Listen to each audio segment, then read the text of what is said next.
another. Technically, we don't usually do these kind of streams, but it's a One Piece break week, so we're talking One Piece today, baby! We don't usually do this. We don't usually do this. Usually Thursdays are our day to talk about the new chapter, but there's no new You just chapter. sound so guilty. Usually. No, I've never done this before. Like, this is like the first time. Bro, I swear to God, I don't do this. I don't do this. But, you know, there's no One Piece chapter this week, no new chapter to talk about. But we're still itching to talk about all the other One Piece stuff that's been coming out. The second trailer we reacted to, but people have been digging, dude. People have been going through the most pixelated images and deciphering poneglyphs, dude. Just like, was it Nat who said that before the stream started? Poneglyphs. Oh, he said poneglyphs. Poneglyphs. Like Ponygon Like from Ponygon. Zatch Bell. Hit him with it. I don't have the like a Zatch Bell sound. No, you. Oh, like hit him with a with a Zatch? Or no, with the pony. Oh, I got you. Just a shout out. It's a deep cut for the Zatch heads out there. What's good? You know how it is. You know how it goes. This is gonna be another unhinged. That sound has actually been trending on TikTok recently. Whoa, and dude. There's people that know, there's people that don't. Trying to cash in on my childhood or people what? That Trying to personal cash to you. in? A lot of people had that in their childhood. I bet a lot of people did, but I bet a lot of people are just using it because it's a popular sound. Let's go. But this isn't a Zatch stream as much as that would be fun. Yeah, that would be fun. This is a One Piece stream. This is another one for the books. Yes, for the spell books. Bringing it back to Zatch Spell. I gave you an out. So we're going to be going through the trailer, trying to find every Easter egg that we can. Not even that we can. Every Easter egg that the trailer contains. Sure. We're going to be finding every single one and talking about a lot of what it means for the show. Because we see things that are out of order, characters that are in locations that they shouldn't be in or that they weren't in the source material, I should say. Mm-hmm. And a lot of people have been saying a lot of the same things about it, but I think it's interesting to continue that conversation and to see where we can take it. Maybe we can take it to the next level. We'll see. We're going to be doing that. We have a One Piece music video that we want to show to everybody that we were super grateful to be a part of. So we'll be showing that a little bit later. We're going to be looking at some upcoming anime stuff too. So we're going to try to keep it a little spoiler free until we get to that section so that if you don't want to be spoiled on stuff, then you can still hang out and watch all of this. And then we will let you know when we're going to get into the spoiler territory because the manga is coming back next week and we're coming back to a very specific location that I think we've all been wondering about. So maybe we can speculate and talk about that as well. Yes. And there was one more thing too. Oh yeah, and we got Kev and Par. Maybe. I don't know why I did this. Yeah, that's has a different meaning. Par. Different meaning. Par. Kev. Kev for sure. Kev for sure is going to stop by. Kev DOG is going to stop by. Talk a little bit about One Piece with us. Kev be the OG. Dude be the OG. And he coming on the show. Coming on the show. It's a Succession deep cut. A lot of deep cuts today. Hey, coming on the show, dude. Like, why do you got to take it there? It's still a freaking word in the English dictionary, bro. I understand, but you did it on purpose. You delayed it on purpose. No, I'm delaying it because that's the tempo of the song. That's the tempo of the freaking song. Maybe nerd emoji money said.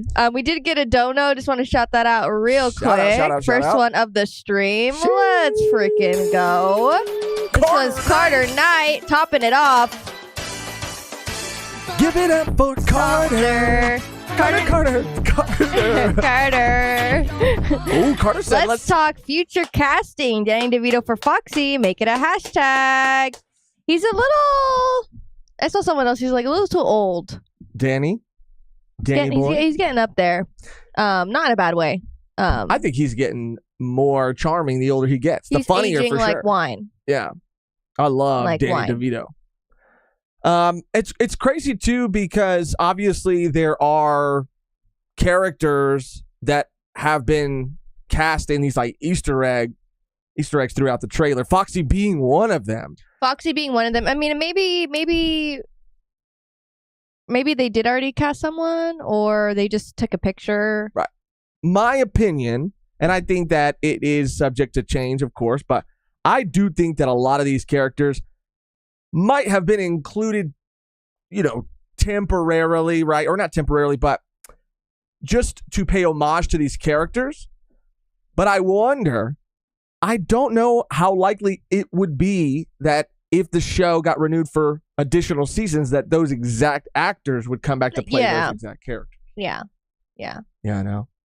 But that would be interesting.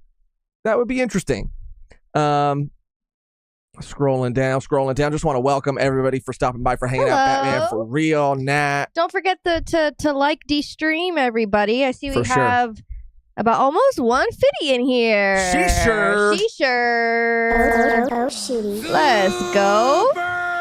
So we'll start going through it in a bit, and then maybe we can take a break and show the music video. Yeah, that sounds good. Okay. I see Ronnie Williams in the chat. Let's go. Shout out Ronnie. We're gonna have a good time today. We're gonna have a good time. And it's gonna be fun. We're gonna get to relive it all again together. So, and go ahead, Megan. Sorry. Go through the hype. Yeah, honestly, it's all hype. So hype. Oh, we got a donation from Japanese Jim. Just sending a little kiss of love for y'all. Woo! Trying to make us act. Oh, Jim. For real, Jim. You got me blushing over here. And I just sent one back, dude. Damn. And I just sent one back. What you gonna do about that? Auga. Hot fart in the chat. Let's go. Love hot fart. I love this important piece of information too that I don't think any of us knew. That's really interesting. It's from Tony Chopper 825. Did you know OPLA is based on the One Piece manga? Really? Oh my god. That's actually I didn't even. Oh my god! I never really put that together, dude. No, like. What the heck? The fuck? No freaking way. No, because there's so many similarities. Oh yeah, it's all there if you really think about it. I mean, you don't even think. Look at it. Yeah. I mean, that's what. Yeah. It's literally like. It's exactly copy paste, dude. That's insane. That's actually insane. Who would have thunk? Who would have thunk it? All right, so I think the order of operations here is to kind of go through on our own first and kind of point out some of the things that we have noticed. And we're going to have the chat open too, so if you guys have noticed anything or have seen anything, please let us know, bring it to our attention. And then we're going to go through some Twitter posts, and I have some other screenshots that I've set aside, things that I've bookmarked. Because again, dude, people are really zooming in. Dude, I didn't even know phones could zoom in or screens could zoom in. Zoom in. That much. Zoom out. Is that a song? Oh, yeah, zoom in. Zoom out. Max Stone in the chat, too. Max here to represent New Subspace today. Can't wait for everyone to see the new music video. Woo! Hello, Max. Hello. What up? Sweet. Yeah, dude, we're going to go through it once on our own, then we're going to go a little bit deeper. But before we go deeper, we'll show the video because it is, again, something that blew us both away, and we're excited to share it with everybody. And it's One Piece. It's One Piece related, dude. And there's a Mihawk in that, too. There's a... honestly, I don't know who's better, live action or a music video. I don't know. Okay, so let's just go through. What are some things, Megan, that you noticed on your own, or things that have been brought to your attention since? Because, I mean, just right off the bat, starting with Roger's execution scene. Now, this is it right here. There's been a lot of people pointing out that Roger looks like Roger's base. There's been a lot of tweets and said, like, I recognized him from somewhere. And then they put the two and two together. And it's kind of like scarily uncanny. The smile. I have to pull it out. Yeah, just play that. Just show that the smile at the end. But I saw someone post a side by side photo. No, okay, go back. It's like right there. It's like right. It's like a little. a little bit. Like, not so much when, I guess maybe to it, like, a little bit, but. I don't know exactly where it is. It's like right there. I thought it was before that. No, it's before. No, it's not. It's before. It's not. Okay, I'm letting it play and watch what happens. Watch what happens. It's actually insane. Look at it, then it cuts away. Watch. Take to the seas. Uh-huh, Da da da. Oh, okay, you're right. It was a little bit after. That's what and then I it happens thought. like right now. Happens like right now. Ah, there's right here. Oh, and that's Garp too. Which that's is something Garp. We didn't know that was Garp. We didn't catch that on the first watch. Oh yeah. Okay, so is this Rogers base? That's the first mystery we have to solve. I literally can't unsee it. LMAO. Bro. Is this in fact One Piece and Nintendo YouTube streamer creator Rogers base? Oh, someone said Cole said that too. Bro, it does look. I mean, and I think Roger. I don't know if Roger would take that as a compliment, but I mean it as a compliment. Like I think this live action Roger and Roger's base, both handsome fellows. Yeah, it's just crazy. Roger. That's what I'm saying. And I don't think Matt Roger's Owens. base.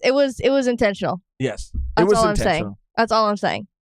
And I just want to go on record and say I do think Roger's base has better teeth than this. Oh no, yeah. I mean, he's a pirate. Right. But it is uncanny, and that might be our first clue to deciphering. When are y'all in the trailer? Grant said. We got a donation from Vishal. Nice to see you, Vishal. Hello. Yeah, Vishal. There's someone in the crowd of Roger's execution wearing an Apple Watch. So, we saw that. Also, will we get a face reveal of Ask D question in the live action? I don't know, but I did see that Apple Watch thing, and I'm going to have to zoom in, too. I'm going to have to zoom in and check that out. I missed another one. I'm so sorry. From Terrence Matthews. Thank you, Terrence. It's good to see you, Mehgan. You look lovely. Thank you. Let's talk about Luffy. People forget that he got physically stronger in Udon training with sea stone cuffs. Oh, yeah. He's a master. I mean, do people really forget that? I don't know. But shout out Terrence. Terrence, wonderful part of this community. Glad you're here, Terrence. Mm-hmm. And shout out Vishal as well. Yeah, people. Sorry, Vernhead came back. So sorry, I was gone for a minute. Is that Roger base? See, it's wild. It is. It's wild. But I did see people pointing out to the Crimin. Yes. Okay. So there's some obvious ones, right? We're gonna go through it right now. Oh, Dragon. Right. Oh, yeah. There was a couple that I don't know how many screenshots you have. Well, I'm just going through right now. There's one that was cool too. A better one. Is that what's his name? I don't know, bro. Is that? I don't know. That's what I'm saying. Like, is that what's his name? I don't know. Parvision's favorite? No. Parvision's favorite? What do you mean? What's his name? Vasco Shot? No. Parvision, that's his favorite. No, someone else. Parvision only has one favorite character. He was in the last chapter. Who are you talking about? I don't know. He looks like that. He has his outfit like that. I don't know. You're letting me down. I'm sorry. You're letting me down. Parvision has one favorite character. Bogard. Parvision's favorite character is Bogard? Yes, really, you don't even dude? know your homie. Oh God, you got like you're like short of breath. Is it or is it not? Is it just a reporter? I don't know. Does that not line up? Garp's there. Garp is there. Bogard never did anything. He's right there. There he is. Front and center. But of course there's gonna be some obvious ones, and then there's gonna be some ones that maybe even some people haven't heard of yet. But Dragon being here, I think, is a more obvious one. Now, I don't know anything. Neither me nor Mehgan know any like inside information. But what I do know is that a long time ago, there was a script that was leaked. And again, this is just from a leak that came out from a source that I don't think anybody knows who they are. This came out a long time ago saying that there were going to be a lot of significant figures here at this execution. The leaked script, and I remember reading a bit of it. Like, it did kind of open at Roger's execution, and it said that Garp was going to be there. It said that Dragon was going to be there. It said that Smoker was going to be there. It said that I forget who else it said specifically was going to be there. But I think we might be getting a lot of cameos here. Mehgan, you saw a photo and showed me a photo of someone even zooming in. I mean, of course, we're going to see a young Shanks, a young Buggy. Someone zoomed in on what looked to be a young Buggy even in the crowd. Will we get characters like Doflamingo? Will we get characters like Moria, who we've seen through flashbacks in the anime and manga? Characters that were there. Dofi, specifically, in like one of the recent episodes, too. Mm-hmm. Of the anime, there was a flashback and Dofi was there. I mean, that would be crazy. That would be insane. I mean, maybe we just see like a close-up shot of some glasses. But I don't know.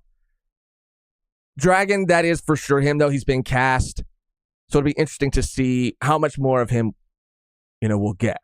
The other thing, too, that's interesting is another thing that was leaked in this script was Zoro and getting to see flashbacks of him being recruited by Baroque Works and the previous number 7. I don't know if this is like official or not, but the previous number 7 has been cast. And so it does seem like whoever this person was that leaked this script, they leaked a legitimate version of it. It's just interesting. And if we get to see a lot of the things that were in that we're in, I mean, we already know we're in for a treat based on the trailer we got, but come on now. It's going to be crazy. It's going to be crazier than we can even imagine. We got a donation from Paladin Berserker Jedi. Shout out Paladin. Looks and sounds like Rupert Friend, Hitman Agent 47. Oh, shit. Don't know who that is. Not familiar. Now, Mehgan, you were noting, shout out Paladin too, of course. And I think that Vishal said the Apple Watch is on the community live channel. Okay. So you can see that screenshot there if you'd like. Absolutely. Everybody feel free to go post any screenshot you can find in the community live section of our Discord, which there will be a link to. And I will say also, yeah, that's the Kerman. I will say that I do feel very embarrassed that I didn't know that was Garp. At the time, dude, yeah. Yeah. At the time, it flew over my head too, dude, because, I mean... Upon rewatch, I was like, oh yeah, no duh. Yeah, it's a young Garp, but I just didn't put that together either, and I feel kind of foolish for it. But what are you going to do? What are you going to do? I mean, it's the first time we've seen him portray the character in live action. So, of course, we're not used to seeing him. We don't know exactly what he's going to look like. And, yeah, it threw me for a little bit of a loop. But seeing Garp's ship, now that's a ship I recognize right there immediately. And that looks good as hell. But, yes, this person right here wearing a piece of Kremen clothing. And we made some Kremen clothing for one of our videos as well. Gotta wear that on one of the streams. Yeah, we should just wear it. Yeah. So yeah, this is really sick. Yeah, see, even Chansu said, "Who's the Garp?" Who's the Garp? Did we already? Where's the beef? Did we already miss it right here? No. He's right before the smile, I think. Okay. Yeah, and I've seen other people play this trailer without, and we're playing it with no sound. I've seen other people play this trailer without putting any sort of like, oh, right there. This is Garp. Garpy. And I think he looks great. But I also can see how I missed it. I think when we see him in present day, he will look a lot more like the Garp that we... Roundup said Zaddy. I mean, he is Zaddy for sure. I agree. Dude. And he does. Like, he is perfect. The perfect casting choice for Garp. Yeah. I think he's perfect. Yeah. But I mean, I guess I'm just not used to... I don't know. I have zero issues with it. I just did not... It just did not connect for me. But this is him. And he looks great. He looks great. Might I add. Of course, we already mentioned Roger's base right here. His little cameo in this made me and Mehgan both squeal when we first saw it. So that was also really cool to see. And we're going to go through it on our own, and then we're going to look at some of the other screenshots. I just want to make sure that we hit all the points that we want to hit. I saw some people talking about this too, this moment here, because this was a tactic that I believe, and I could be wrong, correct me in the chat if I'm wrong. These barrels, exploding barrels, this is something that came and happened in the manga during Thriller Bark. This happened, I think Moria was sending these barrels out, or somebody on Thriller Bark was sending these barrels out. So a lot of people were saying, what does this mean? What does this mean? What does this mean? And I think, like, simply put, it is just a way of showing that this is something that exists in this universe. And having a cool explosion shot. Having a cool explosion shot for sure. And just laying the groundwork for this being things that that other people do in this world, paying homage to things that happen later. Yes. And I'm assuming that this is like maybe Buggy's doing potentially, because we do, I think, cut to the tent around this time in the trailer. Let me just cut over to the chat real quick, make sure I'm correct in the whole Thriller Bark thing. Yeah, that was during Thriller Bark. Yeah. Choco Taco with the dono. Thank you, Choco. Garp giving that Silver Fox vibes. I'm sweating. He is a silver fox, dude. Sweating. He's a silver fox. Yeah, that's Buggy's flare. Okay. But also, I mean, you know, I could see why people would get a little excited at Buggy's explosion. I can see why someone sitting right next to me would get excited about Buggy's explosion. Of course, you know, the hand-drawn, handmade Luffy. Yeah, Luffy. Luffy's Jolly Roger. This is beautiful. You just go like frame by frame. Just hit over. Yeah. Here we go. But this skips like 10 seconds. You know. We got to see every frame. Or 5 seconds actually. Okay, here's the circus tent. Yes, I am so excited for this. This is something that we had talked about in the reaction. Like, there's so many things that are being added to like make it. How do I explain it? Like, they're being added in addition, not like taking anything away. Like, this is such a cool thing to see. This is insane. Especially like for Buggy as a character, for them to like fight here. I am so excited. I'm like a sucker for like circus things. The circus aesthetic, yeah. Circus aesthetic. And it's like obviously better when it's like, ooh, it's a circus, but there's like darkness and there's something like a off dark about circus. Like a dark circus vibes. And I know it's been like done, but I don't know. Every time I see it, I just get like giddy. So I am excited for this. Yeah, and again, dude, I'm gonna call them the Zoomers, but that's already a thing. The people who have the detectives have zoomed in, and it's not this frame, I don't think, but very shortly after, around this time, people have zoomed in to a point and you can see Kabaji there on his unicycle, and he's got the scarf, he's got everything, and it is very clearly him. And I can't tell if that's kind of him right there, because I do see a scarf. He's like between I see the guy in like the red. I see. But yeah. And it's crazy because there was another person a while back, like when this had first gotten announced and people were starting to talk about it and things were like news about filming and stuff was starting to come out. There was a person who came into our Discord and talked about being an extra in Buggy's crew during the filming in South Africa, I believe. And I mean, he did mention that this character would be depicted like they were in the manga on a unicycle and whatnot, but that that other Buggy crew crewmates would be left out. And I mean, he was right. But we do know that we're getting Kabaji for sure. We got a donation from Who Dat Life for Chris. Who Dat Life for Chris? Who Dat Chris? Do you think they'll skip over Don Krieg?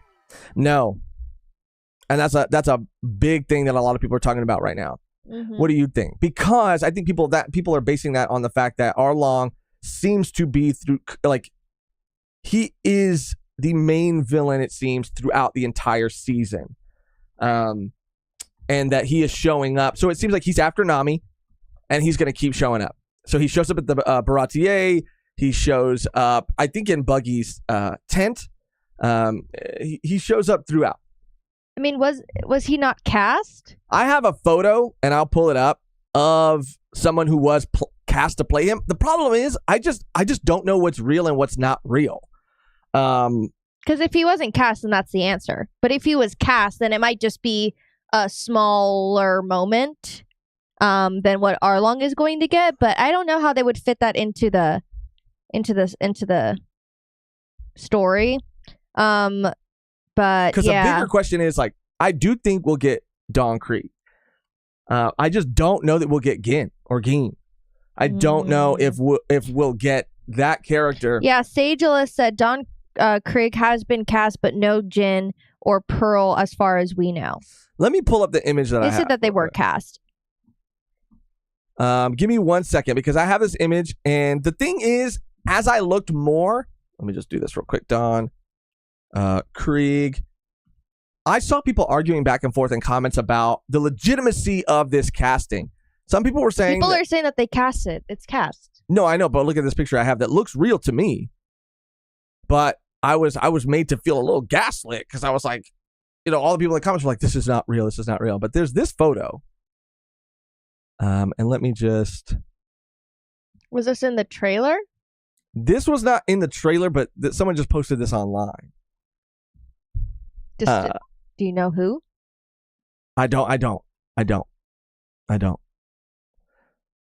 So, I mean, I think.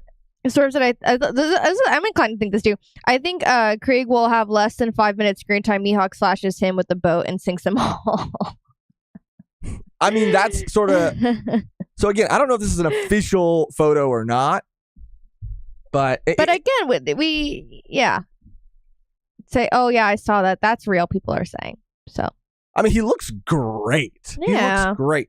But I am inclined to think the same. Someone said it's from the Netflix site. So okay. Yeah. Okay. Because the only reason I'm questioning it is because I saw people.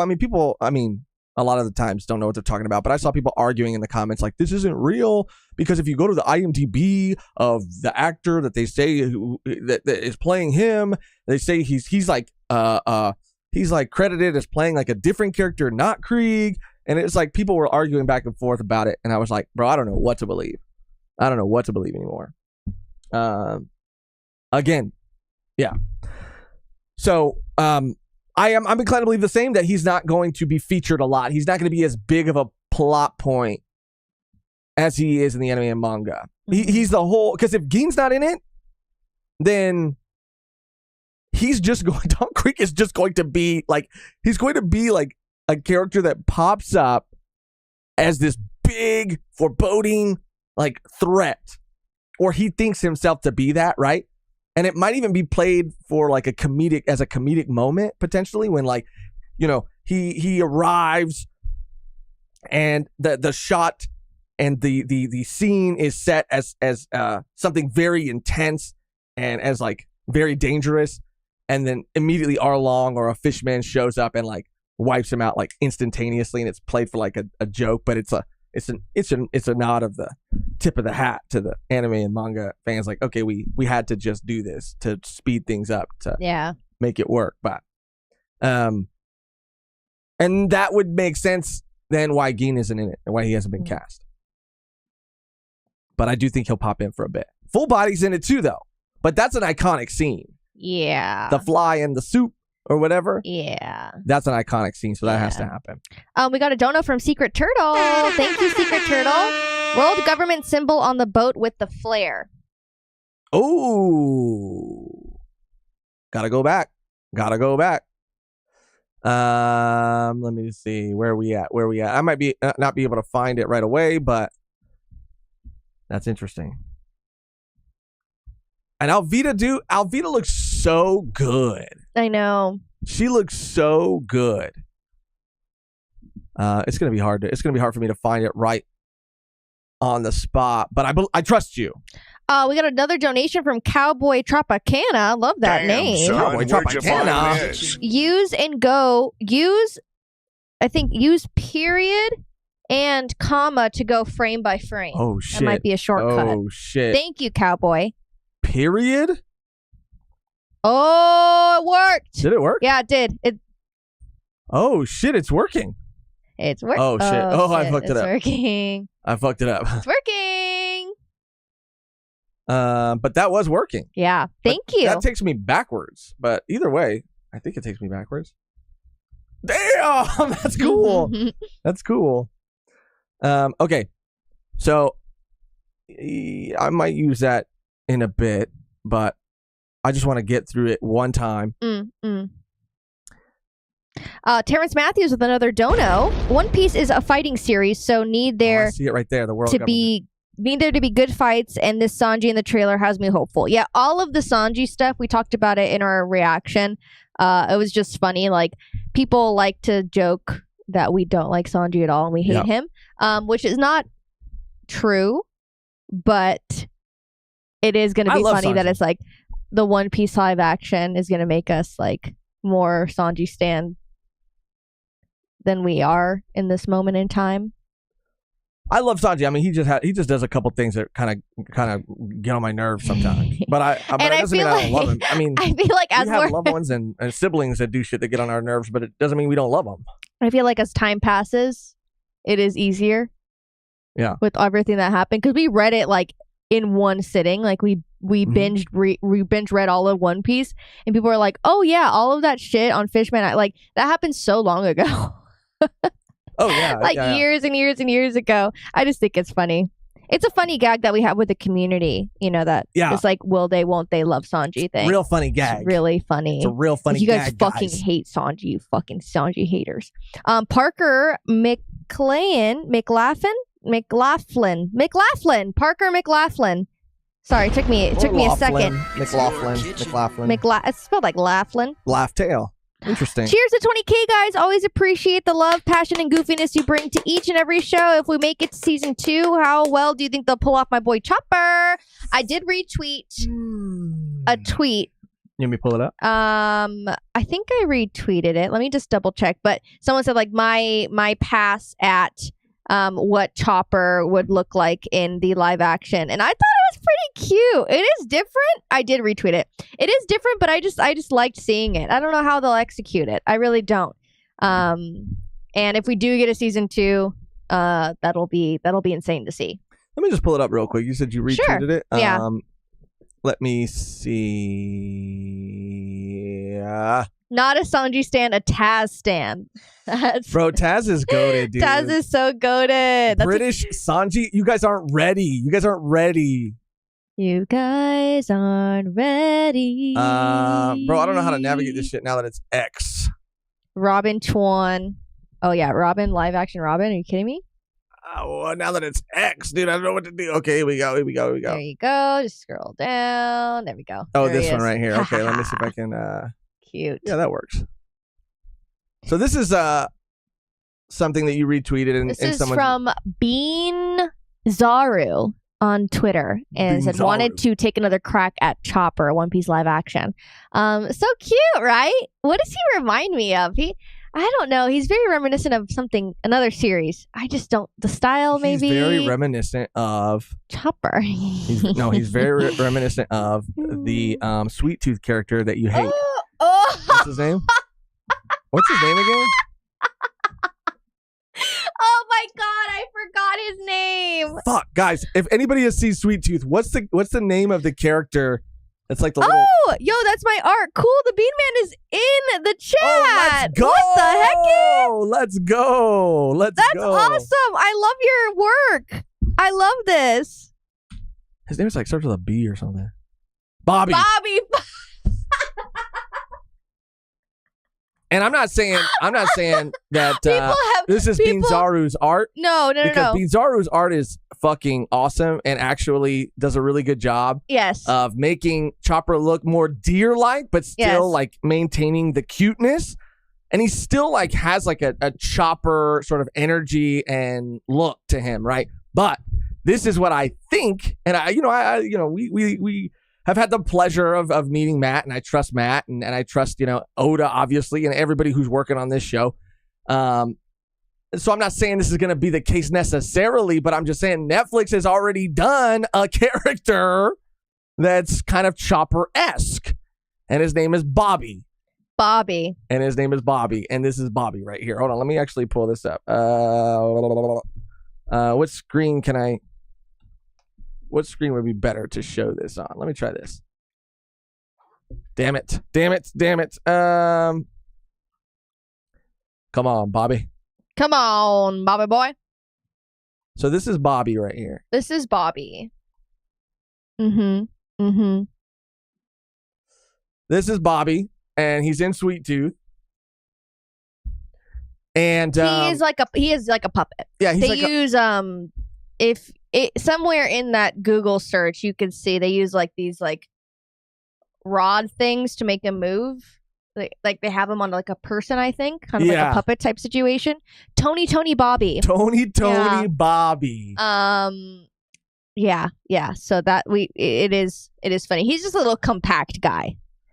Yeah, he's a little compact guy. And Mehgan was kind of a little off put by Bobby. I was at first. I was taken ababack. I did laugh out like it's the way he moves. He runs and he's cute. Why the hate? I like Bobby. I even would tell Mehgan like during like our Sweet Tooth viewings, like you need to loosen up on Bobby. I'm entitled to my own opinions. You absolutely are. You absolutely are. But anyway, that's Bobby. That's Bobby. We got a member comment from Hot Shot Mama. Shout out Hot Shot Mama. Sorry if I missed it, but how do you guys feel about Logtown probably not being adapted? We were talking about it maybe being adapted in season 2. I think it might not. You don't think at all? I think it might not be. I don't know if it'll be adapted at all, but I think season 2. You think season 2? Mm-hmm. I guess that would make sense. But if it's not in season 1, if it's not in season 2, then it's just like getting cut out. But I could see it being in season 2. Mm-hmm. Yeah, I don't know. It does seem like, because we have the barrel shot, right? So it does seem like that seems like a perfect like ending for the season. And that happens before. So I mean, that's just an educated guess. But if they did adapt it, I guess it would be season 2. But part of me thinks with the way that they're combining things and the way that the seasons are seeming to move, that it might get skipped over. Who knows? I'm interested to see. The barrel scene is after. My bad. The barrel scene is after. So yeah, it could be a thing. It could be a thing that I believe that it could be a situation where I guess if the barrel scene is happening, then it is getting cut out then. Yeah, Mike said we could see it in the last episode. I don't know. I don't know where they'll leave off. I guess we just won't know until we see it. But Secret Turtle also with the dono. Thank you, Secret Turtle. Shout out Secret Turtle. Shout out. Got to go get a fade. Can't promise I'll look as sexy as Josh. Congrats on 20K. In case you guys miss it, they made a ranking, or I think made a ranking park. Racking Park? Have attractions to homage the fact that Arlong is based on Saboti Park. I love you all. Kisses. Yeah, I think that's a awesome touch too. Like going back, and this is what we talk about when we talk about the benefit of hindsight. Now that we know that, to go back and add those touches to the live action Arlong Park is another testament to how much these people involved in this show know the source material. Like that is another crazy detail. Meant to say Arlong Park. Yeah. I did love that too. It does kind of look like it kind of looks like a mini golf place, like where they're fighting. A miniature golf. Yeah, it just looks like a park. It looks like an attraction park, which is really cool. But I am under the impression that they will save it to the next season. Because I think all of the Arlong stuff, like, it just needs to be fleshed out, and that's going to be, like, I think the hurrah. What do you say that again? Arlong, what did I say? Logtown will be in the second season. No, but I don't think it. Okay. I don't think it will be because of the where the barrel scene is placed. But things are changed. And you're right.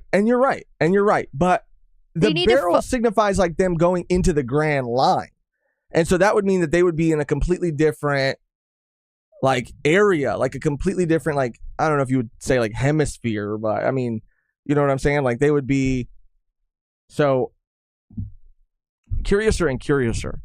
But they need to make Arlong Park a physical attraction that people can visit. No, that was just a set. That's done. They tore it down? Yeah. Fuck. Do you think the strike will affect the production of future seasons, especially season 2 or season 1 if they succeed? I do believe so. They said the strike? Yes. Oh, absolutely. 100%. Which 100%. Is totally fine. Fine in the sense that, yeah, I mean, it's it needs to happen. It needs to be done. Yeah, like the writers and actors, need to be compensated more fairly under this new like streaming sort of in this new streaming world that we live in. And I do think that when it does come out, when everything is said and done, like, we're supporting the show, talking about the show, you know, really being, I have no doubt in my mind that it's going to be trending for weeks and weeks and weeks. #1 spot on Netflix. That's not even a thing that is like, absolutely. It's going to be, whether people are watching it because they're really excited or people that are like kind of weary about it or hate, you know, haters that are watching it to hate watch it, which I don't think there's a lot of, but you know, whatever. It'll be #1 for a while. Just with the hype in general. And I think that that's very important that we support it, because then that shows the corporations, the greedy people, that these people that work on these shows are important. And without these people, it wouldn't exist, because we don't see, you know, those I don't see Bob Iger making shows. Yeah, I don't see Bob Iger sitting in the writing room. I don't see him standing in front of a green screen for 10 hours at a time. I don't see that. Do we see that? No, we don't. So pay your fucking people and give them fucking healthcare. It's not that hard. Yeah, and I do think that an agreement just has to be reached, right, at some point or another. And I think that whenever that happens, you know, I don't know how long it's going to take. That's the thing. It could, like, if it's really all in the hands of the CEOs too. Like, balls in their court. Like, they keep trying to prolong the shit so that they can, like, kind of like starve or no, that's exactly a term for it, but like run out. That's exactly what they're doing. There's a place where there was people, you know, outside during the strikes, and they cut the trees so they wouldn't have fucking shade. Like, that's how menacing they are. They're like they're villains. They're villains, and it's really like you can never be upset just because like you have shows or series that you love and that you want to see come back. Like, you can never be mad in this situation and never should be mad in this situation at the writers or actors. They are just trying to fight for a livable wage. Be mad at the fucking CEOs, dude, because they are trying to fuck these people's lives up. And so the longer that they take to reach an agreement, the CEOs, it's just going to mean that we might not get it for a lot longer. Season 2, if it does happen, a lot longer than we initially would have, which is kind of a bummer. But at the same time, you know, they're fighting for a good reason to be able to fucking live. And it is what it is. You know, businesses and corporations suck. So who knows how long it'll take. But thank you, Terrence, for another. I need more sounds. I don't. Donation. Gear 5 Luffy is so close yet feels so far away. We will be talking about that a little later on. We don't want to give too many spoilers. Let me see what time. 1, 2, 3, 4, in 5, the chat, 6, 7, 8, or in the stream. 10 days, Terrence. 10 days, Terrence. Can you believe it? Crazy. Can you believe it? It's a little over a week, but It's going to be here before you freaking know it, dude. I mean, we've already waited this long. 10 days ain't nothing. But I can't wait, man. And like Mehgan said, we're going to be looking at all that, too. Ramon Avia with the dono. Thank you, Ramon. If you cut Smoker and Tashigi, you can do Logtown in 15 minutes. Arrival Luffy execution. Get out of the barrel scene. Get out and barrel scene. Yeah, there's so many ways they could do it in season 1 if they don't do it in season 2. I don't think they'll cut it. I think it'll be a situation where it isn't focused on as much as it was in the manga. But I think they can do it. I think they could execute it pretty well. This is that frame, by the way, where you can see the world government symbol right there on that ship. So that's interesting. I just want to keep on keeping on for a second. I think it was right around in this area somewhere that we could see Kabaji. Zoro being right here at the bottom of a well, of course. This potentially and possibly being during his fight with Mihawk, right? This could be maybe in, I saw someone say that this could maybe be in a metaphorical sort of like shot for how Zoro's kind of feeling in his moment in the fight between him and Mihawk. This shit looks, I mean, this shit never gets old. This shit never gets old. This looks absolutely insane. Chop, chop, cannon. Buggy also confirmed, yelling out, screaming out his attacks. Will him and Luffy be the only characters that do that? I don't know. I don't know. In my opinion, I think it would make sense. Buggy is that kind of person. But if Luffy and Buggy are doing it, then why wouldn't, like, I don't know. Why would, I think someone like Axham Morgans, or maybe that's not a great example, but like maybe someone like Shanks or like Mihawk, or I don't know. Maybe certain characters wouldn't do it, but I don't think Buggy and Luffy are the only two characters that would do it. I think there will be a couple other people maybe in this season who call out their moves. Like, come on, dude. Like, when it gets to a point, you have to have like Zoro and you have to have like Sanji. Like, you have to have them. You kind of have to have them all do it. And well, yeah, I mean Zoro for sure. Yeah, I don't think they would just choose like two characters to do it with. But it's going to be everyone. It just might make more sense for their characters in live action. But I think it's going to be everyone. Or at least once. Maybe not every time, but it'll be they have to do it once. Yeah. But every time it doesn't matter. I mean. Yeah, I could see that. I actually like that they wouldn't do it every single time. Im Chansu said Matt Owens confirmed it on Nux's channel that he will make his character scream attacks. There it is. There it is. Confirmed. There it is. Thank you, guys. Thank you to the sleuths out there. Sleuths out there. But this is what I'm saying. This is already something that sets this show completely apart. Nobody else would have ever like done that. I mean, I think they have Hame. What is it? Kame Kaz and Kamehameha. They have it. They did that in Dragon Ball, right? I never watched that movie. They did it in Evolution. Yeah, I never. They did it once at the fucking end, dude. And everyone was like, "Oh my gosh, this is the best movie ever." And I'm gonna This is where people are gonna like maybe turn on me a little bit. You liked it? Dragon Ball Evolution is one of the worst movies I've ever seen. That's news to nobody. We all can agree it's like the most dog shit movie. Wait, what? It's the most dog shit movie, Dragon Ball Evolutions. I thought people really liked it. You're being facetious. I'm not being facetious. There's like a whole like love community that I've been seeing. That's not true. Where? Pull it up. I see it all the time. Pull it up. Say like this is the best anime movie that's ever been made. Well, those people have issues that they need to resolve, that they need to figure out. They need to talk to somebody. They need to, honestly, if you know someone like that in your own life, maybe call the cops. Help. Call for help. Help them. But help. I will say, me. I went to go see Dragon Ball Evolution in theaters, and the Kamehameha scene the whole movie was dog shit. But the Kamehameha scene, I don't know if I was so gaslit, brainwashed by the fucking movie at that point. I do remember being in the theater for a moment, for a second, and going like, okay, this is kind of cool. Because they were finally doing like he was like, Kame, and it was like swirling, and I was like, okay, I know this shit. this shit seems like the Dragon Ball. I know the Dragon Ball Z that I know.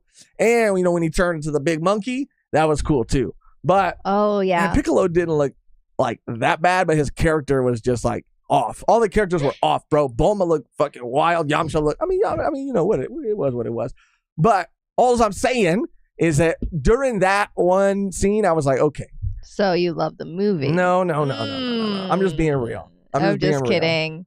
We did get another donation from Terrence Matthews. Shout out Terrence. For such an asexual hero, there's a lot of Luffy shipping, like there's Luffy Yamato shipping, and most popular Luffy Nami. I have people in my life that do believe that Luffy and Nami is a thing and has always been a thing. I just want to say, you can lead a horse to water, but you can't make him drink it. And that's me. I'm the horse. Luffy Nami's the water. You can lead me to it. You can give me all the facts. You can present me with everything that you have seen throughout the story, but I'm not drinking it. I'm not even getting my snout. What a snout. I guess. Snout near that. I just don't think. Maybe at some point, maybe not Luffy. I don't know. Maybe at some. He just doesn't have time for that shit right now. He's not have time for that shit right now. He is focused. He has got his blinders on, much like a horse. He's got his blinders on, and he's ready to. You ever see the blinders on the horse? I have. Okay, that's what I'm talking about. Why you look so confused? I don't look confused. I just think it's kind of like disrespectful that you compare Luffy to a horse right now. They're very smart, very strong creatures. And majestic, yeah. So. And it can be majestic. It's just not the first animal that pops into my head, but it's okay. It's okay. Keep going. You're the one who looked at me. I did not interrupt you this time. I did not interrupt you. I just sat here. I'm not allowed to make faces anymore. I have to sit here stone face. I have to sit here like this. Anyways, guys, that's what I believe. But I do. I'm on your side. I want to say that I also am not fully on board with the Luffy Nami pairing. It might happen, and there might be some clues, and there might be some Easter eggs or something. But I just can't. I just can't see it. I can't imagine. Horses don't have snouts. What the fuck is that? Nose or what? That's why you get bogged down in I don't know what it is. In the metaphor, in whatever it is. But yeah, I don't like Luffy ships. I don't like him. I don't see him doing that. People that are like Luffy's, like, I love Luffy like a husbando. Like, I don't know what the fuck. Yeah. I have never once in all of my years been attracted to that man. He is, no. What about Inyaki? You think he's attractive? He's like, again, it's like Luffy is just too pure. Right. He's like he has that like boy energy. Yes. Give me a Zoro, give me a Sanji. Hell, give me a Usopp. Give me a Buggy, give me a Garp, give me a Roger. Okay. Roger. I'm not saying all at the same time. Oh wow. I didn't say that. Bro, you are digging your own grave right now. A watery grave. I'm just saying. Like the men of One Piece, Luffy, I don't see him as a man. Right. He does have boy energy. He does have childlike energy. He is the man, but he's not like it. You know what I mean? I don't feel him that way. Spicy Kimchi gifted 1 Volume 1 membership. Let's freaking go. Went to Mugiwara John C. Sure. Mecha Troy also. I think this has a better chance of succeeding compared to Cowboy Bebop, considering One Piece has a bigger fan base. And I'm also excited to see the new influx of One Piece fans after the show drops. Yes. Yeah, it's coming out at the end of August, right? So you got August, depending on, I don't know if it's been 100% confirmed how they're dropping them either, but August, so that's what, September, October. So it's not a whole lot of time before Halloween, but I do wonder if we're gonna see a lot of live action One Piece costumes this Halloween. Yeah, because I'm already calling it right now. Everybody's gonna be like you were saying. You said this off mic the other day. Everybody's gonna be Barbie and Ken. Oh yeah. Everybody, and you even said and took it further, and you're probably right.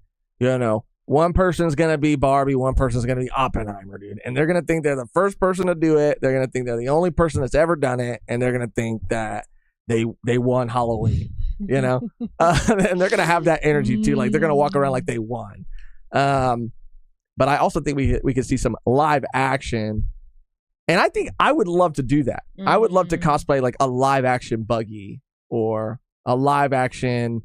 Fuck it. I mean, even like, I don't know. I'm trying to think of a fun character in the live action. Arlong. I mean, I don't have the prosthetic know-how to do that, pull that off, but it'd just be fun. Okay, let me continue on. Ooh, we see Curl's claws right here. Long boys. Long boys. Bro, the banter. Come on now. British Sanji. I slapped your ass. No, I slapped your ass. You know One Piece, right? It's the biggest Japanese manga on the planet. That's what they said. Now I'm actually doubtful. That's what they said?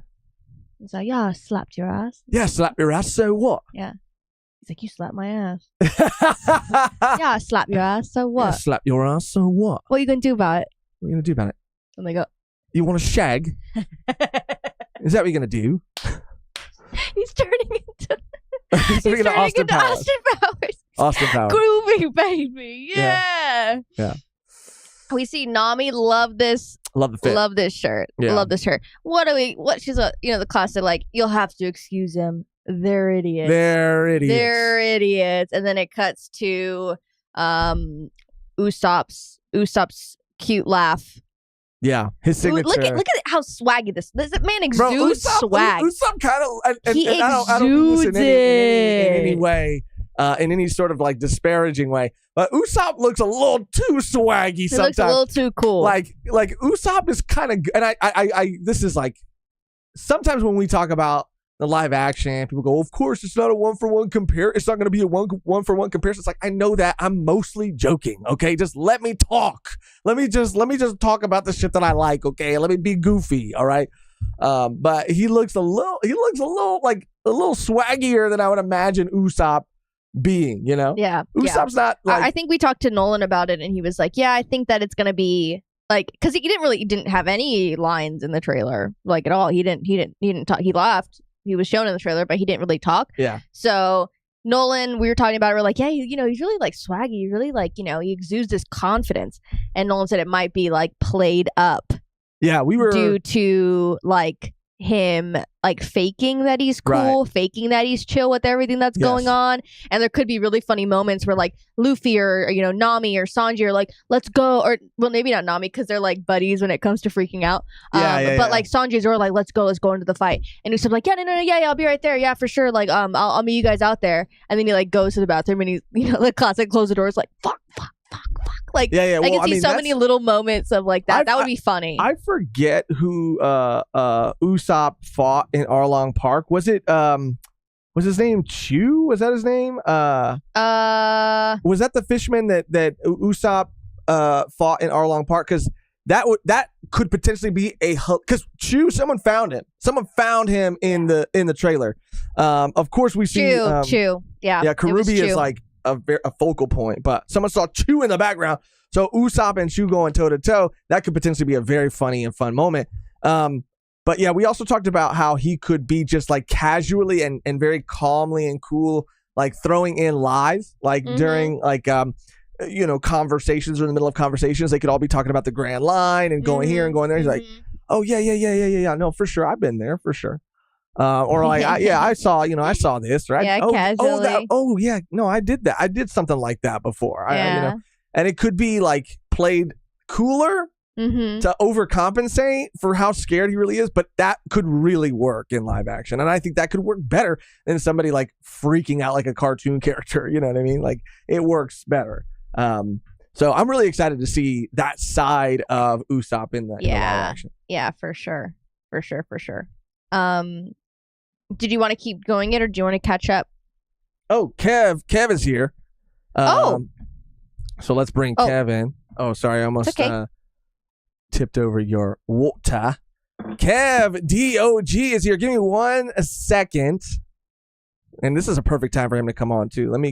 I need him to be a chicken. Who that life for Chris said. Let me I'm gonna run to the restroom and then I'm gonna let him on. So give me 1 second. Let me do this. I'll be right back, okay? And Kev, if you're listening, I'll bring you on right now. He's just got to go to the bathroom.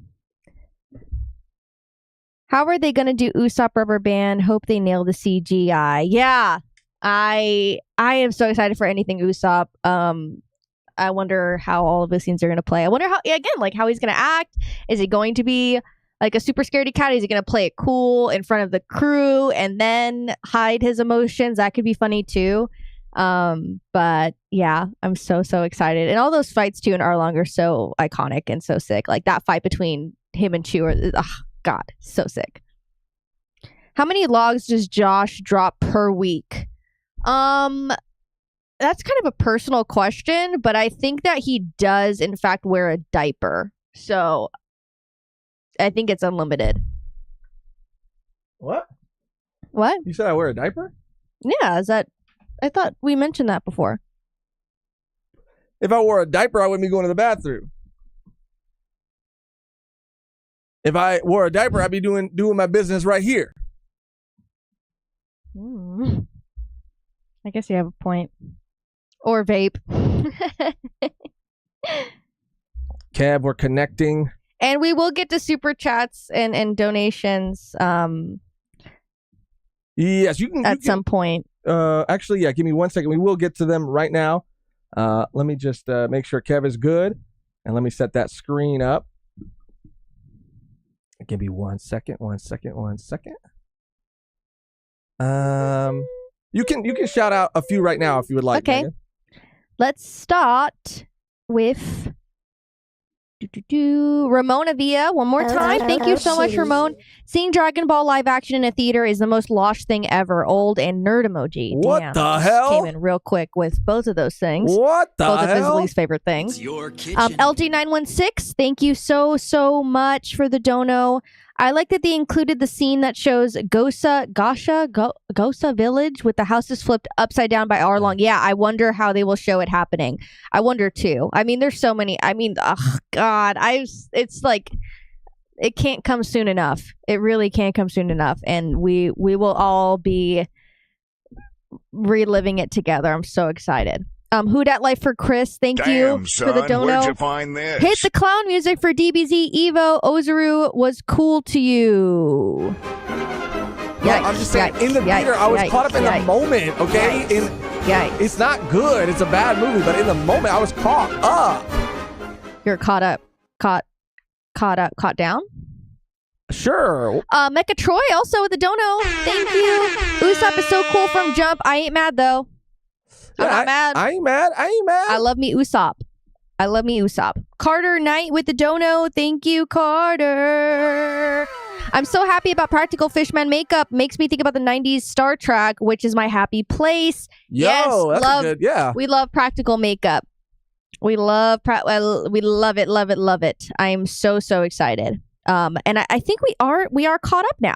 All right. Thank you guys so much. Sorry it took a little longer to get to them, but let me see. Let me switch back here and here. Sorry guys, thank you for your patience.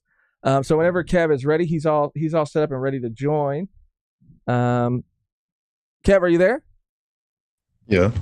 Not sure you can hear me at the moment, but yeah. Hello. I can hear you. Can everybody else hear Kev? I think you are coming through. And I think you're coming through. Yeah. Round of applause for Kev D.O.G., dude.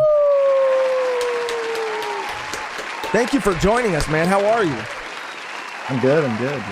Just having a pretty fantastic week talking about One Piece and hearing the brain rot of so many amazing people. And it's just great to see, Yeah, it's people have been going wild, rightfully so. I've been going down the rabbit hole myself, dude. I've been going deep, looking at all these Easter eggs. How do you feel about some of the things that we've been talking about? I don't know if you were able to catch all of it, but like with the Arlong thing and the Logtown specifically maybe being skipped over completely, and just Arlong being kind of like introduced kind of way earlier and be a villain throughout. Like, what are your thoughts and feelings on all that? I think Arlong showing up to the Baratier, that's like the biggest like whoa moment. You know what I mean? I just can't believe like that feels like such a crazy change. You know what I'm saying? Yeah. but I'm really interested because obviously, Nami has like a not turning point, but you know what I'm saying. Like Nami has her revelation or whatever Yeah. in Baratie. And seeing that they are going to be an active threat in Baratie, I think is going to make it even crazier, possibly. Yeah. With Arlong Park, and again with Arlong Park, like you guys mentioned earlier, the whole like theme park aspect of it. That's just so awesome. Yeah. And like for example, Garp being at Roger's execution, like that's gonna be crazy. Like seeing all this stuff in hindsight is just really really cool. So yeah, I think it kind of works, and it makes sense to have him. It makes sense for a live action series to have him introduced earlier and to have him be this like looming threat that builds up to the finale of Arlong Park, rather than just him being introduced in the final couple of episodes, getting a better sense of like, it kind of makes him more scary and more dangerous. And it makes sense, right? Because he is after Nami. Yeah. So it works, I think, so incredibly well. Yeah, I completely agree. And one thing I'm really thinking of, because a lot of people in the chat I've seen throughout like most of the stream is like thoughts on Don Krieg. Is Don Krieg going to be in this at all? You know what I mean? And you guys pulled up the bounty poster for Don Krieg, so it's it's obviously speculated he's still going to be in it. Yeah, but I've seen some ideas like, what if Mihawk just straight up killed him? What if Arlong killed him? Right, like, that would be crazy. So I'm really curious to see what happens there. And that's what I was saying, dude. I think I don't know if it would be played for a gag, but I could kind of see that, like with you're throwing Arlong in the mix with Mihawk, with everything else that's already going on, and you're throwing Krieg in there. I mean, he could just kind of be trying to get everybody else's attention, and I in my head, and I could be way off. In my head, I think it's going to be played a lot funnier than it was in the source material. I think it might be a joke, more not a joke, but I don't know. I don't know if you get what I'm saying. No, I get what you're saying. And okay. I think is kind of interesting. I just had this thought because there's obviously a pretty big connective tissue between Mihawk and Arlong, and that's Jinbei. So what if Jinbei gets even more foreshadowing now? Because we already know after Baratie, Jinbei gets name dropped. Yes. But now, what if Jinbei gets a name drop between these two? So we see, a Fishman warlord. You know what I'm saying? That'd be kind of crazy. Crazy, dude. That would be insane. I will be right back. I'm so sorry. No, you're good. You're good. You're good. Mehgan is dealing with our producer, the cat. He he is. I know the cat pain all too well. Trust me. You have a cat? Well, I have a cat, my family cat, who I run away from as much as possible. You know what I mean? that cat's a violent one. Monty, our producer, the AKA the cat, he just eats too much, dude. He's kind of, I don't mean to body shame a cat, chunky, but he's getting up there, dude. He's getting up there. Don't worry. My cat for the cat's name is Biscuit, and unfortunately, it's not named after Biscuit Kruger. Unfortunately, maybe Lucifer and the Biscuit Hammer. Is that what it's named after? I have no idea what that is. So it's another series. We've only seen a little bit of the anime, but the manga is supposed to be great. Yeah, but Biscuit is a chunky lad. Like, I call him Garfield quite often. He's very chunky. I love cats, dude. I love them. What was something that like really like shocked you when you saw the trailer for the first time, like that you didn't think you were going to get to see, or we were going to get to see in that trailer, or that you didn't expect to see like shown the way it was in live action, if there was anything? Yeah, I definitely have one. This is on the Arlong thing really quick, but I have another one. Kurobi, the one fishman that Sanji fought, looked amazing. Yes. He looked so accurate. Yes. I totally agree. I was like, oh my god, the little pigtails. He's got it all. Yeah, it was insane how brought over that design was. Yes. And the other thing, you actually are going right to it on my screen, is the bounty stuff. I was dude. I was like, Foxy. My man's. Foxy genuinely blew me away. I was like, he looked like Foxy. I was like, how do they even do that? I was Yeah, like I was shocked. Yeah, dude, look at him. I mean, it's crazy. Now, okay, we were talking about this at the beginning too. Do you think that these are the actors that are going, if we get that far, right? Like, do you think that they'll recast them? Because Cavendish is here too.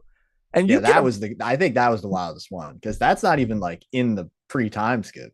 He's like way later. You know what I'm saying? It's wild. So do you think that by that point, and I don't even look, I mean, this is wishful thinking. I really do believe in this show. I think a lot of people do. So I don't think it's entirely out of the realm of possibility that we'll get like a season 2 or 3 or, who knows, even 4. But do you think that these will be the actors that they'll cast or that they'll recast by that point?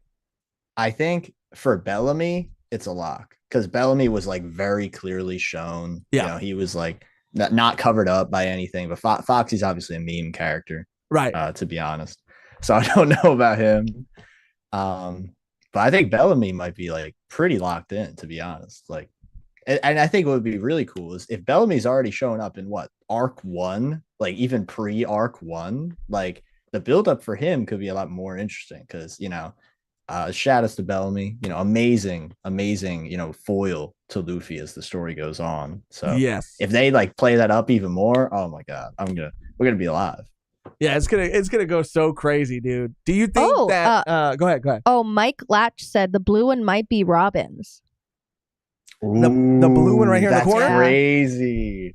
Okay, no, for real. If we are seeing characters that don't get introduced till way later, like why wouldn't Robin's be on here? And again, they wouldn't want to show the actor, because that would be something that would be like they're going to spend a lot more time casting that character, because it's a very important character. But to show just the name, or like they're saying the corner, like, yeah, I could see that. I could see that happening for sure. That's crazy. I never even thought of that. I love that though, because obviously they would have hers up. She's still wanted. Yeah. You know what I'm saying? And it would be like her child wanted poster.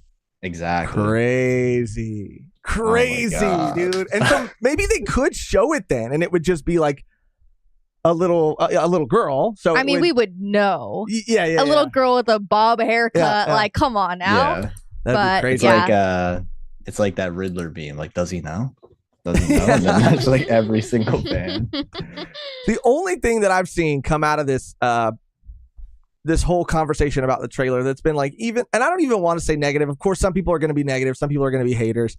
But some people are not hating.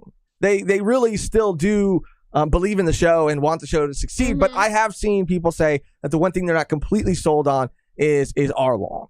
How do you feel about the prosthetics? How do you feel about his look and just his performance, I guess? I've gotten some wild comments, because I think Arlong looks pretty great. Like, I'm going to be honest. Like, but people are like, he's not muscular enough. That's what I'm like. Yeah. What are we expecting here? What are we actually expecting here? Like, yeah, this dude can lift up buildings, but he's not going to be built like Kingpin from Spider-Verse or whatever. He's going to be built like a normal-ish human. Obviously he's got this. And I'm going to be honest, I think his nose looks pretty great. Like, I think the nose looks pretty great. Because, like, obviously Usopp is going to have, like, Pinocchio nose in this, but Arlong at least has a long-ish nose, and it makes him feel more like, inhuman. That's, like, the whole vibe of his character at the start of the story. So getting rid of that feature from Usopp, connects us more to, like, the alienation of the Fishman, and that if they eventually, get to stuff later on, I think that would be really interesting to see how they tackle that. Yeah, I think that you're 100% right. I've heard that too. Like, why give Arlong a long nose and Usopp not? But I think it's exactly what you said. It's just that simple. Like, he is a fishman. He is not a human, and that is how they're going to separate it. I mean, they're already committing to so many of the other quote unquote like goofy features of certain characters. Like, even looking at Foxy, like, he looks like he has the eyebrows, the hair. Like, he looks like they look like they committed to that design. But certain like physical features, they might have to dial back to look a little bit more human, so that it visually indicates like these are different like species. These are different races. These are different. Like, these are fishmen and these are humans. And I love his nose too. I think it looks more here. It looks like what you would see on a fish. Like, it looks. I don't know. It looks crazy, dude. It looks crazy. Someone in the chat just said, "I love Arlong's voice." Yeah, I agree. His voice is very like menacing. Like he has that kind of gravelly kind of tone to it. It's so good. It's just like there's a word I like to use, and this is gonna sound kind of wild. So you might have to prepare. You might have to prepare like a sound effect or whatever. All right, let me get my fingers ready. I call it a milky voice. A milky voice. It's like you could just they could say anything. They could say anything, and it's smooth like milk. You know what I mean? Who you think you're so special? It's too big, too long. Oh my god! I played it's too big, too long. Oh my gosh! I mean, you said milky, dude. I mean, I don't know. It's kind of an AO, but like I'm so used to hearing it. I'm gonna blame. I fully blame the Persona fandom for saying that one. Fully blame. They're the reason I have that word in my head. There was something I was gonna try to pull up and show you. Okay, yeah, here it is. I have it right here. So I think you should be able to see this on stream right now. But shoot, hold on. I thought I had maybe a bigger. So this is a photo from I think it was like Shonen Jump magazine, right? Shonen Jump Weekly or whatever. And when people are talking about the scale and Arlong not looking as big as they thought or hoped he would, this is why I think what they're saying isn't completely invalid. Because if we look at like Accent Morgan here, looks massive, bro. He looks huge, massive. Yeah, and I don't know if it's because he is going to be in the show and have far less like screen time that they could get away. Because like we were talking about it previously, like it could be a, Lord of the Rings, what do they call it? Forced perspective kind of camera trick thing that they're doing here. And maybe because he's only in a couple scenes or in one episode, they could kind of do that. But with Arlong, who now we know is going to be appearing throughout, it might not be as doable because the scenes with him are going to be more intricate. So they had to make that choice here. But yeah, I was kind of shocked because I didn't expect any of them to be like the scale to be like this crazy. Like he looks massive. He does. Looks massive. Like I'm just looking at that. He looks like realistically he would probably be like 8-9 feet tall. Bro, I know how tall Zoro is. Like, yeah, when we see, I'm looking at my screen. You can't really see it, but I'm looking at when he does kick Luffy out of the brassiere. Like he is the same size as the door frame, which might be a little large. That is pretty tall too. Yeah. So I'm looking at it here, and it does look pretty tall. And I'm trying to look at the fight between them as well, him and Luffy, when they are going like one-on-one, but it's kind of hard to see. But I think that if they did it with him, they would do it with Arlong for sure. Okay, I have that same frame that Megan's talking about right here for everybody else to be able to see. I mean, if this is a regular size door frame, I mean, he does have to duck under it. Yeah, too. he's huge. Yeah, because like I think a regular door frame is 7 foot, I think. Let's see if we. I mean, but they probably made it taller. I mean, Barate, if you're traveling all over the Grand Line, you got some insane people. Yeah, we got One Piece proportions. Exactly. To go against, but yeah, I mean, as he even walks out, he like has to duck. Yeah, he's hunching over. Yeah, he hunches over. Yeah. So he is going to be pretty huge. I think that they're talking more like muscular, I guess. Yeah, like he's toned. He's not like yoked. He's toned. They're trying to scale muscles. Got it. But I think honestly, I think he looks great, dude. Yeah. I think he looks. I couldn't imagine him looking any better, unless I guess I do see what people are saying. Unless he was like. Fucking if he had the same body type as like The Rock or something. I think it's like the neck. Jason Momoa, Arlong, something like that. Yeah, John Cena. It's the neck for sure, but it just would have looked kind of off if the rest of the body, like yeah. But I think he looks great. Yeah, but I think everybody's in agreement that Karubi they nail him. Yeah, he looks perfectly awesome. Is there anything else in the trailer? Because Mihawk, we get. He looked amazing. I think he looked amazing. I was like, whoa. That was one of those like because that was the first we saw Shanks like for real for the first time here as well. I think both of them like really nailed it. And I just saw something literally not even like an hour ago, and it was really, really cool. If you can like go to the shot of Shanks with the hat on, right? Yes. There was a tweet I saw, and it was so great. It was like the hat looking so small on Shanks feels so good because it's like he's outgrown the hat. You know what I mean? And it's time to pass the hat on to like someone else. I love that. Shit, let me find it. Hold on, fuck. It's harder to find than I thought it would be. Damn. But that's an interesting point. I didn't even think about that. And Shanks was another character that I think looks really good, but in like some of the screenshots, I don't think did the best job of selling the character that like them being in action does. Like I think the guy that they picked to play Shanks, he's great and he looks perfect.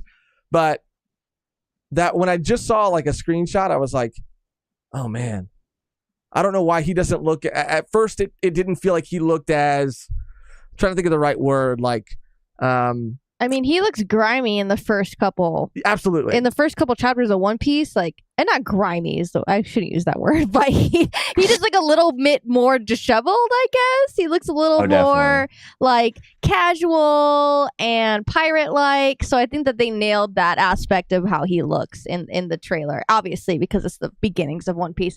I do think that as time goes on, he does look more Zaddy-esque.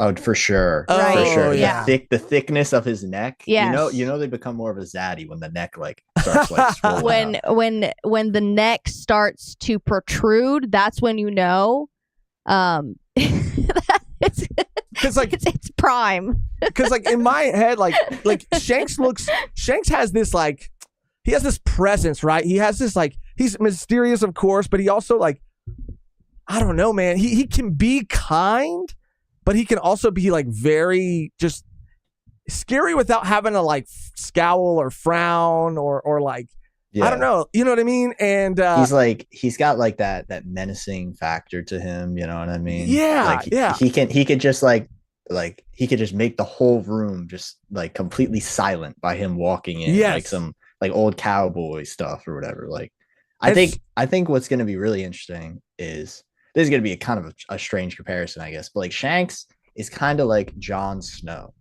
You know what I mean? Like he starts out kind of normal, but then the more we follow him and see him, he becomes this like epic figure. Okay. Yeah. And they both got similar like hair. Obviously, Jon Snow's a bit longer than Shanks, but you get what I'm saying? Like they're both like kind of the normal guy at the start, and then we just build and build and build, and then they're like these epic legendary figures. Yeah, so like these eventually when Shanks gets into his bag, you know, eventually I think he'll be able to level up for sure. Because in like I said, I think I figured out the word now. In the screenshot, he feels too pure. He feels too pure for me. Like, you know, there isn't that same. It's the hat.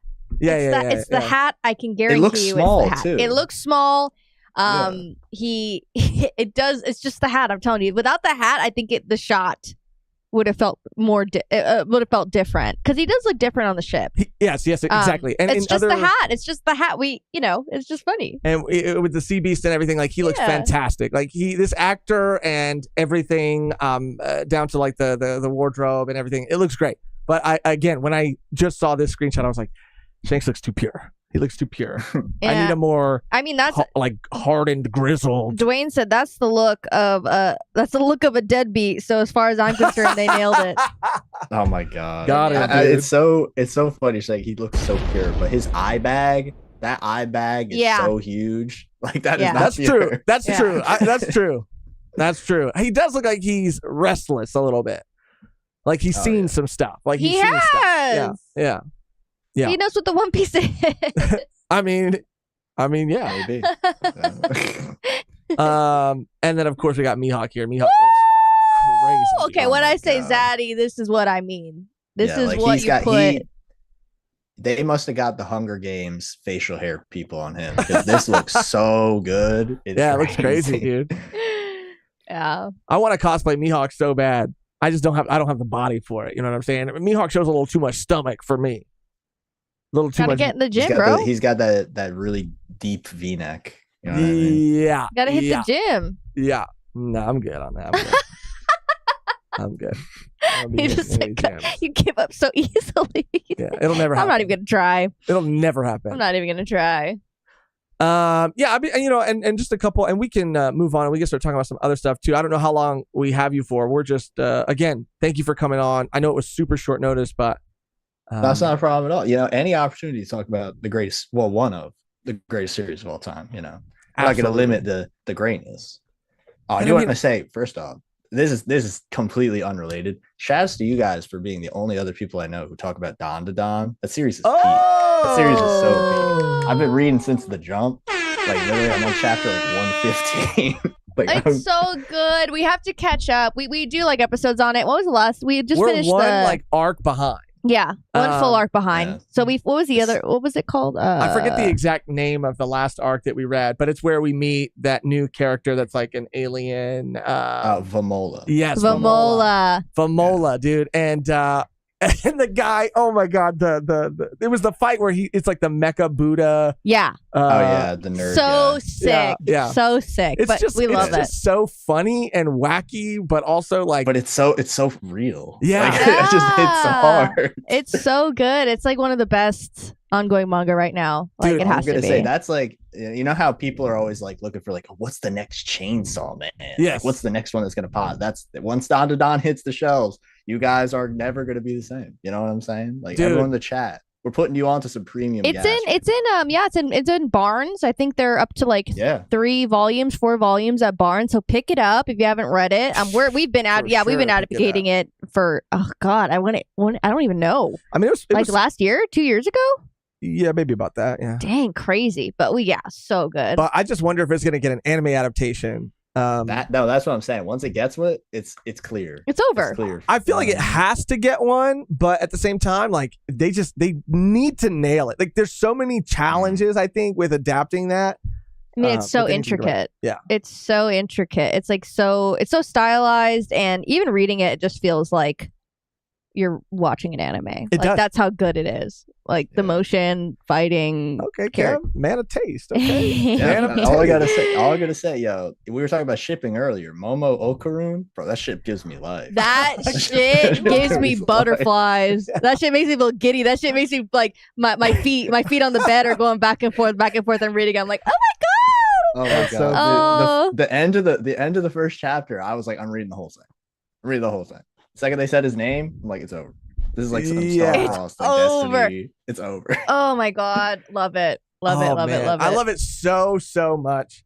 And it's nice to know that there's more Dan to Dan or Don heads out there, dude.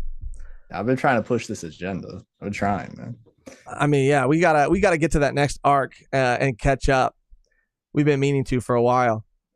We got this close-up shot right here too of his blade, Mihawk's blade. Shoot, it looks so clean. It looks so clean. I can't wait to make one of these, dude. And then, I've seen other things too. Like our tour was posting some stuff about, I mean, even down to the currency. I don't know if you saw that, Kev, too. The currency in the live action is actually based on the currency from like an SBS. That was awesome. Yeah, that was awesome. I down did see to that. The tiny details, man. It's crazy. But overall, is there anything else before we move on that you wanted to talk about that you think is of note about the live action? Oh, there's actually one more thing I want to show, but go ahead. I do have two things actually. First, Mary looking like Mary, amazing. Amazing. Yes. I really did not expect him to look like himself, and I was like, yes, there's some wackiness. And then obviously that was before we saw the Fishman. We saw Mihawk, you know what I mean? So that was like the good sign.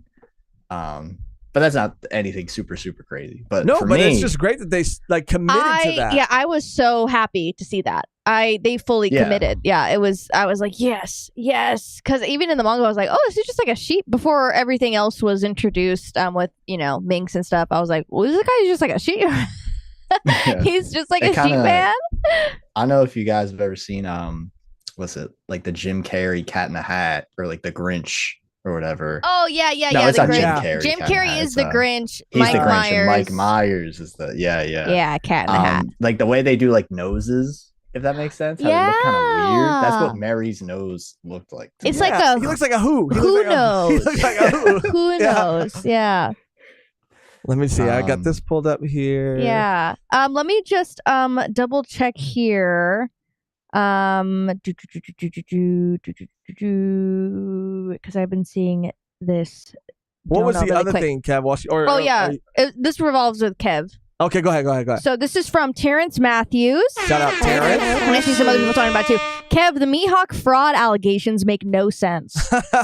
Oh no. I see some Am I other getting people. roped I Am see getting some other. roped into power scale. Yeah, I see Oh, some. no. Iman Shansu said the 1082 agenda needs to be shared. Kev, we're trying not to get Oh. too into spoilers right Yeah, now, yeah. but if you It's could, just- it's you guys know maybe what the chapter was, but it was about Buggy's greatness, Well, I mean, I do need to hear your agenda, dude, and I need to know where you stand on the.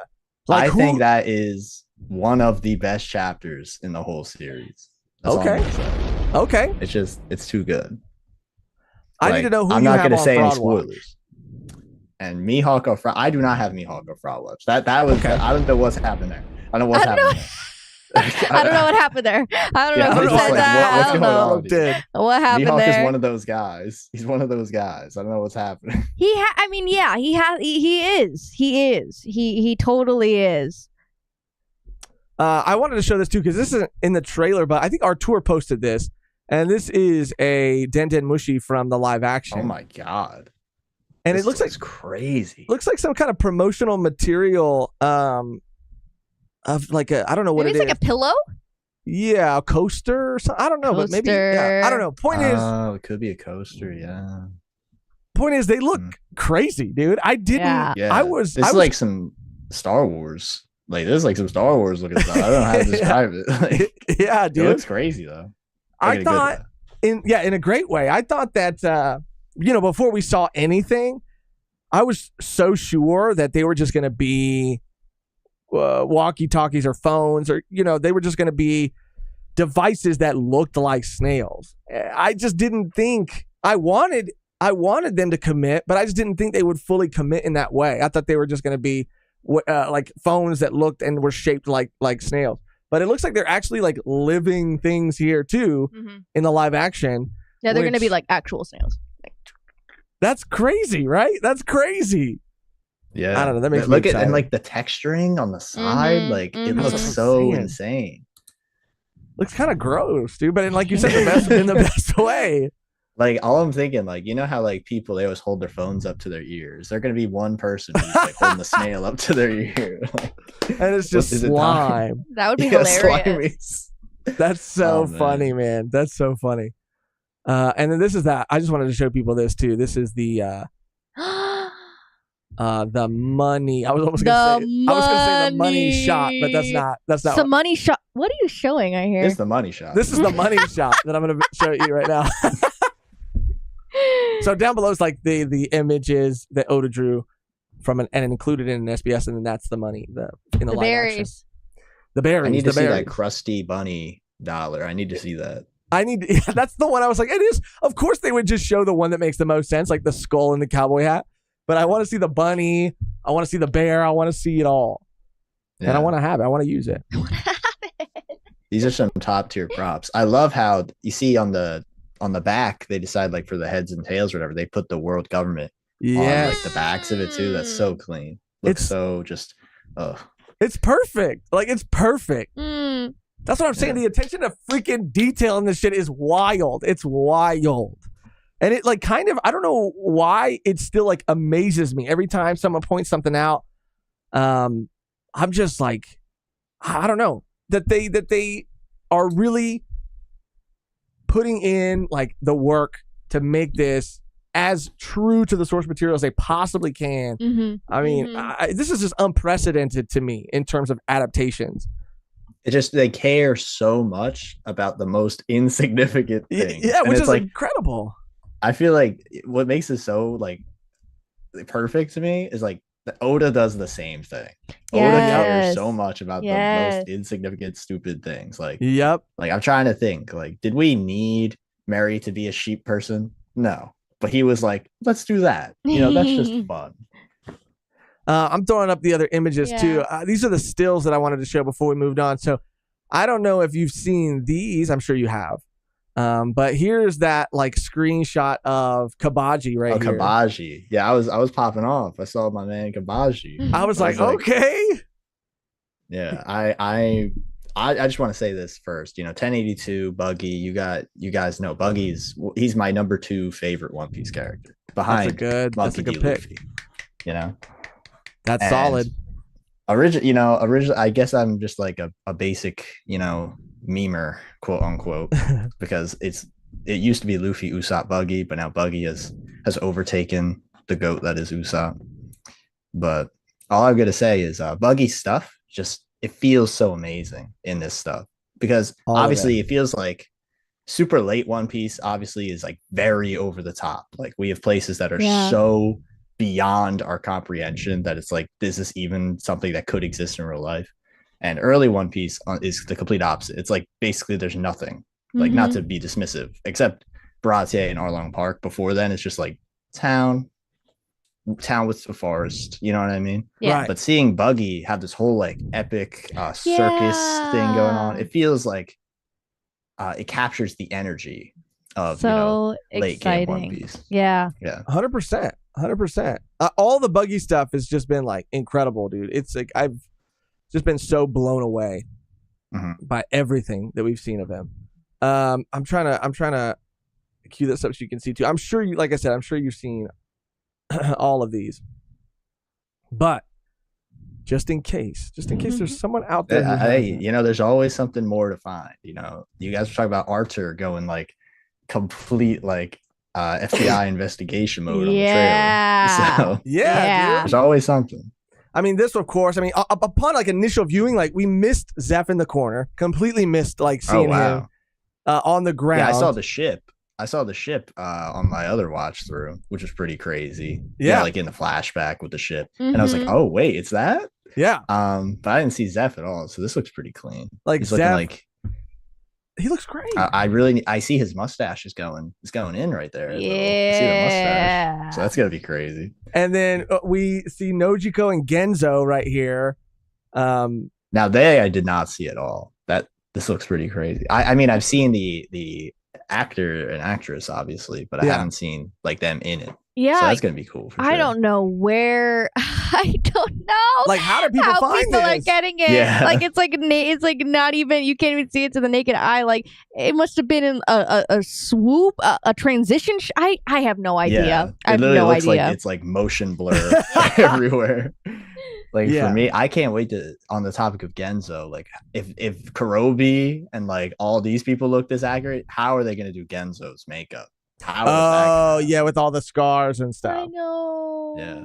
My windmill man. Yeah, I think the pinwheel is not going to be. It's going to be. We need the pinwheel. It's very important. I think so too, but I think. Here's what I'm thinking though. Right. Here's a little calculation or whatever. Hear me out. The pinwheel isn't on his head; it's a corsage on his jacket. Or it's like on the hat. It's like a stitching or something. Like a design on the hat. Or it's not a design on the hat, but it is on the hat, and it is like an emblem on the hat. Where the badge would be like a pin. Yeah, like a pin that does spin, but it just doesn't have a stick, and it doesn't like come like a brooch that can spin. Right, like one of those. Right, that'd be fancy cool. Pins. That'd be a cool homage. That'd be a tip of the pinwheel hat. I like that. The wheels are turning. Play the clown music for that. That's the tip of the pinwheel. The tip of the pinwheel. That's a mouthful, but it worked. It's a mouthful. It didn't work. You were going there, and then you said the tip of the pinwheel. I was like, I'm out, dude. I'm out. Thanks for having me, dude. I'm out. No, but the badge idea is pretty clean. The spinning badge. I think that's pretty cool because we've seen a lot of them. Like that would mean Genzo's kind of drippy. Yeah. Yeah, I love to see a Genzo win, dude. Oh yeah, for sure. Denzo deserves to be happy. He's like the dad that stepped up. Yeah. Dude. He really is, man. I'm trying to think of course, I'm sure you've seen, I'm just adding all of these screenshots I have. Let me see. So like we said in the beginning too, during Roger's execution scene, we will be seeing a bunch of characters, right? Oh, I'm so hopeful. So hopeful. And because actually, we already saw, a certain green cloaked man. Yes. Which is very crazy. Mm-hmm. And I am graciously, I have seen my man Buggy in the audience. I have seen him. Yes. That has me oh man. I don't know how someone found this, but this is a leaked photo of Doflamingo, actually. For real? Right here in the. Do you think he's Knuff? Bro, honestly, when I saw this, I was like, "Tell me why this would kind of be sick, dude." Like, he's drippy right now. I would have never thought Ryan Gosling could put out like any kind of dofy energy, but right here, dude, I'm getting a little dofy energy right here. Okay. Is that? I see it. I see the vibe. I'm just saying, I see it. Is that a crime, Mehgan, to say I see it? No, it's a tip of the pinwheel hat. Wait, go back to Ryan. Go back to Ryan. I'll go back to Ryan. Yeah. So you guys were mentioning earlier, like the Halloween fit. You know what I mean? With Barbie and Oppenheimer. Like the mean Halloween fits, right? All I'm gonna say is I see this Ken fit. You could have it like double ways. Like, you could be like, oh, you're Ken, but you're also Doflamingo. Yes. Yeah. Yes. Or if there's another Ken there and you don't, oh shit, there's another Ken at the party.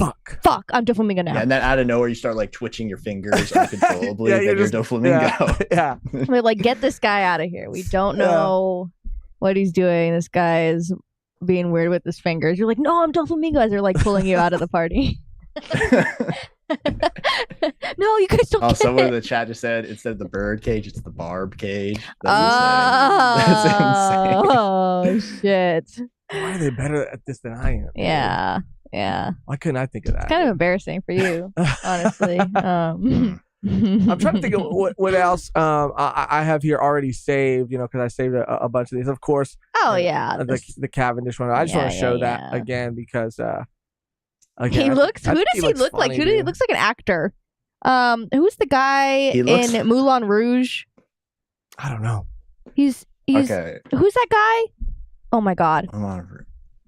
You're talking about like the head of the circus or whatever? No. I got it. Hold on. I have it. Oh shit. Oh, Ewan McGregor. Ewan McGregor. He doesn't look like. Yes, he does. Kenobi? He does. He does. Obi-Wan. Obi-Wan? He does. Well, he doesn't look like Obi-Wan because Obi-Wan got facial hair, but he looks like he does a little bit. I could see it. Okay. Maybe I'm just crazy. I have a very weird comparison for who he looks like. Oh. So I feel like I might be out of the age demographic for this to fully land, but he looks like James from Big Time Rush. James from Big Time Rush. Let me see.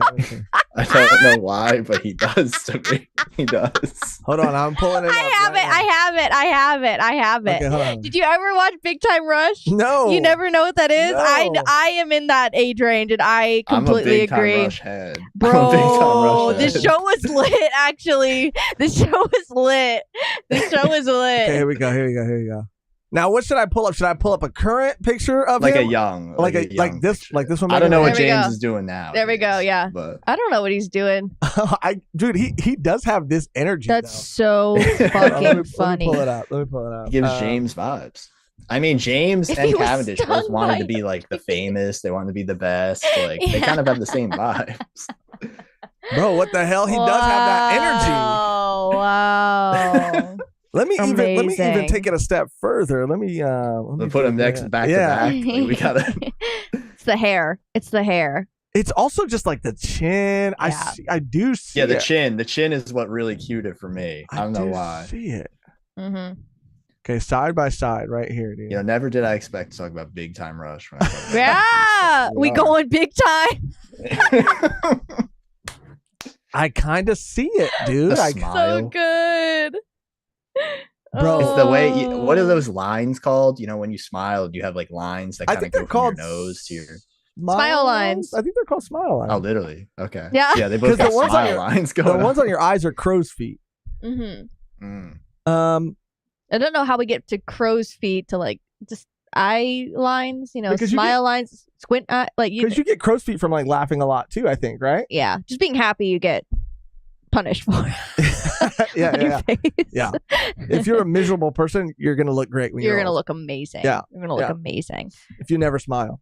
All I'm gonna say, if during, I assume this is episode 1, right? This bounty wall. We're assuming this is episode 1. If in the credits I see James Maslow, Cavendish, I'm gonna lose my mind. Honestly, there has to be some kind of like you need to get some kind of reward for that, dude. Yeah. I mean, there has to be. Yeah, that's my observation hockey. You know Yeah, what I mean? it's just too going crazy, so dude. insane. When you go big time, dude, that show was. I can't believe you missed that. I can't believe you missed this era Josh, of greatness. You literally missed Gustavo Rock. Was this You like? literally missed Gustavo Rock. Was this like after the Jonas Brothers? Was this like? I think it was like same time or a bit after. Same time. It was like Naked Brothers Band and Big That was Time the Jonas Rush. Brothers, yeah. Naked Brothers Band and then Big Time Rush, yeah. Yeah. Okay. I was They had more some of a- bangers too. I Yeah, was they more did of have a some Joe bangers. Bro head, if anything. You were you love the Joe Bros. Yeah, dude. I was a Joe Bro. You were like guy. a Were you Joe happy when they Bro. came back? Oh yeah, dude. I root for them, dude. I root for all of them. I root Even for Kevin? Even Kevin, dude, because Kevin gets shit on. People be shitting on Kevin too much, dude. Let the man have a family. Frankie's Let the the man best. have a life. Frankie's the best Jonas though. All I'm gonna say, in Camp Rock 2, the final jam, when they had Frankie in it as well. Yeah. I'm showing my Frankie- Zoomer energy right now. Frankie is the best Joe Bro. Yeah, you liked Husky musicals too. Yeah, he does give me that kind of like Zac Efron energy. This guy right here, James. James, Zac Efron. I see the vision. Yeah, I got a wild segue. Okay, let's Wild go. segue.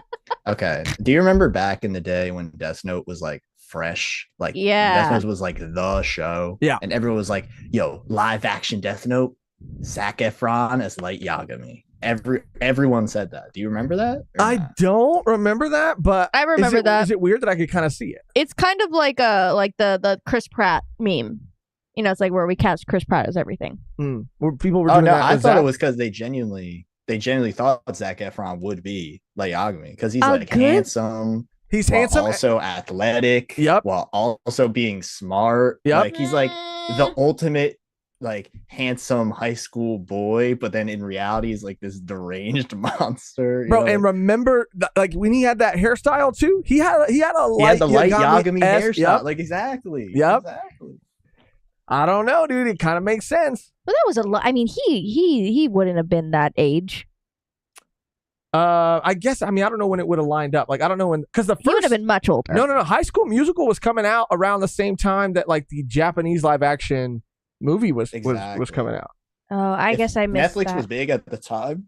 Excuse me. If Netflix was big at the time, I definitely think my guy Zach, he could have been Light Yagami. Yeah, there's a lot of people saying I remember that. I guess I don't. I didn't see that. Crazy. We're gonna get to. Is there super chats we need to catch up on? Okay, we're gonna catch up on super chats, Kev, and then we're gonna go into the Gear 5 stuff, spoiler territory. So warning if anybody doesn't want to be spoiled on current manga stuff, anything past the anime. This is the warning. After the super chats is when we'll get into it. And Kev, if you would like to talk about and look at the new promo and stuff, which I'm sure you've seen a million times, but we just haven't got a chance to talk about it. It'd be cool to talk about it with you. Oh, for sure. You're talking about that peak fiction, Oh, peak Say fiction. less. Say less. And Parr said something weird too. I'm gonna have to look at it in a second. Said But something weird. What the fuck? I don't know. He just said, and I'll play it He's- for everyone too. He said, he sent this in the Discord. He said, where's the stall material, and then it's just a video, a TikTok, and I'm Okay. to stall for him to be able to like make it, but like Oh, I don't know. I don't know what it is. I'm scared. Secret Turtle, thank you so much for the dono. Likes are at a sweet, sexy 69, but I think we can get them much higher. Oh, we yeah, did, Secret. can. We did. Thank you, everyone. I'm sorry it took us a while to get that. The joke doesn't really add up now. But okay, so is that one? Mr. Fan with a member comment. 12 months. Woo! 12 months. Shout out, Mr. Fan. On Arlong, for me, it's the fit of his clothes. It is off shorter shorts, tighter clothes, and less chunky boots would help him help him look taller. I see. So it's just the tailoring. The tailoring. It kind of like doesn't do him any favors, I guess. Terrence Matthews, again, thank you, Terrence, so much. Where'd you find this? Josh, Big Time Rush is a pop boy band that started off on Nickelodeon and started performing in real life. They recently reunited and did a new album. I didn't know that. Did you Let me guys know hop in that? on the Yeah, BTR. yeah. So my sister, her friend went to their show in Philly, and you're not going to believe what happened. Rick Astley showed up and performed "Never Gonna Give You Up," interrupting one of their songs. Like No completely way. seriously. No, completely seriously. What? They got rickrolled in real life. That's crazy. I wish I could have been there. I wish I could have. I was like, losing Holy my mind. shit. I would have. I was like, Genuinely, I would have lost my mind. That's insane. Just imagine just hearing the music. You're like, wait, what the fuck is going on? Yeah, like, huh? Wait, what? And it's literally him. Because I would have thought, yeah, they were just like playing it. No. That'd be crazy. Terrence Matthews again your with the kitchen. dono. Thank you, Terrence. Big Time Rush versus One Direction was a big debate. That was a huge debate at the time. Do you remember One Direction? I do remember. Wasn't One Direction? Harry Styles Yeah, Harry Styles. and Zayn Malik. I think. they were bigger. They were bigger than Big Time Rush, and it's funny because Big Time Rush has big in the name. But Damn, fire shot. I'm just saying, look who lasted longer. But Big Time Rush, like they had personality and they were funny. Big Time Rush. Yeah. And, Their show made them more likable. okay, One Direction was One Direction, they were. and one, they went were in One one. They Direction? went in One Direction to the ground. Oh, damn. Okay. I mean, Harry All Styles. I'm gonna say, One Direction was on iCarly. That's huge. Oh, That's that's huge. That's big time. Pun not intended. That's big time. But I don't know how we feel about that because that means that they were a little too cozy with Dan Schneider. Oh yeah, they got the foot. Just period. They got the foot. They got the foot. They got the foot. Something was a foot there. There was a foot. That's a good one. That's a good one. Spicy Kimchi Duke gifted one Volume 1 membership. Thank you, Spicy. And Paladin Berserker Jedi Damn, with a son, dono. where'd you find You have to this? reread Chapter 0 to compare the people in the crowd at the execution in the chapter for the Easter egg and the One Piece live action trailer. Roger's execution scene. So there's like there's a lot of emojis here that are important. We got a flamingo, we got a gecko. Moria. Yeah, got a gecko. We have a dragon and we have a clown. Ooh. If we see Moria at the execution scene, that's gonna be crazy because like he's built like an onion. You know what That's we what I'm should saying. show? There's no way. You should show that photo. Oh, now that we're here, if you could pull it up. I can. We had talked about previously, and again, we're going to be heading into spoiler territory. So if you're not caught up on the most recent chapters of One Piece, you might want to watch this at a different time. But we were talking about a certain character. I'm saying it now. Moria in general. In appearing at some time in the newer chapters, and a person, a very beautiful individual in our community, drew a photo of what our ideal Zaddy Moria would look like if he were in the gym hitting it.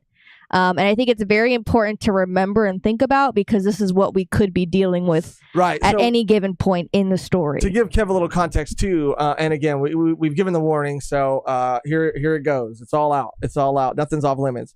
When we were on Hachinotsu and we found out that Kobe set Perona free and Perona asked him to set Moria free, we were just saying that maybe Moria hasn't been twiddling his thumbs since he's been locked up. Maybe this is his time. Maybe he's been locking his thumbs on some dumbbells. Right. So we talked And about maybe hitting he's it. going to come out, he's going to be jacked. And that's when I believe it was Nat, of course, Nat in our community put together this beautiful image that's probably going to be a lot of people's wallpaper. And this is... Hey, yo. Hey, Now, yo. this is what I'm talking about right here, dude. The beard is crazy. The I beard's mean, crazy. The I just want to say, like, I'm not trying to be inappropriate. It's just like the outline. The outline. And that's all I'll say. Okay, you guys. His thighs are enormous. They're huge, dude. They're huge. They are huge. Like, what happened to the onion? What happened to his onion-shaped body? Like, this is crazy. This is what happens when you go to the gym. This is what happens. This could be me. This could be me. The Mihawk cosplay coming up. But that's what what we were saying is Mihawk, because Perona is pretty cozy with Mihawk. No, I do not use ship Do you ship Moria and Perona? Are you being for real? No, I'm saying, but with this image, I'm just saying, like, never. No, I'm just saying. Josh, I'm not gonna lie, bro. Like, I have like a disgusted, like, nah, bro. Yeah, literally, how could you even say that? Because I'm just saying it based off the picture that I'm seeing right No, here. it's not based off no picture. It's their relationship. I'm It's not like saying that I ship them. That's what I said, and he said that last stream, and I was like, "What the fuck are you talking about?" No. I'm saying I don't personally ship them. I don't. But you said looking at this picture, I might see them together. Like it's even fucking weirder, bro. It's even fucking weirder. Yeah, like you're fucking fraud. You're fraud. You're caught, and you're a fraud, and you're caught. You're caught. I don't You're caught. use logic. You were when caught I in do these 4K things. right now. Well, I'm just saying, Bro, dude. I don't know, man. I don't know, man. Like, Bro, all I'm gonna say, like, for I'll real. admit, I'm a filthy shipper. Like, shipping gives me life, but that ain't it, bro. That No, ain't it, bro. okay. Let me rephrase what I mean to say, and what I mean to say is that we could be looking at a Daddy Moria situation. Probably not. Okay, probably Not not. daddy, just daddy. Right. Or yeah. Well, Daddy and Zad. Zaddy. We just could be looking at this. Could be real. This could be the future right here. And I'm just saying that he would make a lot of heads turn. Period. That's it. Period. And I'm leaving Perona out of it But because you brought her in. You said that. No one else mentioned. You're the one who brought her in. I do have to say, I have to say this. I see people in the chat saying they ship Mihawk and Perona. That's also terrible. That's all to me. That's also terrible. Like, I don't think that's now that terrible. he's on Megan. Now that he's on fucking No. It's not on me. It's not on me. It's not on me. It's not on me. Okay. I love that for her. Okay. I love Yeah, that but for I her. And feel everyone's like like, that's there's an another, age gap. like- There's an age gap, and I'm like, that's even better. Whoa. How old is canonically? How old is Perona? She's my age. She's 25. I think she's 25 after the time skip. Okay. I don't know. I think Perona is like she's fine on her own.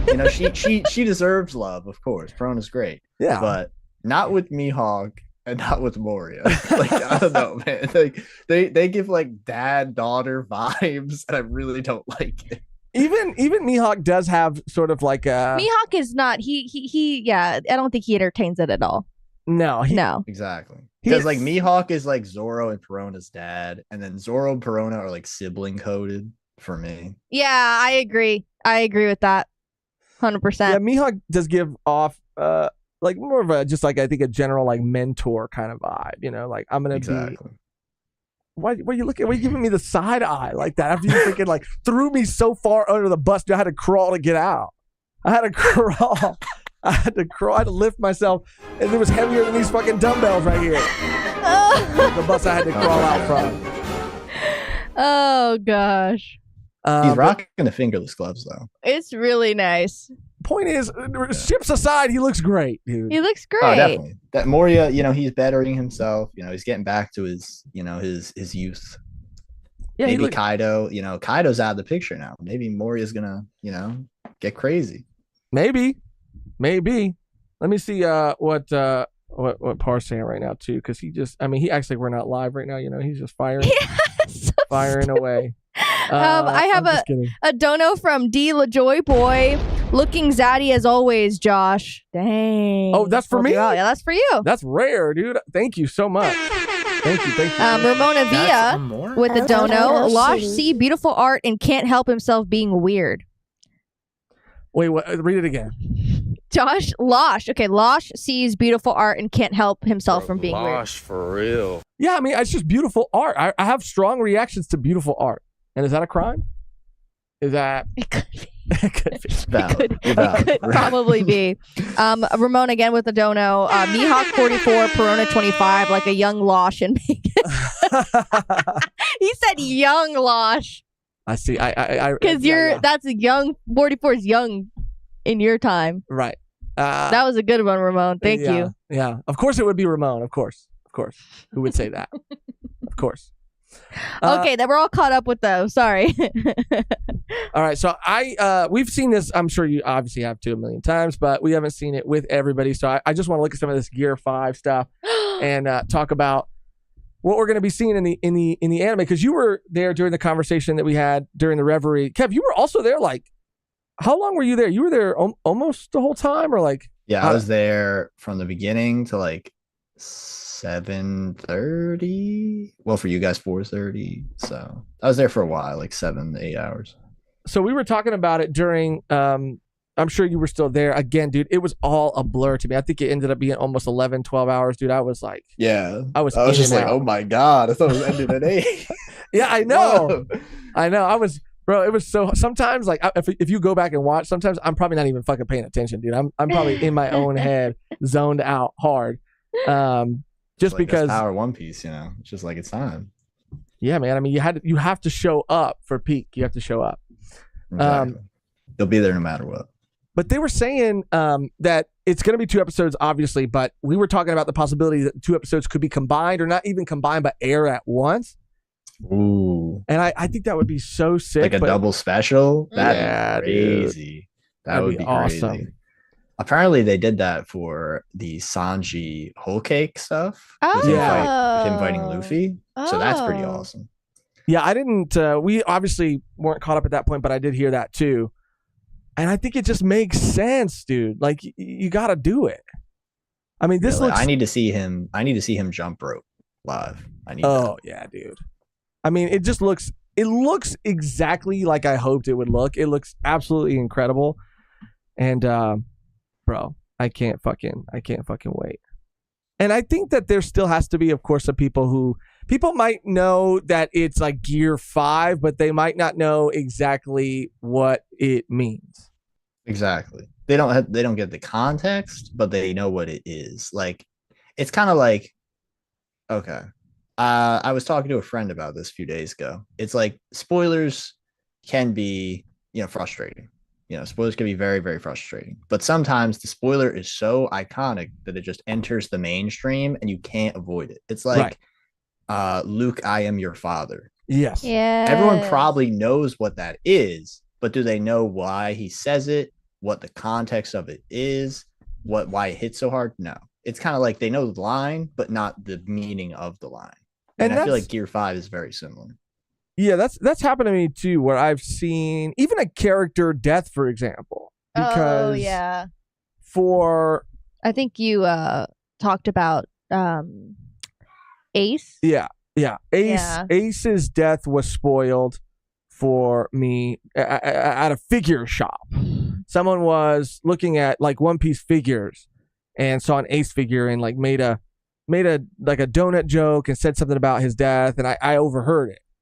And so I knew that he was gonna meet his demise at a certain point. But you didn't know how. But I didn't know how. Why. I didn't know that Luffy was gonna be there and it was gonna be as dramatic as it was. I didn't know.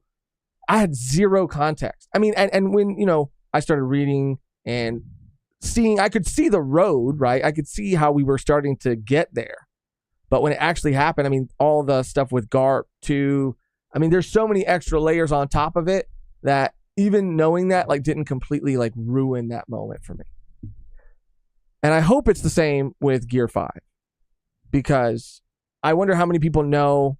Well, yeah, I mean, it's like the same thing. I think figures and like how it's happening here, because you have a Snake Man figure here of Luffy, and not knowing anything about the character. Imagine seeing that and being like, "What is happening?" Or how does he get to that point? But yeah. Yeah, I think that there's going to be some people that are going to be shocked and surprised. And I'm honestly, okay, where do we land on this, Kev? Can we just start? I'm just glad that we can finally start posting images of it like in thumbnails and stuff. And we can start posting it like more, like we don't have to worry about spoiling anybody anymore once these episodes come out. Yeah.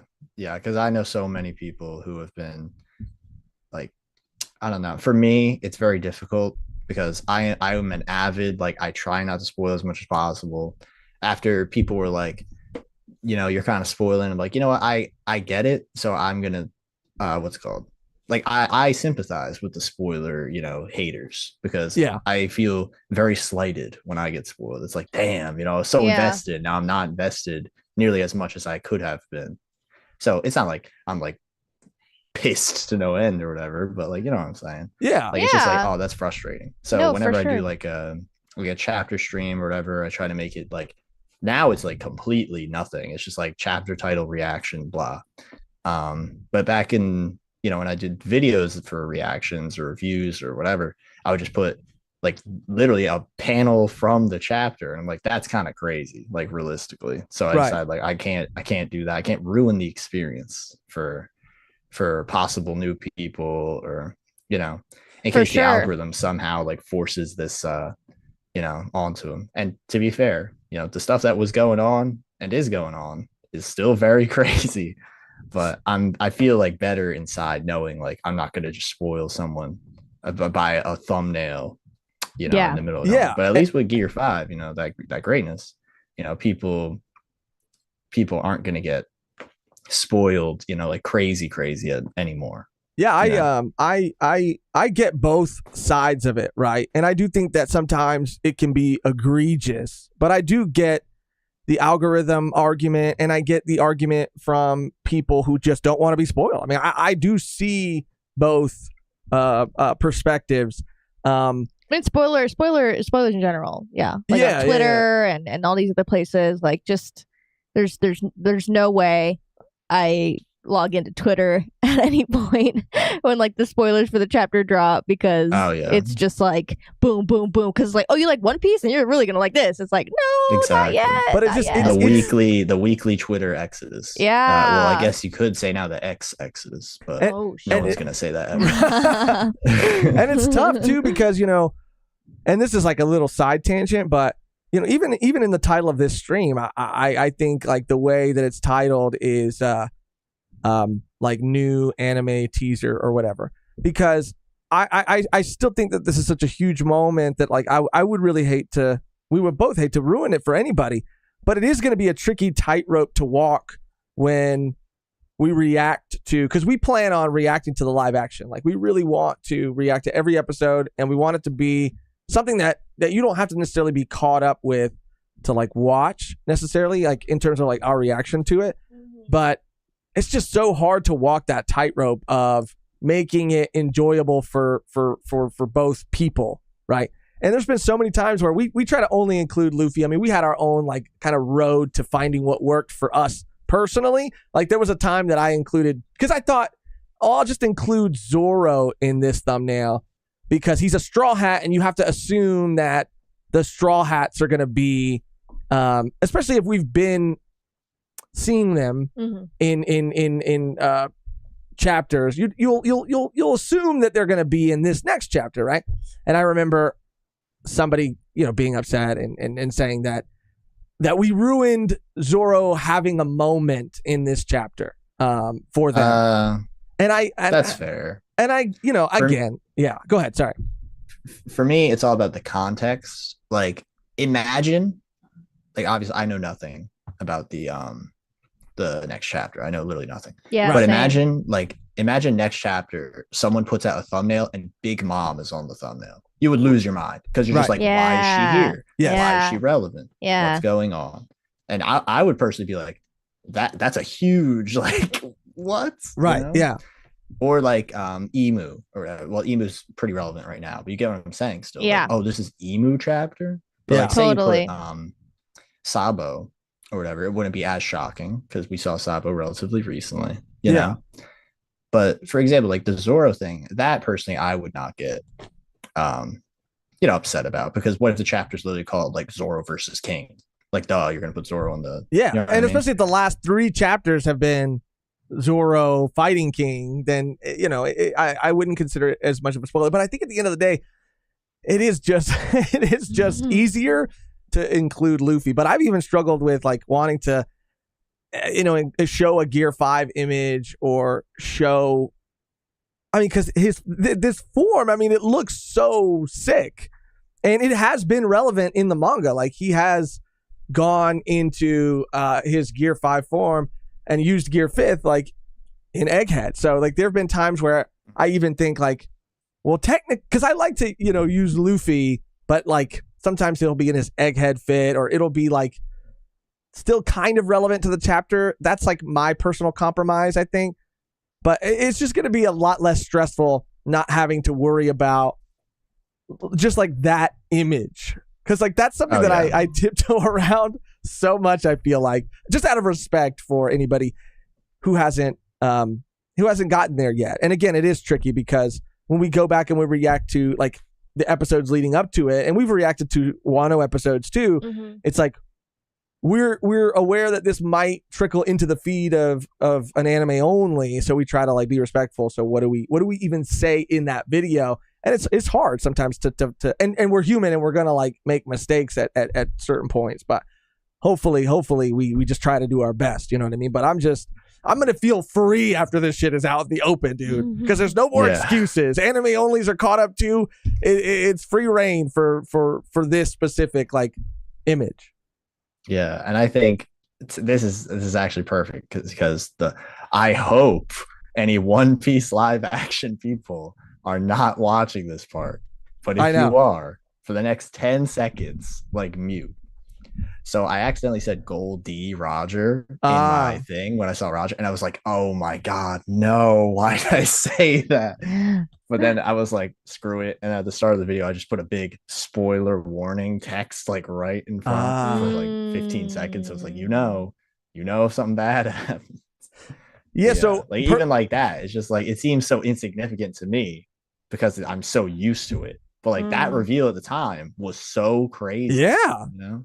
And I just, this is interesting to me personally, and we can move on after, and we could talk more about the actual episodes and even like talk about finally cutting back to Egghead when we do get that new chapter. But I do want to talk about this for a second because I'm just intrigued by it.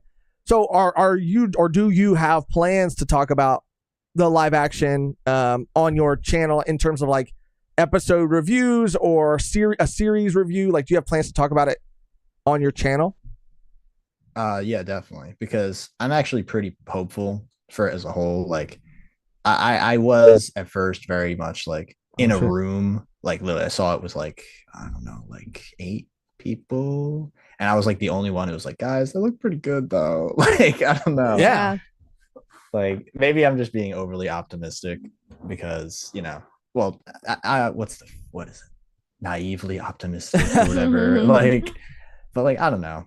Even if it is bad, which I don't think it will be like terrible, it's still One Piece, and like nothing's gonna change about it because I still love One Piece and I still am gonna read One Piece and watch One Piece. So this is just a way for more people to get into it. Yeah, I think it's gonna be. I genuinely believe it's gonna be great, and I think it's going to.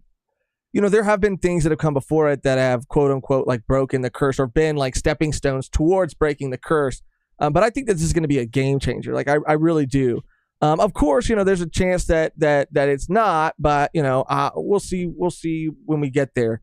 But I asked that because I wonder, like in those videos, obviously, of course, you're also having to walk that line, right? Where you talk about certain things that happen in the live action, but you're going to have to talk about them in a way where you're not spoiling future events, or are you going to talk about them since, your channel is a channel that also talks about the manga and stuff?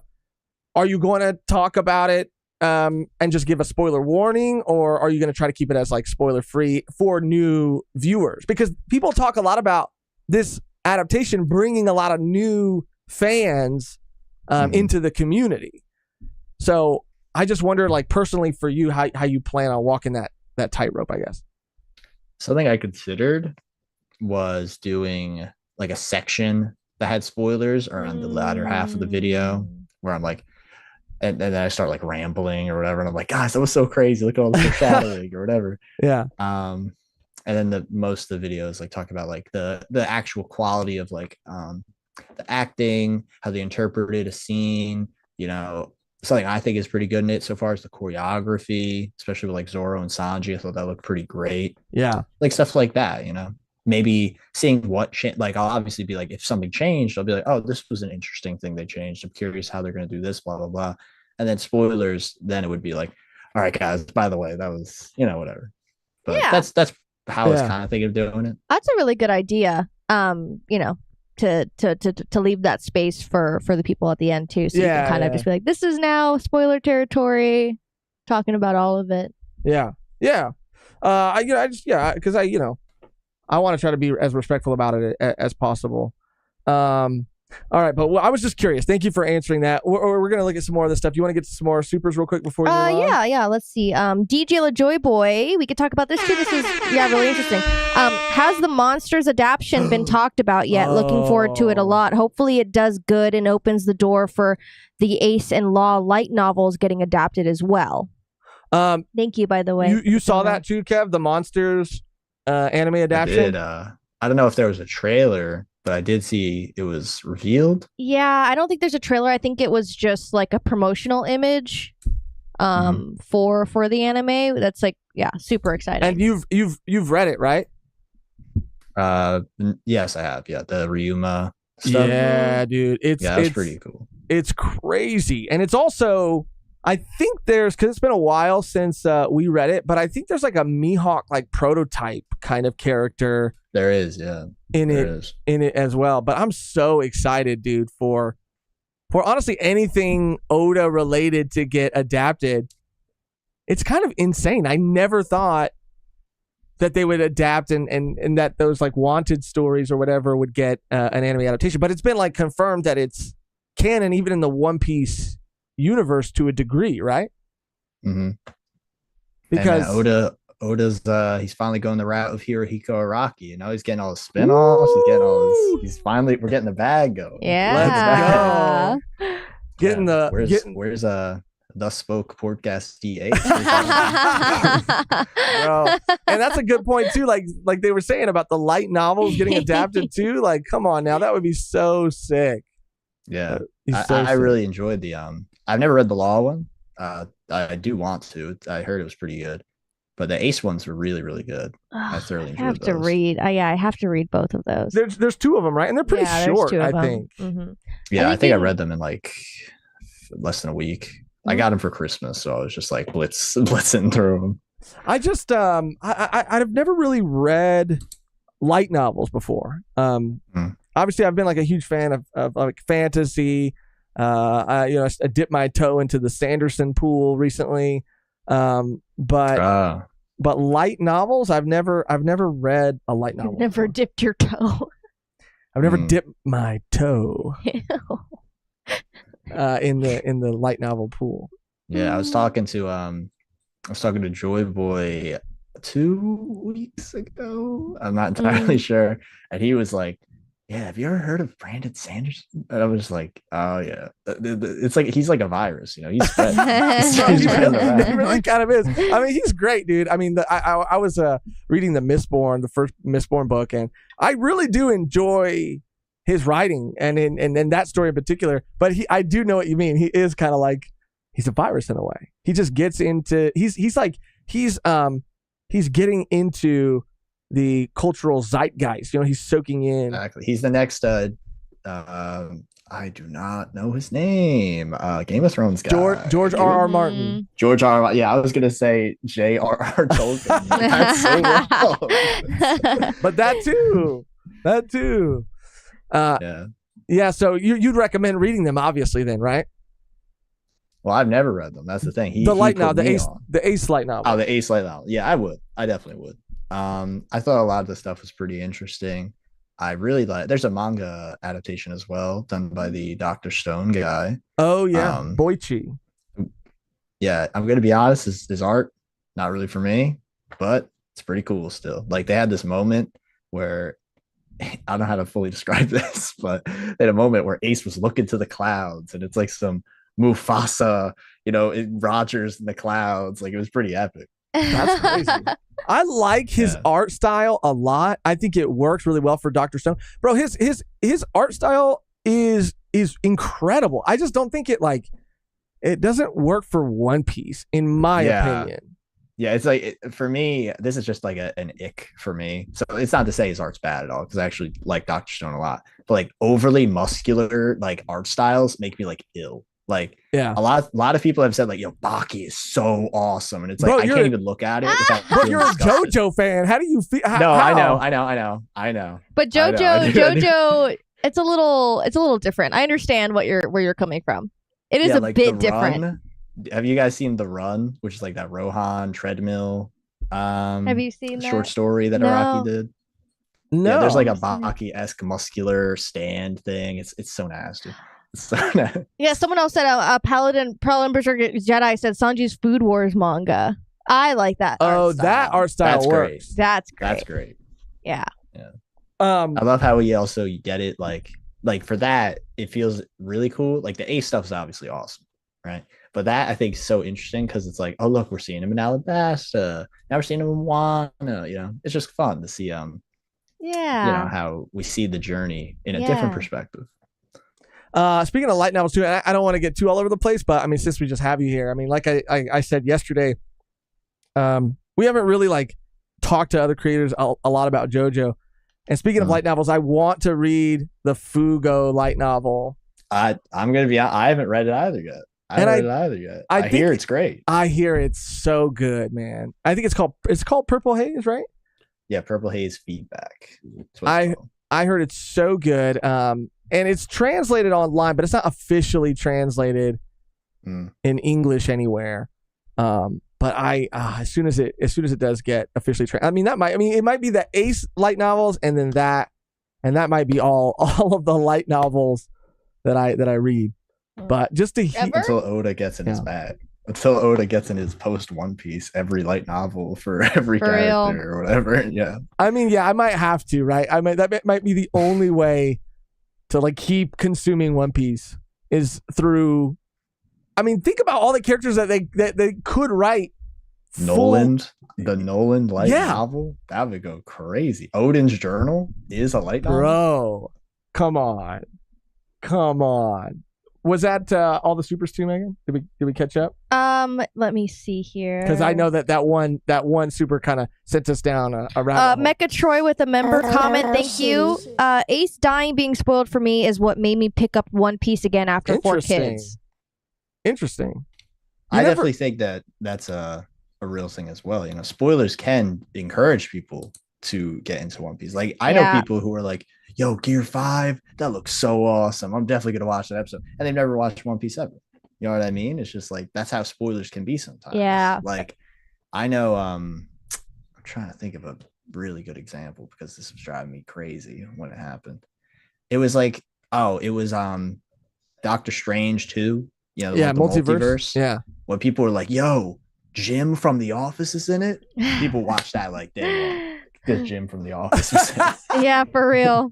I mean, he was a great read. I mean, I was kind of that way with like Neon in general. Like I saw the movie was going to be coming out, the Thrice Upon a Time, the last movie that came out, and I saw characters and stuff, and I had seen them, through cons and whatever, but I was like, what is this? This looks really good. And I just watched all of Neon just to watch that movie. Yeah. And I watched it. Yeah. I also think too, talking about Gear 5, it could be a situation where people think it looks cool, so they want to catch up, like you were saying, Kev, or that they're just so like maybe they watched a little bit, but they never like went all the way, and having to feel like they're dodging spoilers is incentive for them to just catch up. You know what I mean? Like I've heard so many people say that they switched to reading manga when like right around like the Gear 5 moment. Mm-hmm. They were anime only, and then when all of that stuff started coming out, they said, fuck it, I'm reading the manga because I just don't want it to be spoiled for me. Which I get. Oh, definitely. Sorry, Megan. I like that we do go down the rabbit holes when we address the supers, but is there any more that we have to catch up on? That's it. Okay. All right, cool. So is there anything else about the Gear 5? Because I do want to ask about how hype are you that we're going to be back in Egghead for this newest chapter that's going to be coming out? Egghead, some people are like saying this isn't even in Egghead, the Egghead interlude or whatever, truly one of the best runs of One Piece I think I've ever read. Yeah. Like it's insane. Like this is some Marineford tier. This is some Odin flashback tier, Robin flashback. Like this is it. Yeah. We're in. We're in. So getting back into actual Egghead though, that's going to be awesome, obviously, because we got a lot of hype, and now Oda's saying this is even crazier than Oh my everything God. else we just saw. That I think is truly like that's what's saving me right now. It's like what's gonna happen? Oh my God. I remember, we were on the Reverie and I forget who brought it up. But someone brought up the idea of Saturn getting killed, and I'm like, oh my Yeah. God, imagine. Yeah. I think that could be one of the things in the incident that shakes the world, right? My kind of thought was that information is going to get out too. A lot of it is going to be broadcast to the public, which I also think would be pretty fucking crazy. I almost need to it's felt like it's been so long that I feel like I almost need to do like a recap or have or go back and reread everything that was happening at that. Yeah, what happened at that time? Because where we left off, I mean, no one had got there yet, in terms of Kizaru and Saturn, but it was just the York reveal, the Lucci Kaku team up moment. But Shaka, yeah, dude, there's so much. There's so many little things, and then there's obviously the theory what if Katarina Devon is already on Egghead and is some type of shape shifting? There's a reason. Archer, shouts to him. He made the Egghead Among Us. It's real. Everyone is sus. Who yeah, for even, real. What's going on? Yeah, dude. I'm so excited. I'm so excited to finally cut back and to finally see the Straw Hats again. This is the first time that we've been weekly readers, and can now since Wano ended and Egghead started. We started at the beginning of Egghead reading weekly, which is insane. We're so just privileged in that way. You're in the golden age right now. You're in the golden age. But this is the most that we've ever felt what other people say they felt previously when you don't get to see certain characters, and it's nothing compared to other arcs. Oh yeah, but it's been 3 months. Yeah, but even that feels like it's been forever, dude. Forever. You're just Josh, can you do me a favor? You see how you're holding your arm out right there? You're holding your arm out. Yeah. Okay, use your other arm and start patting the yeah, exactly. That's what you're doing right now. Yeah. I'm fiending. I need to for Monkey D. Luffy. I need it mainlined into my veins. I was just queuing up a little image right here so we can have on screen while we talk about it, just in case. A little visual stimulation. That I could switch to at some point.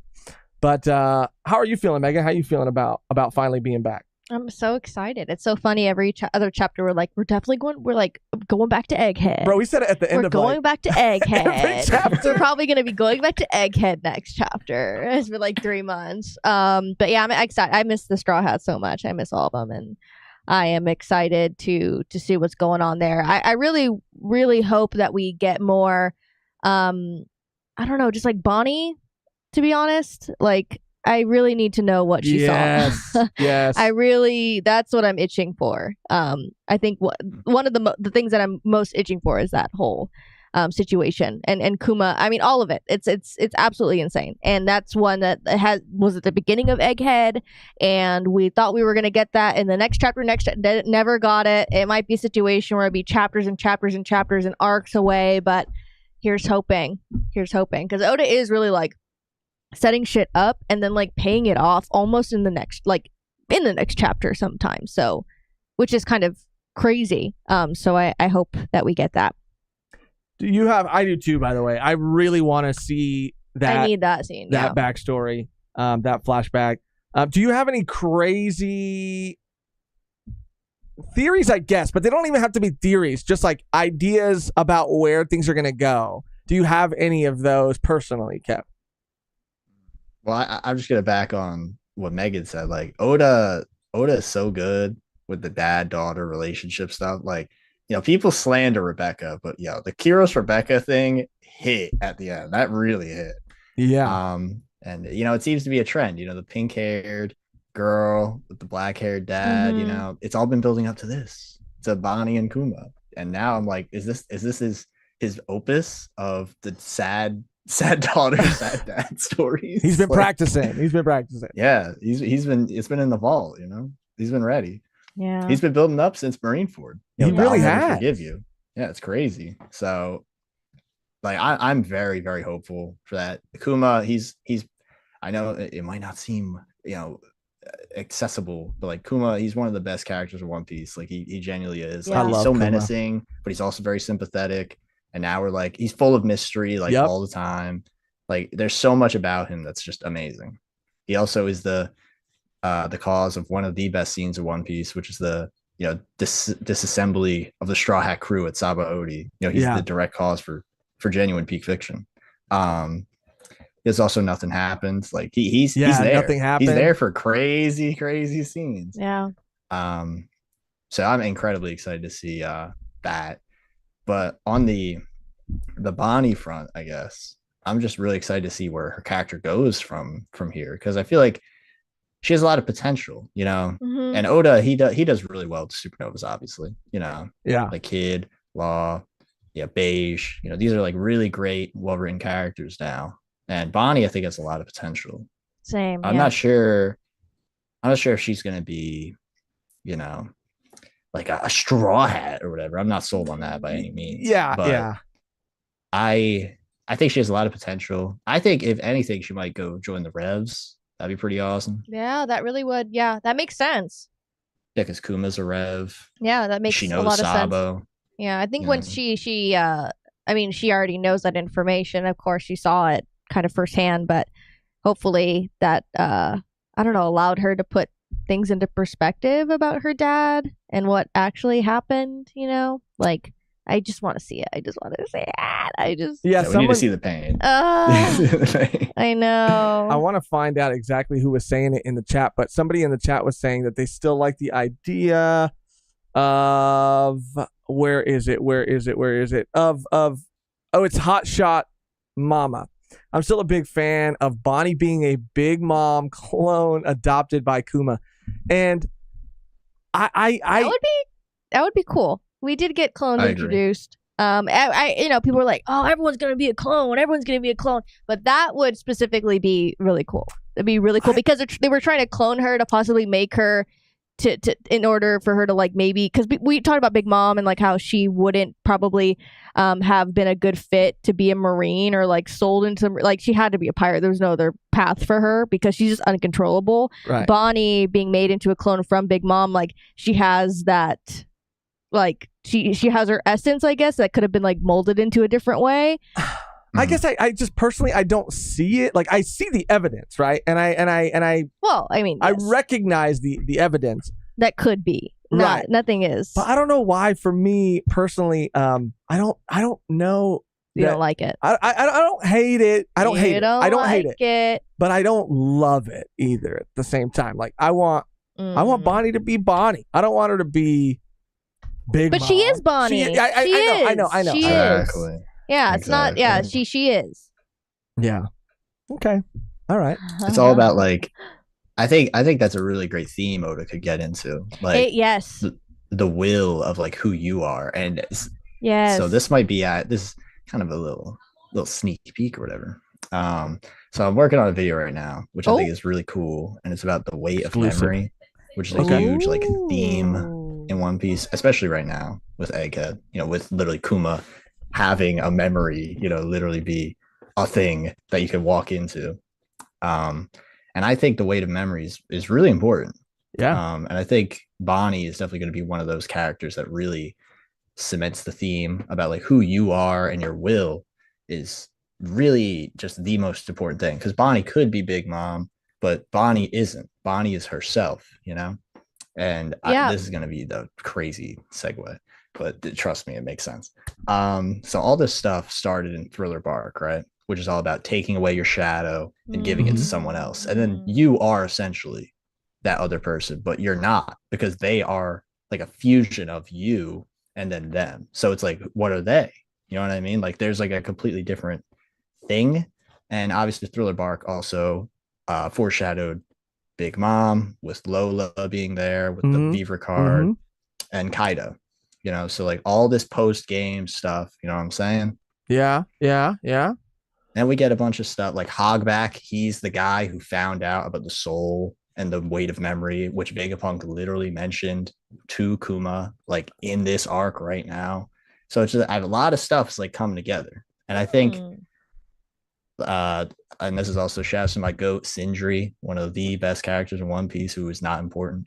The zombie girl. Yeah, she's great, dude. She's great. Yeah, and her whole thing of like even though like she was literally forced to follow Hogback, like there was something inside of her that said no, and then she starts crying and like stuff like that. I think that there's some inherent will in every single person that is different, even though like Sindri isn't Sindri, but she's also not the girl with the plates. She is a fusion. She's a and new something different. Well, what were we watching recently with that concept? It's like Josuke. Yeah. It was that. No, it was that. Because we're reading that right now. Yeah, exactly that. And we talked about it before because when we were going through Wano, we had seen people not be the biggest fan of Big Mom losing her memory and kind of regressing to a different person. And like once you take those memories away from someone because of their past experiences, what they went through, it does change who you are. Like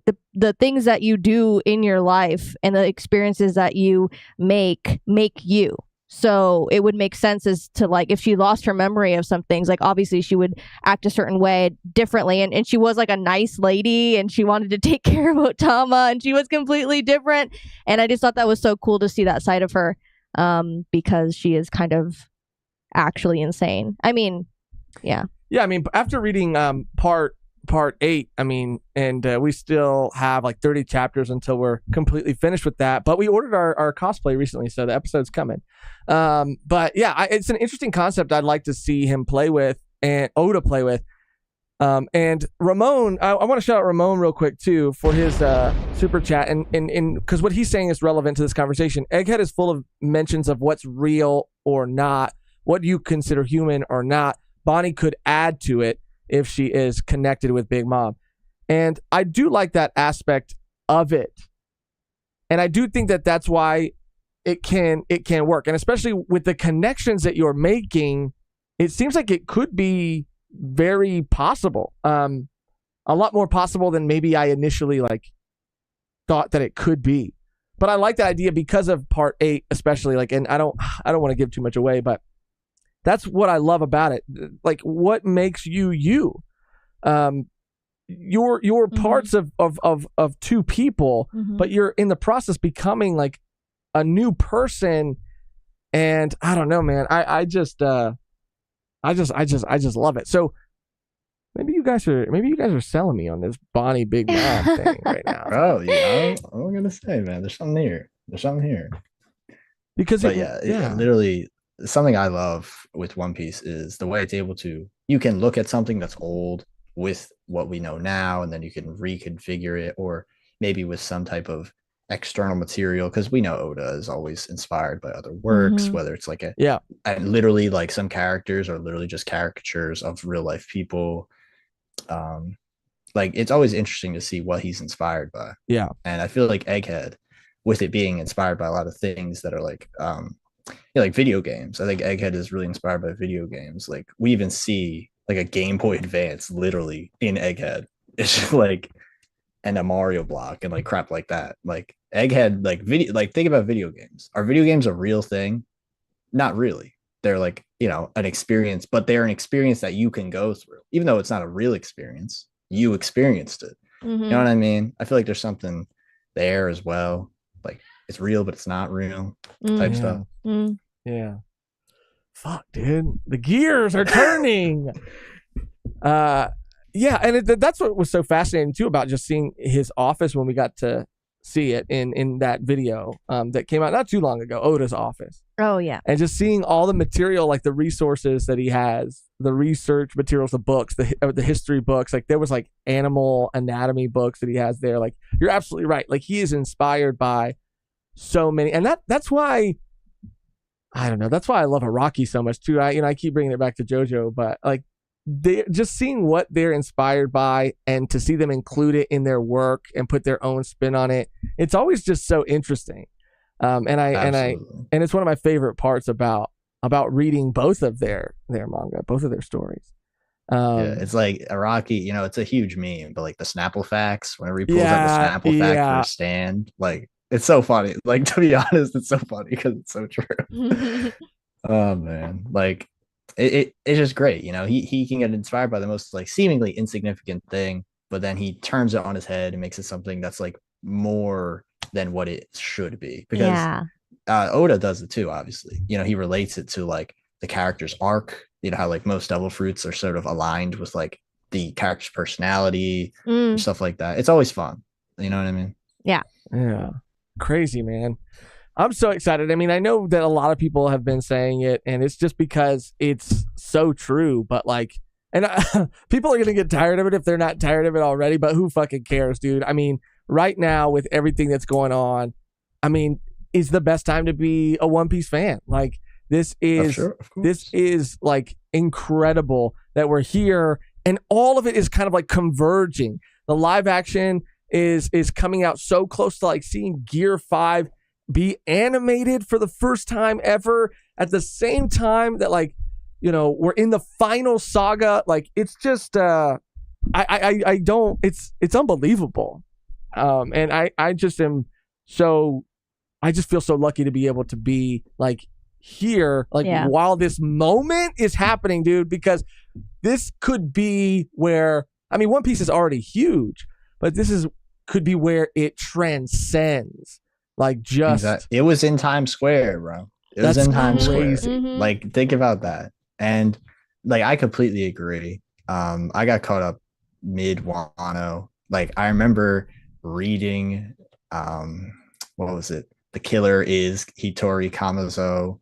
Like, I remember losing my mind. I was like, it's killer. yeah. But like, just getting caught up and like being on this journey for, I don't know, like 2 years, 3 years before like diving in like crazy deep. It's amazing. Like, seeing Gear 5 like happen like live, like now in 2 different ways, like seeing all these people get into the series, seeing like people I know would have never dived in One Piece, like never. Like, I cannot emphasize that enough. But now they see this Netflix show and they're like, oh, it's that thing like you talk about, or it's that thing. Now they're gonna watch it. Like, that's crazy. Yeah, man. It is. It's fuck, dude. It's so crazy. So we don't want to keep you for too long, and we're probably gonna end up wrapping up kind of soon. But I do want to say again, thank you so much, dude, for coming on and talking with us. It's been a pleasure, and I can't wait to have you on again to have like a completely JoJo conversation. I need it. Let me keep it 100 right now. Your Stone Ocean takes were kind of crazy. Like, let me just keep it honest. When you were like, like, they were toxic a little, but you're kind of, it's like you're right and you're wrong at the same time. It's like, oh man, that is like, a you hill. love Jolene. Yeah, and that's great. Yeah. That's great. How can you hate Jolene? That was the one part of Stone Ocean I liked. Jolene's great. Yeah, but like, see, that's kind of crazy though, because like Weather Report's right there. He's awesome. Like, it was, bro. Okay, like, and not like he's cool. No. Weather's cool, but it wasn't weather. It wasn't weather. It was like how the twist and how like his backstory and when it was revealed. Careful.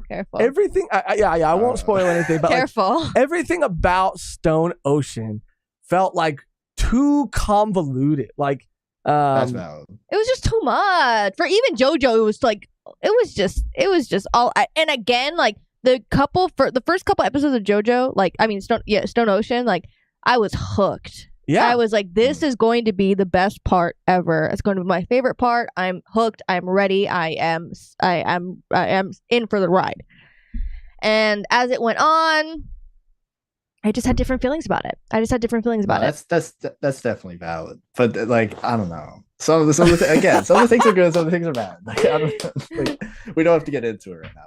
Yeah, even in the chat, someone core just saying finally somebody says it. Like, I mean, I don't think it's a hill that I'll die on, but at the same time, like, I do feel strongly. No, like, here's the thing. Like, you guys, I know you're part 5 heads. Like, you loved part 5. Dude. For me, part 5 is the worst part. I'm kidding. It's not the worst part. Oh. It's okay. It's okay. It's okay. Again, all of them are good in different ways. Like, I wouldn't say there's one part that was absolutely horrendously awful, because they're all so different. But I would say I am glad that part 6 was over, and then I got to get to like peak JoJo, which is part 7. Yeah. And also part 8. Part 4 is right there, though. Part 4 is right there. Oh, yeah. Part 4 is great. Yeah. And my heart sank a little bit, dude, hearing you talk about Golden Wind that way. You know? No, I'm just saying. Like, No, don't get me wrong. Part 5, some greatness. Like Bruno to go. Go. Exactly. And you know what's funny is like you feeling a certain way about like our takes on Stone Ocean. I feel like I like, obviously we both love Golden Wind, but anybody who has like issues with it, all the issues that I've heard that people have with it are completely valid. They just didn't, I see them, I recognize them, but they just didn't bother me. Yeah, Exactly. they don't. I'm like, okay. Yeah. I don't take it personally at all. I'm like, you guys, Exactly. it's fine. People who get like crazy, like upset about anime take, first off, that's cringe. That's just straight up, that's cringe. Like, like what you want to like. Right. You know what I mean? Like, you can like Baki, but I can't even look at it. So I'm not going to judge it. What was I that way about? I was that way about Megan's favorite anime, Clannad. Like it was the eyes. The eyes. Yeah. I was like that for a bit, but I got over it. And it does change. And it does change in Our after style story. It does change. No, it does change. That's true. It's in the first season. Yeah. You only watched it once, so I won't knock you for that. Please don't. But yeah, again, thank you so much for coming on. We'll definitely I think after we're caught up with JoJo, we'll do like a JoJo thus far type of video or stream or something. I was gonna say we need that tier list. We need to see the tier list. Yeah, we'll definitely bring you on to do something like that because we gotta do it before we jump back into part 9 weekly, which is gonna hurt. Great. Well, it's gonna. I mean, monthly. Monthly. Which is like, That's the only reason monthly's Yeah, kind of cool is because the chapters are meaty. I mean, they're meaty, but we're used to reading like 30 chapters in one sitting of JoJo. I'm just gonna let you know the monthly grind is painful. Damn. It's painful. I can feel especially like for Jojolian, right? You guys read Blue Hawaii, right? Yes. Yeah. That's my I favorite. read that. That was when I started monthly. After that, I was like, "Oh my god, this is so insane." And how many For years like ago? 5 years straight. I was like, Oh "Oh my my God. god, like fiending so hard." Oh my god.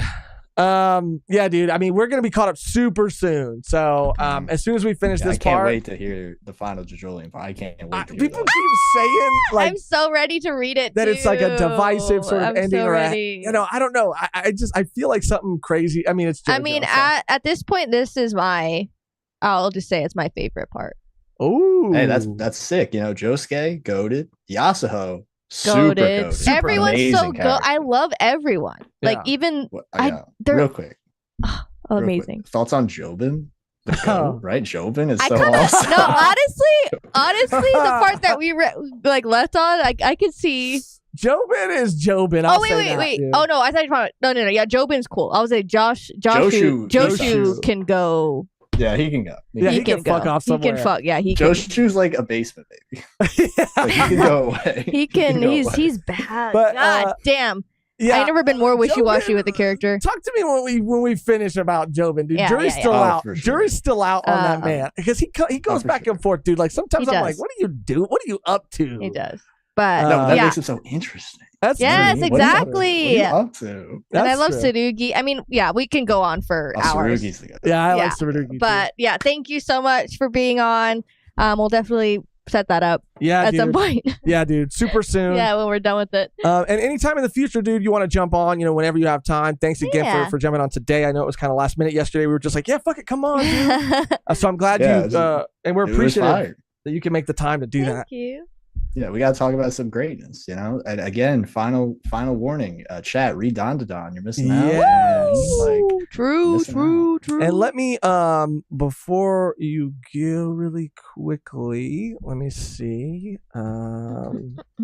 Sorry, one sec. This is going to be worth it, everybody. I promise. I got it. I got it. You got it? You got it faster than I did? Yeah, I did because I'm Okay. younger and I'm more adept at Okay, dude, you typing. don't have to say all that. All right. Megan has spammed Sorry. the link to Kev's channel in the chat. So subscribe if you haven't subscribed to him. He's just an amazing guy, an amazing creator, and show him some love. Yeah. Appreciate you. I see someone in the bend over. Yeah, you're trying to hide his message. Joshua is bad. It's because Joshua's a little too close to Josh. No, it's Joshu. Joshu. We call him Joshu. Yeah, I call him Megan likes to Joshu. call him Joshu, and I take What about personal Lashu? offense. What about Lashu? Dude, that's actually brilliant. That's actually great. New cosplay? You should. let's not put You that would out. make a No, don't ruin really the hair. Don't good ruin the hair. Joshu. I commit. No. So I gotta before the cosplays. I have to know. I'm dying. Right? Are you gonna be Josuke and Yasuo? Or Gotta what do we it. feeling? Gotta do it. Of course. Gotta do Okay. Josuke and Yasuo. We used to try to cosplay for multiple parts, but it just got to be too hard. So Yeah. we saved like one for We the only do that for finale. Done Piece. Yeah, for Done Piece, like every episode at a certain each point. arc, Yeah. Yeah.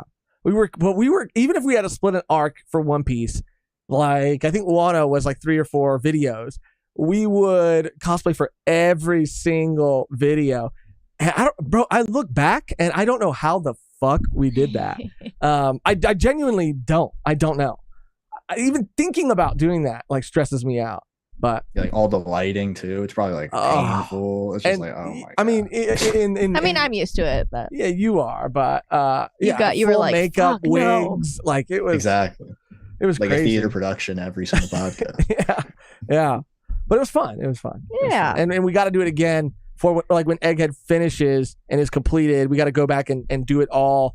Look at all Bonnie of it cosplay at once. That's- Bonnie cosplay. She wants to do Bonnie. Yeah, I want to do Bonnie. I'm thinking about doing sure. the Stella body, dude. I think it'd be kind of funny, dude. Vega Punk. Oh my god, the apple. With the apple and the tongue. That would be great. That would be so It'd be good. kind of scary, I think. I mean, yeah. That's good though. But yeah, I Right? guess that's kind of cool. Anyway, all right, Kev, we're gonna let you go. Thank you, dude, so much. Thank you so much. Appreciate you for the greatness and the Yeah. conversation of not just One Piece mostly, but some other stuff as well. Yeah, dude, and for real, man. Anytime, dude. Anytime you want to come on, just let us know. And you're always welcome. Appreciate you. So you guys have a good one. You too. Stay clear of Jajolian. Stay clear. Don't get ruined on that. And Yeah, dude, we're gonna definitely have you back on to talk more JoJo because even when we started to, I wanted to keep going and going and going and going. It was so hard to stop. So we got to set that up soon. And I'm curious to hear your thoughts on the end of it too. Yeah. So curious. I No. Okay. Oh God. Thank you so much. I hope we have a great day. We have a great day. You guys have a good one too. All right, later, Kev. Thanks, dude. Bye. Yeah. Shout out Shout to out. you're hitting it I already hit it. to Kev DOG.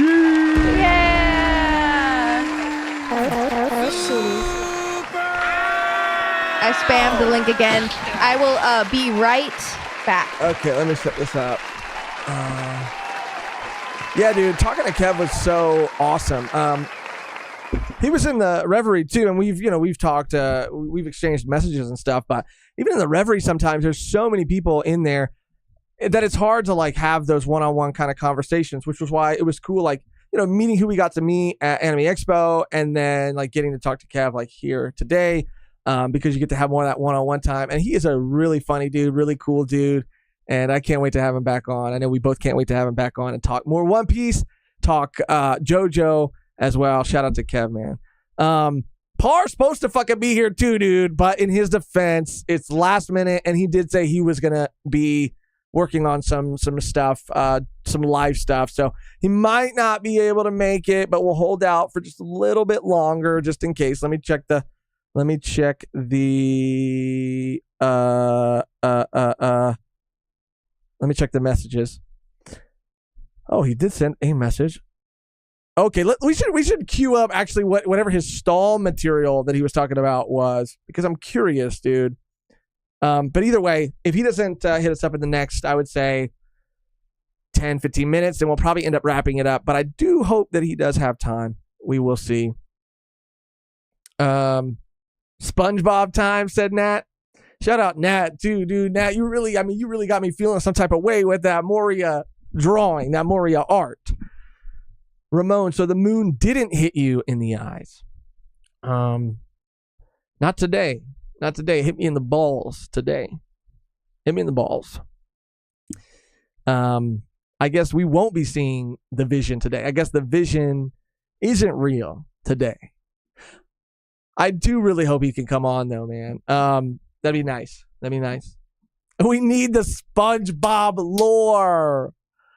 We need it. I wanna know what this man, bro. The way that he talks about One Piece and the way that I wonder if he's reading and he's going to be like sharing like the community's theory or theories, or if he's going to be crafting some of his own, dude. Because if we get that Zoro is a Mihawk is a sword energy, but directed towards SpongeBob, and me and Mehgan were talking about SpongeBob too. Like, isn't it crazy that SpongeBob is going to be like the Doraemon of the West? You know, just a cartoon that goes on forever and ever. Like, when SpongeBob is never going to end.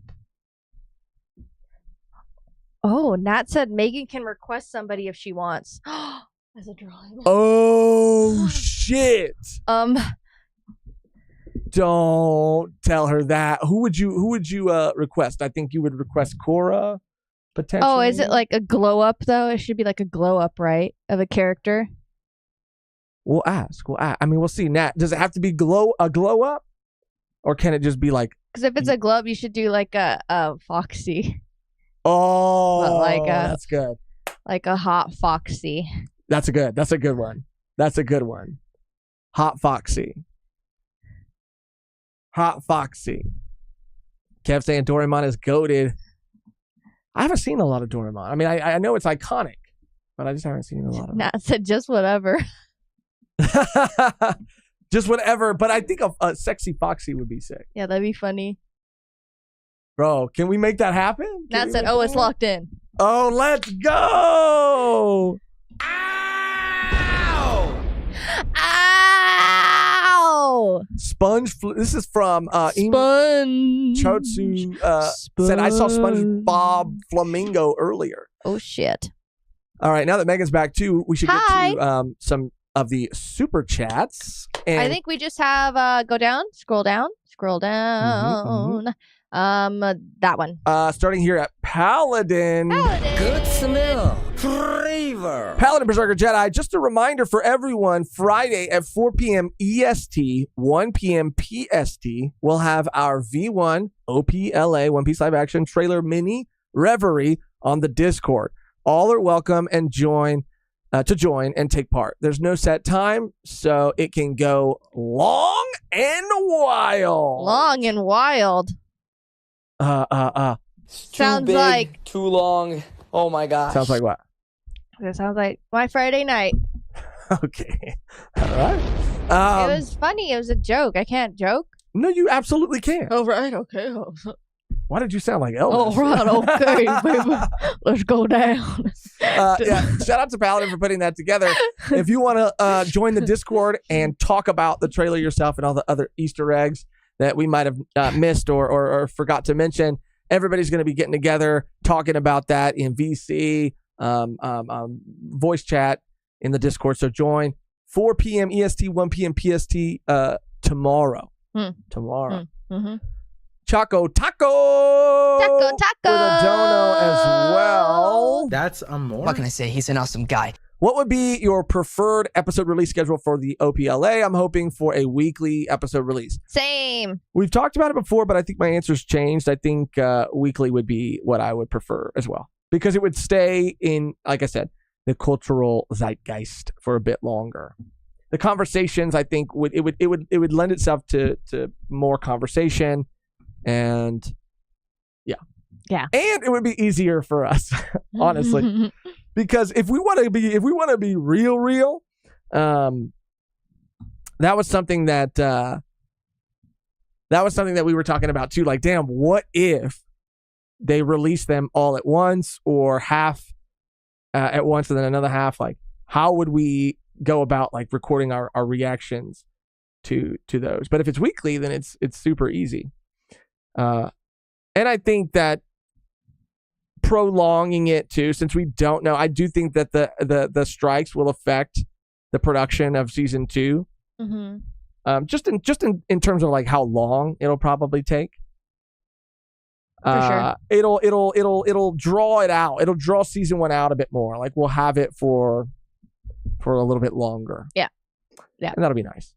And then I'm gonna rewatch it over and over and over and over and over until season 2. Over and over and over and over. Let me see. Let me get a par update. Any filler Mehgan will like it. Like commercial break material. Okay, we got to show the music video. Yes. And then I'll play Par's video. All right, so sorry it took so long to get to the video, but this is going to be worth it. The wait is going to be worth it. Let me just pull it up and get it all ready to go. So we were recently featured in a music video on the channel New Subspace.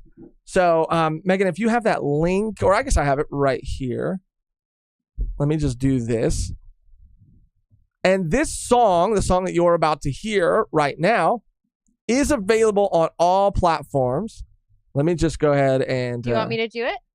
I got it right here. You sure? Yeah. Is that the right one? It's the... 'Cause there's this teaser one too. You got to make sure you got it. No. This is for the channel. Okay.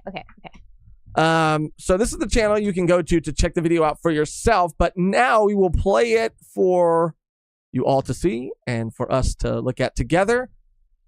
And then we'll talk more about it. So this is an original song. And here it is. 3, 2, 1. Sick. Let me make sure the...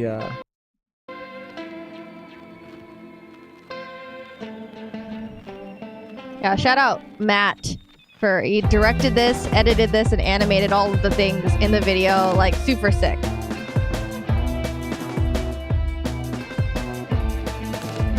Sorry, I was adjusting the levels, making sure it wasn't too loud. There she is! Oh, who's that? Bro, the editing is so good. Yeah. No, literally all of the animations I was like, dang, this is like goated. Like... It's so sick. So sick. Like... Bruh. Every single person's on the ocean now. What does that remind me of? Oh shit! Oh shit! I mean, he's pulling it off. I'll say that. They're both pulling it off. Shit, that was a cool transition. Yeah, and they use like Matt Owens on a wanted poster. Oh, yeah. That's so cool. Woo! Come on now. Crazy.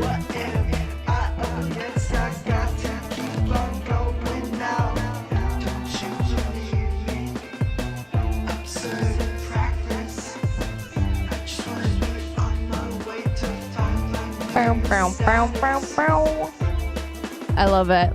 So sick.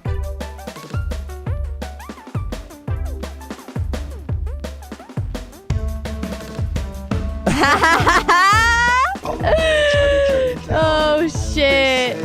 It's so funny. People were like, why did you pick Hawkins? It was requested. I mean, Yeah, it was a request, and we were like, oh yeah, for sure. I was gonna do if I'll tell you after. It's a whole thing.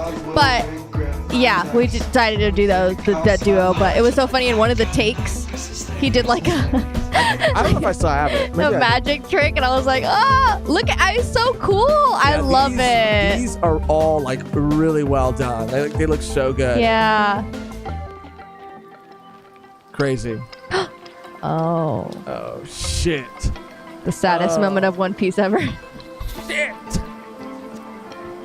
Apparently that lighter is going to be the live action too. There was an image of it.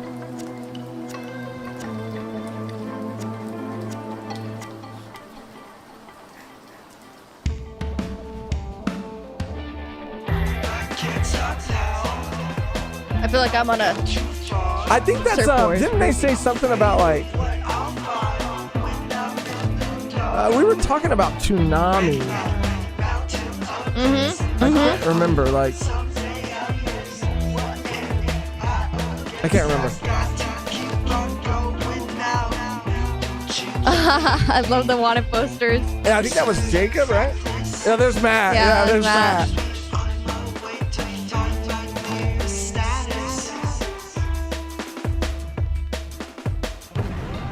Sick. Woo! Sick. Absolutely. Let it play. I mean, Max. both look so good, dude. Max and Matt. Yeah. Amazing. Max and Matt. Oops, sorry. Let me I have the link. I'll spam it too to this. I mean, specific video. yeah, dude. This was, I mean, so awesome. Thank and you for letting us, be a part of this. This is so glad, lit. yeah, we could be a part of it, dude. It was so cool to see it come together. Yeah. And I like I said, I was genuinely blown away. Like the effects and just a lot of like, yeah, Matt right here.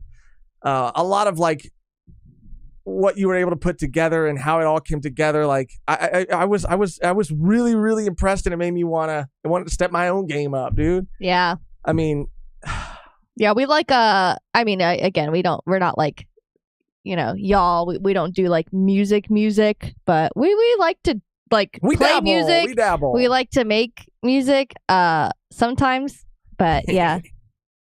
Yeah, we dabble, but this is like original. Come on. Like this is the part right here.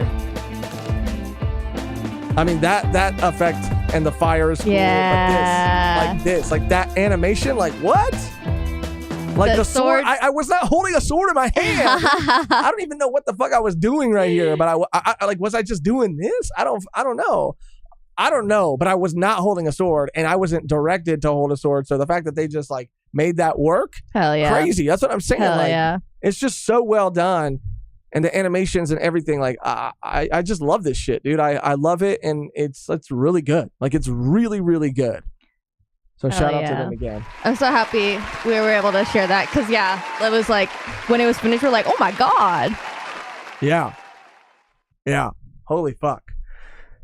What else? Oh. And we spam the link again too. So check them out, support them. And like we said, the song, which is also a banger, is available on all platforms. If you want to just support them and just like check it out, listen to the song some more, you could do that anywhere. Yeah. Anywhere you listen to songs and music. Let's see what Par's talking about. Oh, also this is like a little side thing too. Damn, I got a couple things I really want to show before we wrap up. So let me make sure I have the right screen on. I have a donation from Ramon as well too. Looks really good except for post Wano terminally ill Hawkins. The song is really catchy too. Congrats. Thank you, dude. Wait, that's not a real sword, Batman for real. Wait, I'm not saying it's not a real sword. Okay, I'm just saying that. I'm just saying you weren't holding anything that resembled a sword. Like, yeah, like it's not a real sword, but like, were you? I don't know why. Why would I have my hands like this? I don't know. You were. Maybe, was I just like doing this? I don't know. So like the fact that it was sick. Animated a sword into my hands in that way, like even for me who fucking filmed it, I was like, what? When did I do that? How did I? It goes to show effects can put anything in your hands. Okay. Just goes to show. And Max is actually in the chat right now. Max! Thank you guys. It's an honor to have worked with you. It was an honor to work with you, Max. Thank you so much, dude. Thank you. What can I say? He's an awesome guy. For letting us be a part of that. And Ramon, you know what? 100%. Terminally ill Hawkins. Okay. All right. We got it. And the thing was, I was going to do Croc because we were going to film what we were going to send them before we left for the convention to Anime Expo or whatever convention. It was Anime Expo. Anime Expo. But we were running late. But we were running so late, dude. which sucks, but it's all good. It's all good. Now, this is from yesterday, dude. This is from yesterday. This handsome man, this Chad, this this guy is a hunk. Like that's one word like that comes to mind. Like Chad works, but I'm talking about hunk.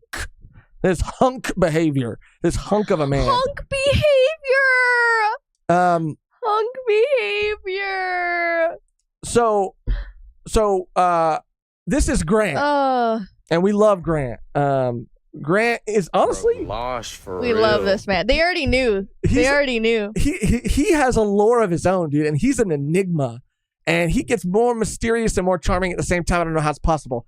So yesterday we were talking about VBS. Towards the end of the stream. VBS. I said Josh needs to go back to VBS and find the Lord. VBS. Because Josh is just going through some stuff and he is very negative. Okay. And he needs the Lord to bring him back.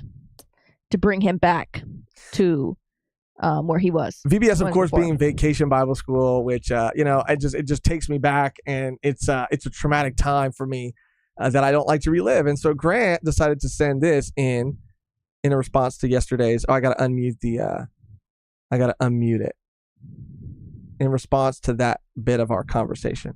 All right, I'm grabbing my camera, right? Because I'm the photographer. I'm about to show y'all what my photography is. This is for Josh. You freaking hater, boy. Bro, how does he find this? For VBS. How does he find these things, dude? Like, first of all, I was trying to decipher where this man is even at, but he. All right, I'm grabbing my camera, right? Because I'm the photographer. I'm about to show y'all what my photography is. I watched this like 10 times already. You freaking hater, boy. The man said for VBS.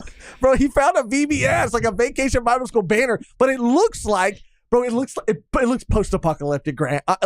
Post-apocalyptic? The banner. Look, the banner looks great. It looks like some people spray painted that onto a dirty rag. That's so fucked up. The church building itself, it looks nice. The area. Oh my god! And maybe that was one of the VBS. Jesus Christ, that was so out of pot. That was crazy. Maybe Looks like they spray paint on a dirty rag. Yeah, sorry. No, I'm just saying, dude. Maybe it was God a VBS damn. activity, right? Like maybe they left it up to the kids to like. That's you're bro. Damn Lush. Like so much shade for no reason. Damn. Batman for real said, "What is VBS? VBS is Vacation Bible School. It's where it's in the summer. It's like a thing that churches put on for kids to go to as a summer activity. You go like once a week and you do like church activities. Yeah, but there's like a whole theme usually around these VBS like things. I don't mean to. You're done. No, I don't mean to, bro. I need someone clip that, please. No, please clip I'm that shit just because saying. that shit was so like you said it so with your chest and you said it like you were judging it in like a competition or some shit. I'm just saying that it is a little odd to me.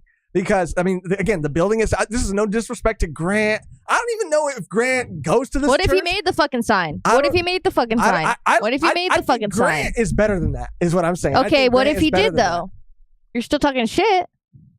If he did make it, then it was because he was busy doing other things and he didn't have the time to dedicate to finding a different material to make the sign on. Yeah, dirty rag is what your words were.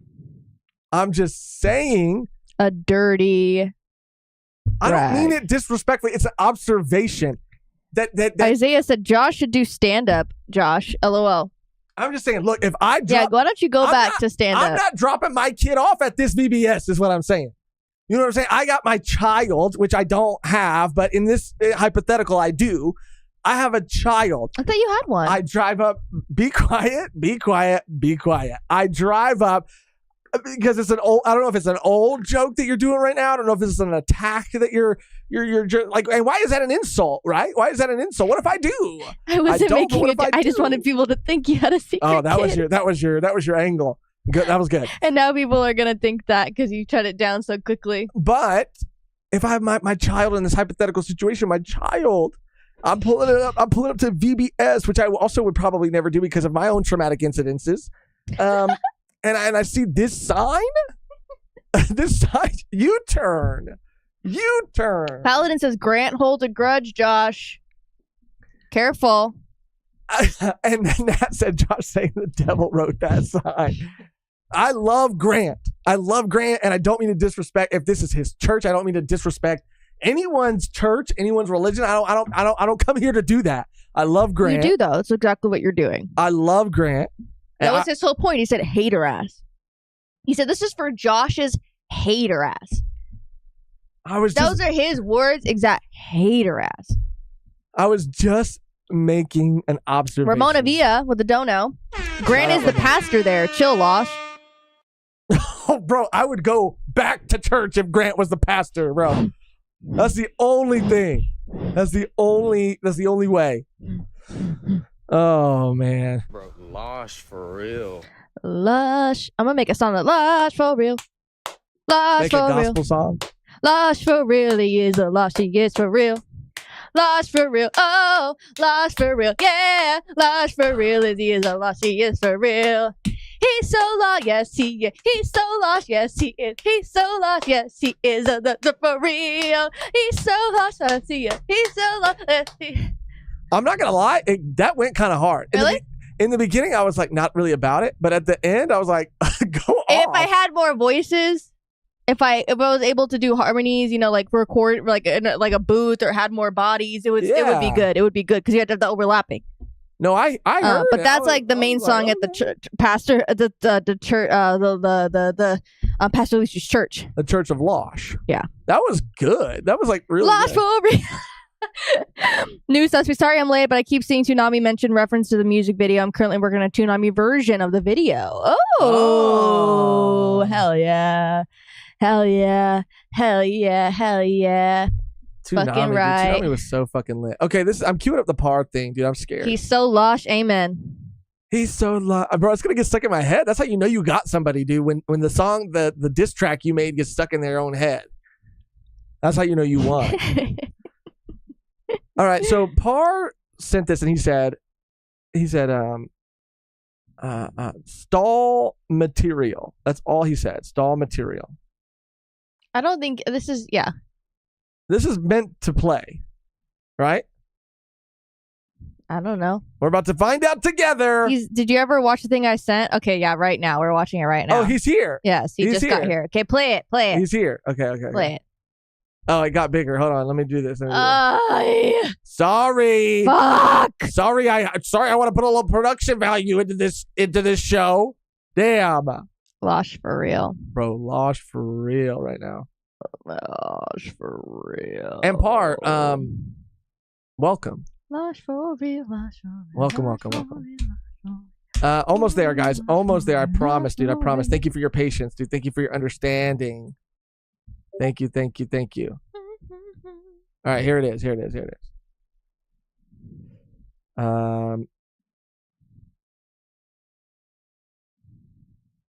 What the actual fuck, dude? You have to be kidding me. Play! Oh, I've seen this one. It's not playing. I've seen it, Oh my god, though. the suspense is killing me. Okay, I'm gonna open it up in. I've seen it. I showed you this. Why isn't it playing? Open in browser, maybe? Do I have to do that? Okay, visit site. Okay. Oh my god, it's not playing. What is it, Megan? What you said? It's not going to play at all? I don't know why. Did he send it on Twitter too? Yeah, let me try that. Sorry, everybody. Yeah, click it on Twitter.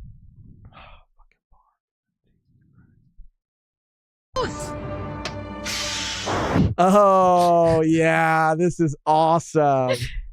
Okay, yeah. Let me turn it down a little bit. because it seemed like it was coming in a little hot, a little loud. I don't know if you guys have seen this, but this is actually real, and I'm glad you sent this part. Thank you, dude. I was a little worried at first.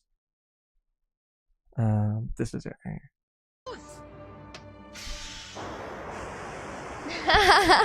This is a bunny rabbit Relaxing and watching One Piece. watching One Piece, dude. Now I said it would have been funnier if he was watching One Piece, but it was a scene. It was a carrot scene. It was a scene with carrot. I want. Can you edit that to make him watch Volume 1? Oh yeah, we can edit it for him to be watching anything.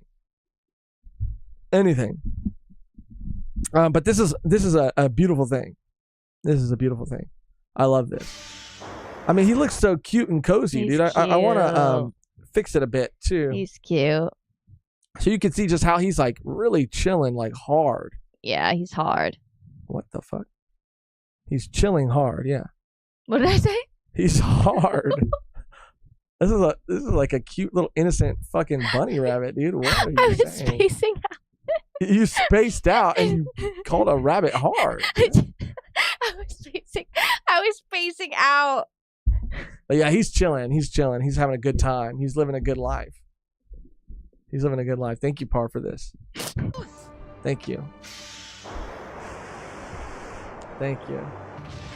I mean, we could just watch this over and over and over. So are you available, Par, or are you Oh my god. are you wrapped up? Damn, spaced out but locked in. Oh my gosh. I'm sorry. No, don't apologize. I'm losing it. I'm towards the end of my Red Bull. I think I'm crashing. I'm sorry. Holy shit.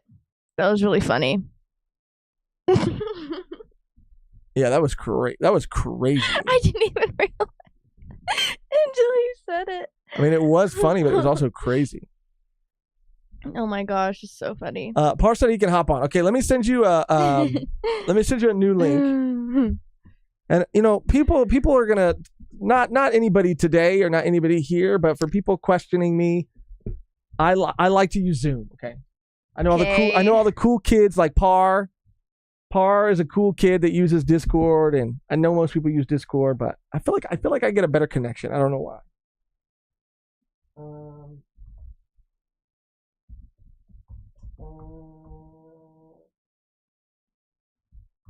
All right, Par's gonna hop on. Let me just send a link, a new link. Okay, Par, I'm gonna send you it right now. I'm gonna send it to you on Twitter. How about that? Since I have this open right now. So this is the link, the new link, Par. Check the DMs. I pulled up the DMs right here. You can kind of see them live. Busted. That was close. That was a close one. Good thing I was zoomed in. And then whenever you're ready, let me know. I want you to make that song for real. I want you to make the Lash for real, lash for real. Lash for real, lash for real, Lash for real, lash for real. Boomer Josh, I feel like I get a better connection. Nerd emoji. Yeah. Big news, tilapia. Shitty. Thank you for the donation. Missed the 20K stream yesterday due to work, so congrats on 20K. Thank you. Welcome to the stream by calling a rabbit hard. Never change. Oh, man. Man. Thank you. Leaked the OnlyFans link. Okay, here he is.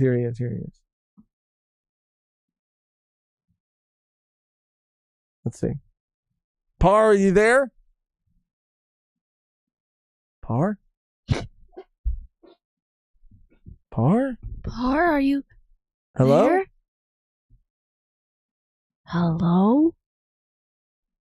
I don't know, guys. I don't know. His audio's not coming through, dude. I don't know. Approved. I mean, we might just have to do Discord if it's giving him problems. Mm-hmm. But let's see what he says right now. Let's see what he says. In the meantime, what else do we have to get to? He said bikini bottom, dude. That's so funny. Yeah, he said he was putting some stuff together today, so I expect to see him in a hard hat. I expect him to see him in overalls.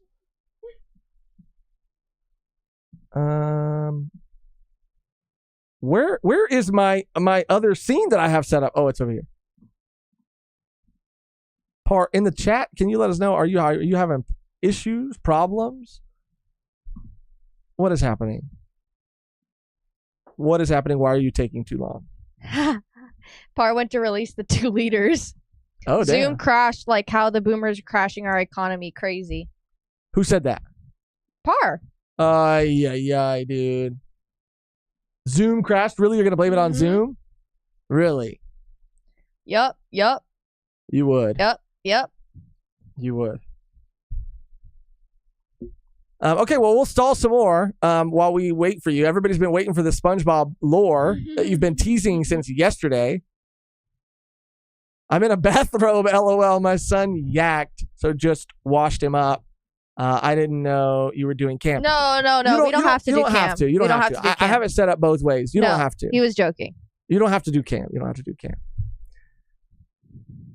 You could just, yeah. Your voice is more than enough. And I mean that as a compliment. Just a soothing voice. I didn't mean it like your voice is more than enough. I don't know. He's in like a roasting mood today. I'm in like a disrespectful mood today. I'm in a roasting mood because I feel like everybody's roasting me and has been roasting me. Okay, victim complex. Here we go. Classic Losh. Oh, my tummy is hurting.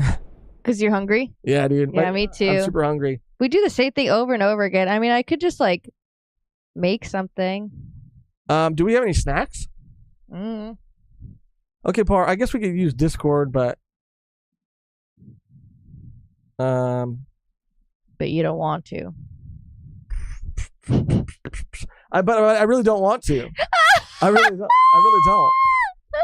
don't. You're so fucking. Okay, he's in again. Hello? Par? Hello? Just do Discord, dude. Just do Discord? Yes. Okay, whatever. Hold on. Entertain the people for a second, Megan. Please. Par's voice is a fetish, someone said. Damn, that roast was harsh. We've got memes at the agenda. Can we blame the main culprit, aka Comcast, Dan? This discussion of I'm really curious to see what's gonna go down here. He's here. Par. Yo. Yeah. Oh God.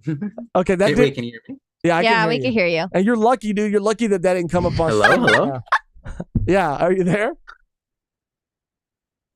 Can you hear us? Oh no! Wait, can you guys hear me? Yes, we can hear you. Yeah. Can you hear us? Oh wait, on. I figured it out.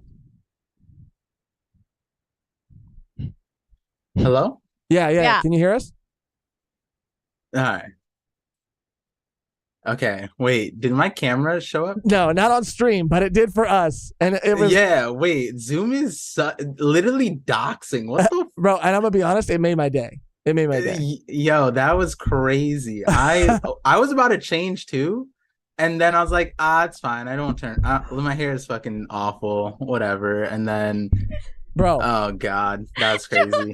I was just like, oh no. Josh, stop! You're making me cry. You're making me fucking. No, I'm just saying that you have nothing to be embarrassed about, dude.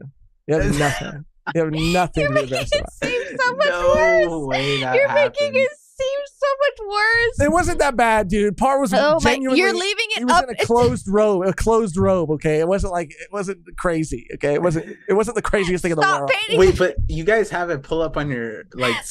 flat screen. Okay, good. No.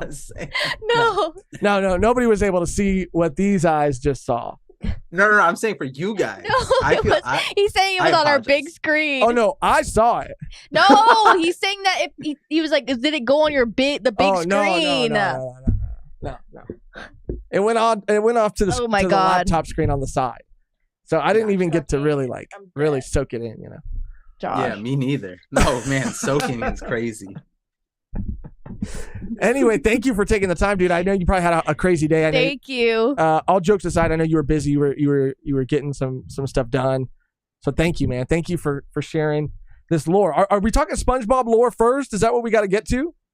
I mean, that's up to you guys in the chat. I offered it yesterday for, it's like you guys brought up SpongeBob yesterday, so then that's why I brought. I don't know if it's still thematic. I don't know if it's still in with the crowd, I mean, I think everybody's been waiting, dude. Everybody's been on the edge of their seat. Yeah. Maybe I'm speaking for myself, but what do you? I think so too. Yeah, like what do you have? What do you have In store. in store to share? I mean, in terms of SpongeBob lore, like, is this SpongeBob lore is crazy. It's crazy. But I mean, like, there's still stuff being uncovered. I'm not one of the legendary SpongeBob theorists, though. I don't know who's coming up with these. I think the first one might be made up, but like, it's also one of the things. It's like something you can't really like look up. And I would imagine the only way I could figure this out is if I went to the place and went into their like libraries to fact check this. But do you want to hear the first one? Yes, absolutely, dude. Absolutely. Okay, so this one pertains to the Krabby Patty secret formula, and I know that there was a more viral one that was floating around because the game theory, whatever. But there was one that I saw before that, and I was like, "Wait, that's kind of cracked. Like that's insane." And again, I don't know if this one's made up because the person, like, you'd have the weight. It's hard. It's a hard thing to Google. First of all, you wouldn't be able to. So you'd have to go to the local place to find out. But do you remember Smitty Werbenheimer? How does he say his name? Smitty Werbenheimer something with the hat, right? Number one. He was number one. He was number one, right? Okay. Okay. So he was like, Smitty Werben Jaegerman Jensen. Right. So he what's it called? That person being number one, right, is an interesting thing, and it might tell us what he was number one at and why. And I forget the full details about it, but essentially the real Smitty Werbenheimer Jensen, whatever the heck it was a chef who made burgers in Oklahoma in the 1700s. And then he was investigated by, I guess, the food, drug, whatever, like they did like a health and safety check or something. And like, but his stuff was like crack cocaine, like everyone loved it, like the Krabby Patty. And so I'm looking at it right now. And so the theory goes that he was number one because he had the best formula, just like the real guy. And the real guy, I guess he was convicted. He had human meat in his burgers. So like a Sweeney Todd situation. I don't know about Josh, you could tell him all about the human meat. Okay, what does that mean, dude? I'm a cannibal? I'm an Army Hammer? No. I mean, I see not that type of meat.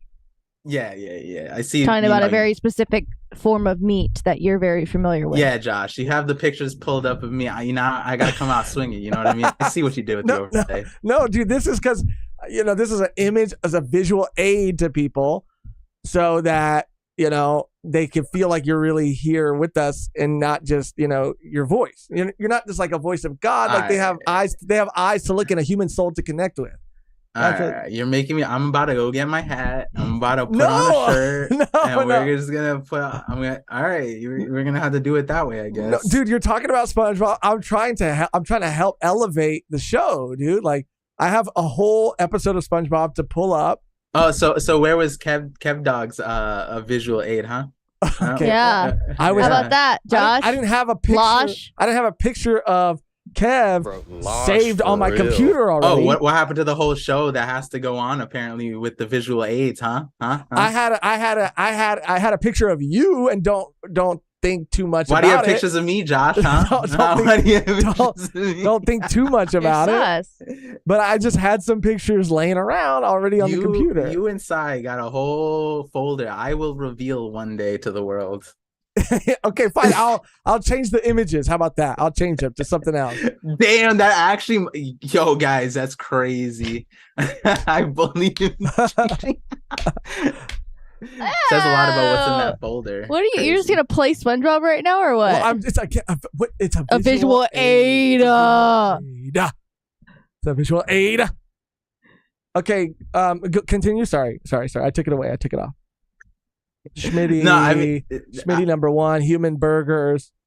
Yeah, and I mean, it kind of makes sense though that like the fish were eating humans, right? Like that would be their crack cocaine, right? Like it isn't. Where would they get the human meat? That's the interesting part. But from the surface, they've traveled to the surface before. Have you seen the movies? Hey, and they're also in Bikini Bottom. I wonder what's at the bottom of Bikini. Okay, dude. Wait a second. They don't call their pause. No, actually, go ahead. I was gonna say they don't call the beach Goo Lagoon for no reason. Whoa, bro! I didn't even. Why have I never put that together? Genuinely, what's at the Bikini Bottom? Goo Lagoon's a little on the Goo nose. Lagoon, bro. It's been in front of us this whole fucking time, dude. Yeah. What? Hey! I'll let you that sink in real quick, and then the second one I recently came across, and that one is kind of sick. This one's kind of sick. So give me 1 second though. Give me 1 second. I'll be right back. Okay. All right. I just think this is a funny still. Like, what is Patrick doing right here? Like, what's happening? What's happening? No, I just genuinely want to know, like, what's going on? Like, why are all these people like touching him like that? And why does he look like he's tanned? He got a little tan. Like he got a little like a. I mean, he looks some color. He looks good. He doesn't look good. That's a lie. Okay, well, he's like all wrinkly. Beauty is in the eye of the beholder, But I think he looks great. And I like this overlay too, because I put the little chat thing right here. I kind of like it, but I mean it's nice, but it is nice, right? You can do another still, like another SpongeBob still. Mm-hmm.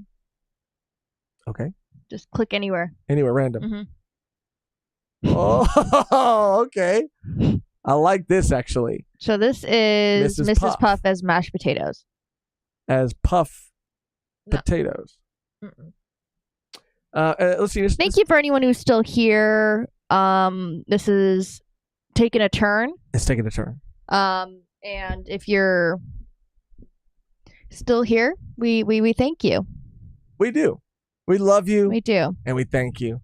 Mr. Yasman 300 is saying, ask him, since Antonio Banderas was cooking Krabby Patties to people in the second SpongeBob film, does this mean Banderos was cooking people? Possibly. All right, I'm back. Oh, I left, and you put this shit on. What the heck's going on? Wait, what are you talking about? I see what do you mean? What do you mean? You can't just click. I see it live, and then I didn't know you were coming back, dude. There's no stream delay on the call. I didn't know. Oh, yeah, you're right. That's a good point. I didn't think about that. Fuck. Yeah. I just got my hair's that fucked up. No, I can leave my hair out. It's fine. Whatever. Bro, you look good. Stop, dude. Stop. I had this shirt hanging around. Okay, let me drag you over right here. Which side do you want to be on? Do you want to be on?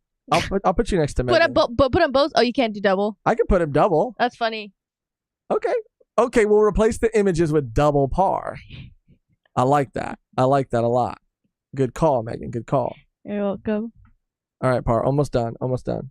Sounds good. Yeah, I mean, hey, the meat one. Woo, It there's a makes lot of stuff. sense. And also the chum bucket. What is chum? Ground up fish. So we got a human restaurant and a fish restaurant. Yeah. Wow, why, dude, this looks good. explains why no one went to the chum bucket Yep. Now, except for Karen. somebody asked about Antonio Banderas right here. They said, I heard.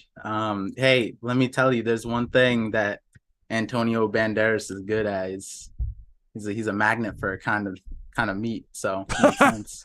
I mean, he let's be honest, he's an icon, right? He's a sex icon. Yeah. Yeah. It's like him and Salma Hayek. But Hey, but David Hasselhoff, like, really? I mean, I think No. I don't know. Well, back in the day though, come on. I guess beauty standards were, a little different. No Yeah, shade to yeah. the Hoff, but Par. Yeah. Is there any other SpongeBob lore? Because I would Yes. like. Okay, go ahead.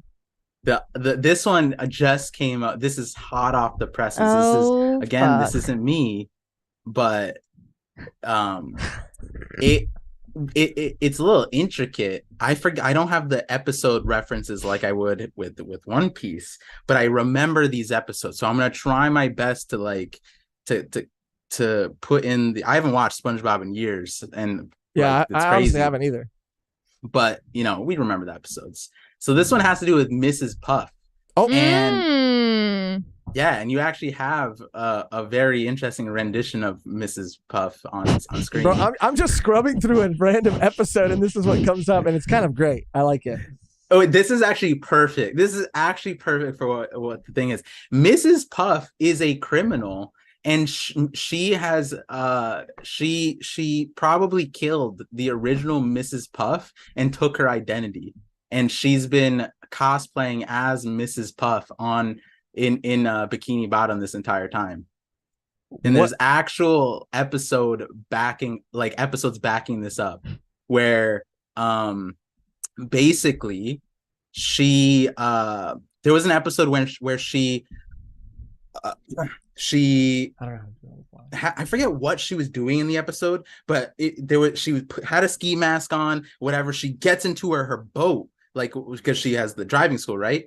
And then she's just like, they're never gonna catch me again. She's like running from the cops. Then it's like, this isn't gonna happen again. And she immediately takes out balloon animals and starts making a balloon animal. And she goes like, yes, I still got it. And in a different episode, there was a newspaper clipping of this, like, a picture of I think it was Mrs. Puff, and it said like, wanted criminal, got away, escaped from the authorities by distracting them with balloon animals. And these episodes are completely separated. So, like, if you're a kid or even if you're an adult, you're watching through, you wouldn't really be like, oh, that's interesting. You know what I mean? Like, huh? You like that, SpongeBob. But then you put it in another episode, they have her escaping from the cops in this time, like in a different episode, and then she makes balloon animals, and then the person was just like, I forget what it was, but SpongeBob like did something funny to her, to like her belongings or her desk or something like that, and there was a file for Mrs. Puff, and the person was just like, why would Mrs. Puff have like a file in her filing cabinet for herself like that? That's a little interesting, unless she was stealing her identity and all that stuff, and that was like the getaway folder like a criminal would do. And I was like, that might be stretching it, but then when you put all the other details together, I was like, damn, okay. And then I think the last one was, I think there was two other things. Well, one of them that someone brought up in the chat was Mr. Puff. So when Mrs. Puff was dating Mr. Krabs, Mr. Krabs asked what happened to Mr. Puff, and then the visual, like the episode, like I think cut to a lamp like on the surface. Oh, like, yeah, he got turned into a lamp, and that was Mrs. Puff killing him. Someone said that in the chat. Yeah. My boy Time What? Lord, Brandon King. Yeah. So it's they have a whole lore spanned across the thing. Oh yeah, she's super anxious. One, they had an episode where she was sent to jail. She and was. then she was. That's one of my favorite episodes. Yeah, and so then I think like if you rewatch the episode, there's probably like one or two things that stand out. But Oh shit. but the other one was I think it was like the original criminal was from the town over. They had a driving school or whatever, and I think they were wanted for like doing something to one of the students or something like that. And then so that would explain why like the whole SpongeBob and her dynamic is such like insane for her, because it's like reliving. But then it's kind of like, you did that to yourself. Why are you like doing the same thing over again? So Bro, yeah, I didn't know it went that deep, dude. it's deep. I didn't like you said, dude. I really have not watched SpongeBob in years. Yeah. And it kind of surprised me that it was still going on, but apparently it's still like, is it still quality? Yeah. I doubt it. I've seen a couple. I think these are scenes for the new episodes. And they're good. I heard they're funny. Okay. What do you guys? Have you guys seen new SpongeBob episodes? I've seen like maybe one or two, and they've been pretty good. I'll cut away, Par. I'll put a different image so that you don't have to see two of yourself. No, wait, I was fine with two. Okay, that's what I do on my stream. Okay, sick. But they just want you to invert one of them, like the one on the left side, so it's faced inwards. Let me try. I just don't know. It's kind of cool because you guys split up differently, so whenever you turn to each other, you're looking at me. Oh, that is cool. That is kind of cool. That was unintentional. Let me see how do I unintentional. How do I do that? Mrs. Puff actually in a recent episode tried to kill SpongeBob. She got hurt by SpongeBob driving, so she decided to use her bad driving to kill him by entering him in a demolition derby. Jesus.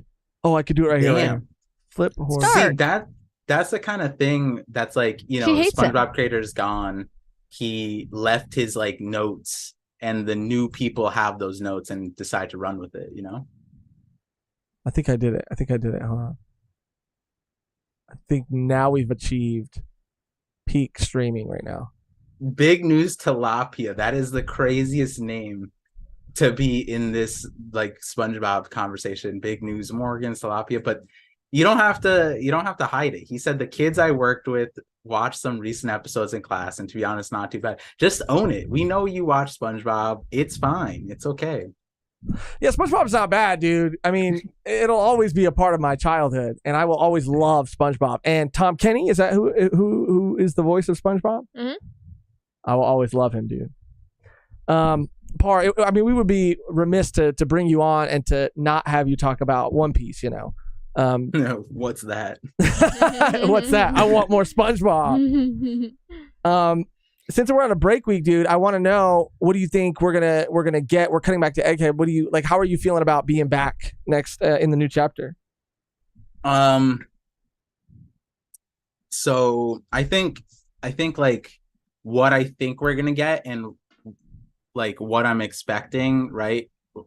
The feelings and everything, it's kind of connected in that I have no clue. Yeah. Like I have a bunch of ideas, but like as far as I like Oda's been blue balling us, right? With this, like this is the Egghead arc, but I don't even remember what Egghead looks like. No, I'm joking, but like between Hachinosu and Elbaf and all that stuff, it's kind of Egghead's all right. No, I'm joking, but I think that like mystery of not knowing what we're coming back to is probably why it's so exciting, right? Yeah. Like it's like the same thing when we left Wano and we didn't know where we were gonna go, and then we were like super hyped, and then we got like that hype got like exploded because it blew the expectations out of the water. I feel like that's what Oda's doing again here, because it's interesting on the surface when I didn't even mention the Reverie, but that's how we left on the break, right? And Oda had the last two chapters made before he went on break, I'm pretty sure. So this is like the first chapter that he's coming back after his like surgery, I'm pretty sure, to like make. And all of that, like there's like so much setup between like real life and then outside of that, but it's almost like Hachinosu was like appetizers a little bit. And I don't think a lot of people expected what we got on Hachinosu, which was like the Kobe honesty impact. And if that's a teaser or a window into what's coming next, then we're gonna get some crazy and there's sometimes when it's like I like theorizing and stuff like that, but then sometimes, especially when it's about to happen, it's kind of just like, let me just sit back and feel it out. Let me see what's going on. No reason to try to figure out what's going to happen in the next chapter when the next chapter is like a day away, right? Yeah. So I have a bunch of ideas, but Oda, take me away, Yeah, I do wonder though, like, do you have a crazy, because it has been a while, and I was even talking about it earlier with Kev, like just wanting to go back and like reread a little bit to kind of like refresh myself on like where we're at and everything that's happening, because there was a lot of stuff that was like revealed and there were a lot of moving pieces. That's what Egghead has felt like. I mean, so many different things are happening all over. Like people are on the way and people are doing things over here and over there and over here. But I did kind of wonder what and if, because Mehgan had said that what she's looking forward to the most is finally getting that Kuma backstory, the Kuma Bonnie. If we get it. There's no guarantee. But we have to that's get what I would Egghead, hope. Right? Like, I would hope. You never know. I mean, I feel like that. I mean, it's already been set up in Egghead. Like, we have to get it paid off. There's been things that have been set up and then paid off much later. I guess. But hopefully, that's my hope. But we were talking about the Bonnie is Big Mom theory. Like, as a theory crafter yourself, what do you? I don't know if I love that. Like, I was kind of convinced a bit, but like, how do you feel about that? It's not like it's one of those theories that you like supporting or not supporting. There's not much to pick away at, right? It's kind of, this is the same thing in my opinion as the Stussy situation, where when Stussy came into Egghead, that chapter, I was like, yo, she feels like a double, triple agent. And those are the exact words I said. And I remember a lot of people heard what I was saying and said, you're reaching, blah, blah, blah. And, they, at the end of the day, that's all they could say, right? Like, they didn't have anything to take away. But I also didn't make a video on it because there's not much that I could like support it. I was just saying, like, based off this dialogue, I just feel a little weird. And then you go to like a few chapters later, you find out that, she actually was a double agent. Now, when you sit back and look at what reveals Oda had cooking, they weren't really details that you could reasonably put together prior. There were like loose connections that like you could maybe blend together. I mean, even visually, the faces like of Bakin's, the version that Shiki or Higurashi showed us of Bakin's, if that was actually Bakin's or someone else, and what we got Stussy, they're not close enough where prior you could be like, oh, they're the same person. You can only do that really in hindsight. And then, to add on, Mad's clone is crazy. You couldn't really predict that, like the first successful Mad's clone. And so in that light, I think like there's sometimes in One Piece where like there's a reveal that happens and Oda plays it out in a way where it's like, you weren't meant to like figure this out. This is just an exciting one. And that's fun too, because it's like a misdirect in a way where there's these long-standing questions that what are devil fruits, where do they come from, all that stuff, and it's like that's where your focus is, and then boom, he hits you with by the way, Stussy has been a sleeper agent in the CP0 for 20 years, by the way, and Bakins and her, they're like, what, like that's just a wild, fun distraction in the midst of there's a traitor on Egghead, right? Like, exactly, because so even that reveal, like, I don't feel like there were a lot of like concrete or like a lot of concrete evidence or like clues to guarantee that and point directly to York being the traitor. Yeah. Right. Yeah. Like, I don't think there was any real way you could have like you could have guessed, but like, there wasn't a lot to go off of. Yeah, no, that I think what you said is important too. It's like in hindsight, it makes a lot of sense. Yeah, I think in hindsight, Oda could have chose probably 2 other satellites off memory. I haven't thought about it in a long time. He could have chose 2 other satellites and you would have had the same reaction. Oh, this makes perfect sense, right? And you know, but the point of it was Oda was making it intentionally obscure for the excitement of it. You know, it wouldn't be fun if it was purposely explicit who it was. And to that I'm just saying that to the people like, oh, this is blatantly obvious. And it's like, maybe to you, maybe you latched onto the details around her, but equally there's probably details that other people latched onto. There's other people who looked at the full picture, and it's like, you know, and saw that, recognized that multiple people could be it. And I think that's where a lot of people ended up landing in, where it was kind of like, I see multiple angles. Maybe one feels better, maybe one narratively makes more sense, but at the end of the day, it's like the hindsight of York is kind of like, you know, it almost feels like, especially now, especially like the way we were going into the trader thing, the trader thing felt like, oh, this is a huge deal. Like Egghead is surrounding around this trader Vegapunk. No, it's not. Like we left it, and then we got Shanks exploding kid, he's gone, and then Garp exploding Hachinosu, and now he's gone, and now Kobe, and then the Reverie, and then the Gorosei. It's like, tell me York is important again. It's like, yeah, I get it, but like in the grand scheme of Egghead, it's really not, because like Oda has an opportunity here to make York very important, but like I feel like given the reveal and then what transpired afterwards, York is just a cog in the wheel. And I think Vegapunk, the main like Stella, he's going to be like always the forefront person, and then the satellites can be brought into importance based on what he wants to do with the rest of the story. But it's not necessarily something that, like, you know, you could put a lot of stock in a lot of these other ones. Like I think several creators, like York goes to Celestial Dragons, cool, or Lilith goes to Neo Mads, and then you have a Vegapunk on both sides. The main one dies, whatever. You can make a bunch of those theories, but it's almost like, you know, not what's the point, but it's like, I'm kind of like, that's a cool idea, I like it, but poking holes into it is hard to do, because it's like, I think Oda is doing that on purpose. And so going back to what you were asking about the Bonnie situation, Bonnie's a hard one. Oda didn't give us a lot, and there was like, you know, a lot of weird fact, like why did Akainu, like why did the Celestial Dragon, there's so many weird things about Bonnie that, like, why does she care about Ace, like, or like did she care about Ace? Like, I don't even know what, like, she was like all bent up and broken, and that was probably because she saw the Kuma thing, which now makes sense, right? Yeah, but 100%. How does all that relate to Big Mom? I see the visual stuff, that's fair. Exactly.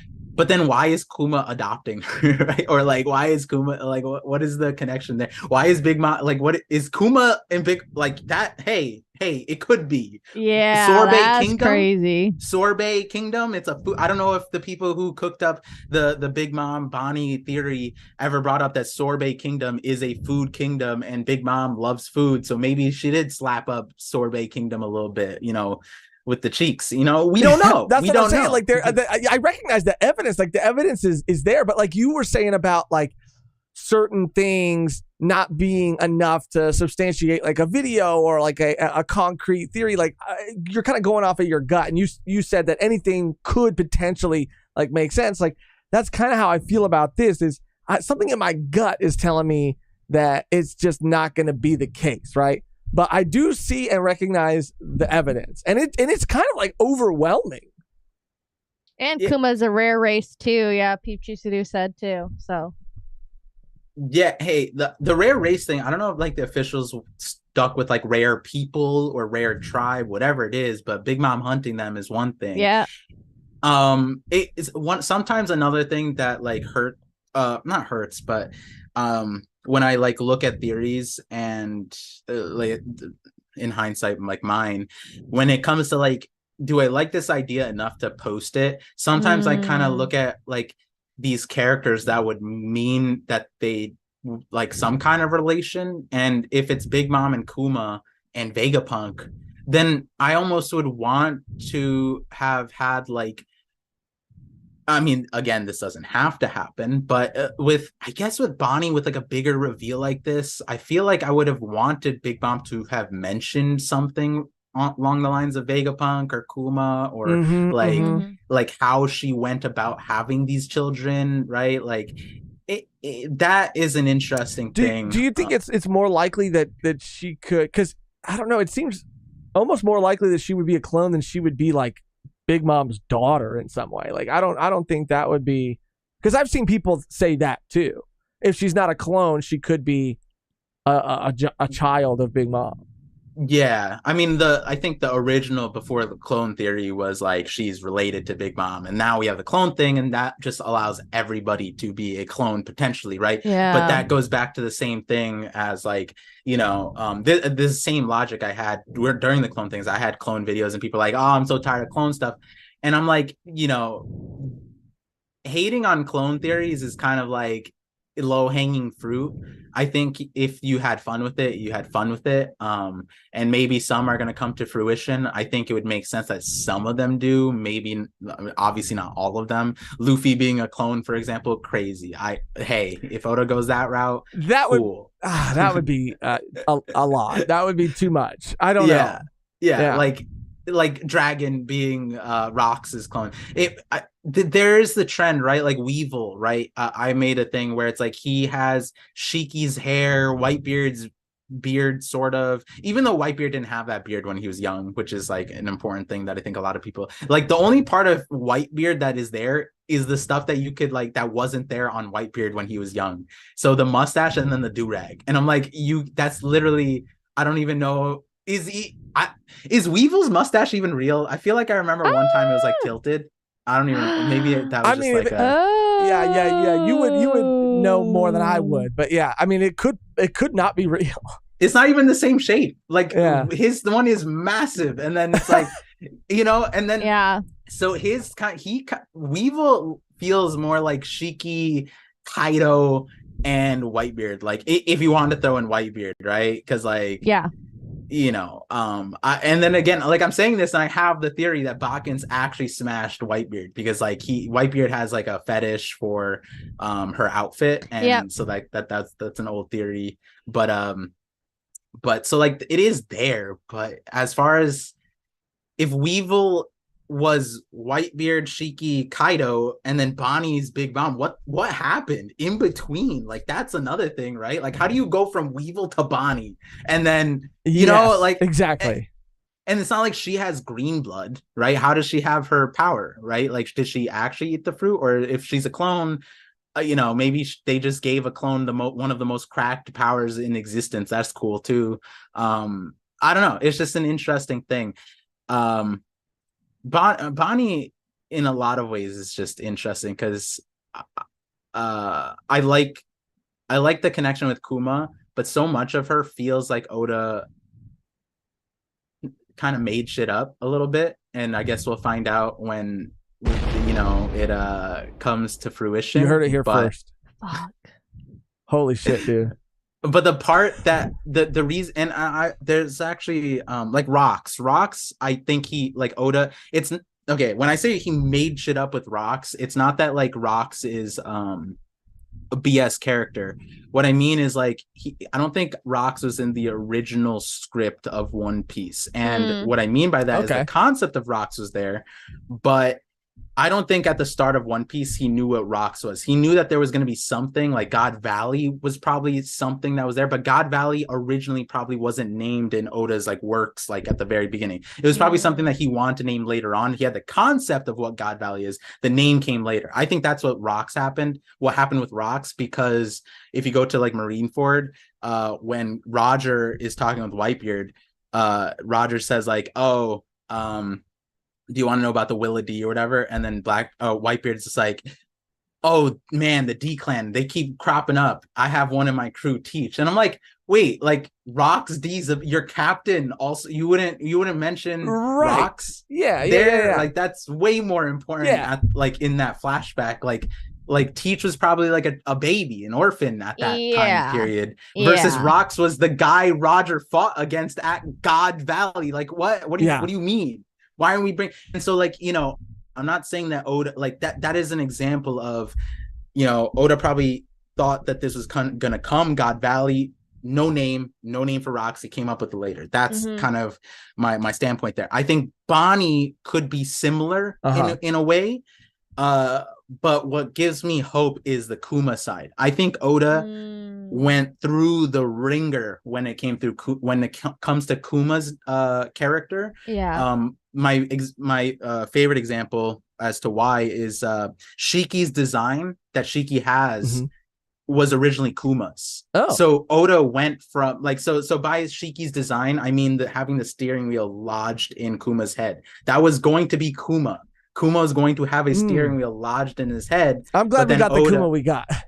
Yeah. And so then Oda said, I have plans on making multiples of this guy. So like this, I think in the interview, he said like, this character comes up a lot, so I don't want to have to draw this often. And that was like a cheeky way to hint at the pacifistas when they came later. And then boom, you got like, imagine every single one had a steering wheel. That would be, a nightmare to draw.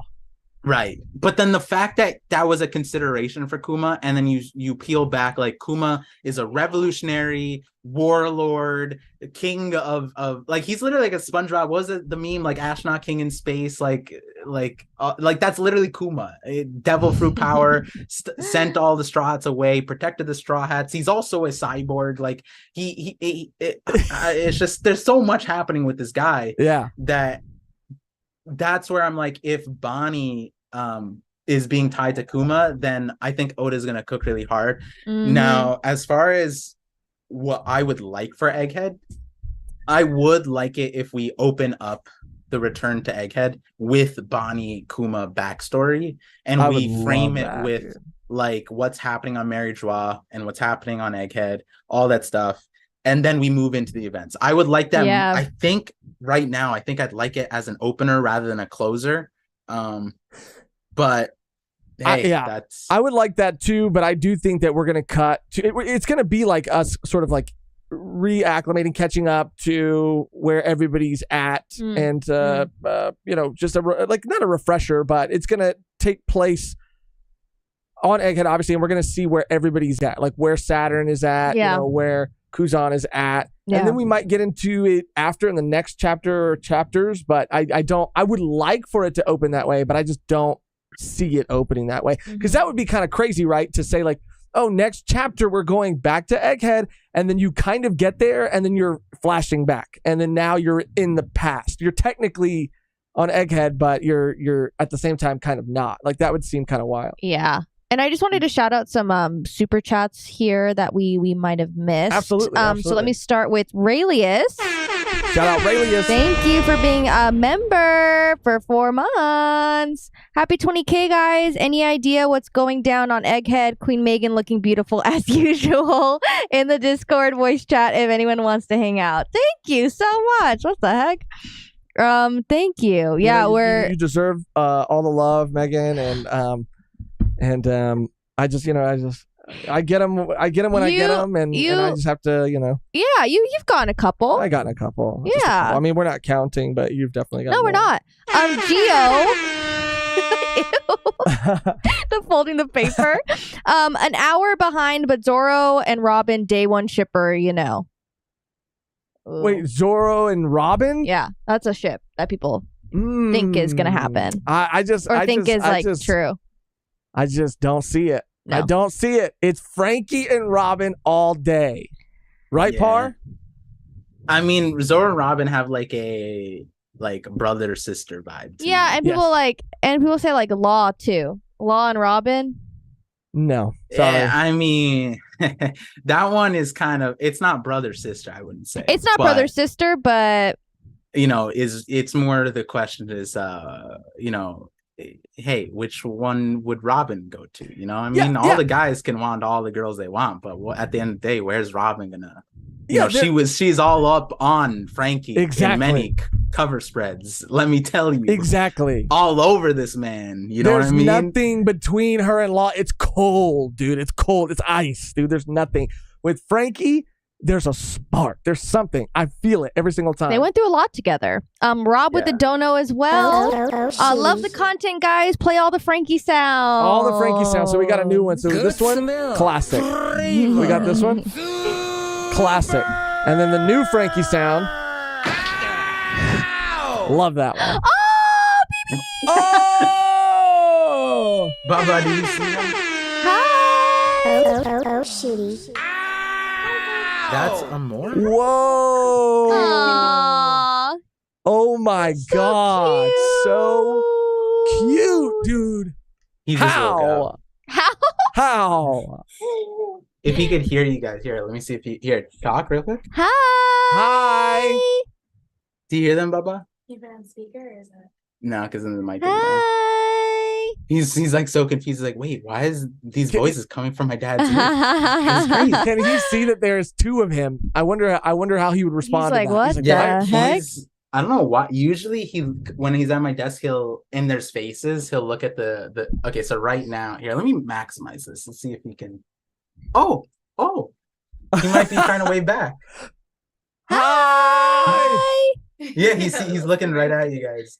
But yeah, today he's like analyzing my desk. He's probably like, I thought you were throwing this out, Dad. What happened? No, but he also just woke up. So. Yeah, he just woke up, so he's just taking it all in. Man, It's been a while since you've been on screen, isn't it? he's so cute. He's so cute. Hi. Oh, he's trying to talk. He's got a theory. He's been growling. Yeah, he likes growling. Right, Baba? Right, Baba? That's so cute. Hi. Yeah, he's ticklish too. Oh, I got tickled with my own headphones.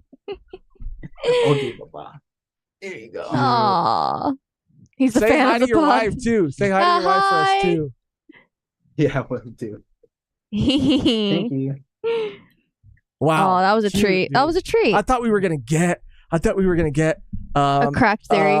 Well, a cracked theory or just his first words on stream. He's like, vision. He's been babbling, so Has he said like Aw. a sentence or anything yet?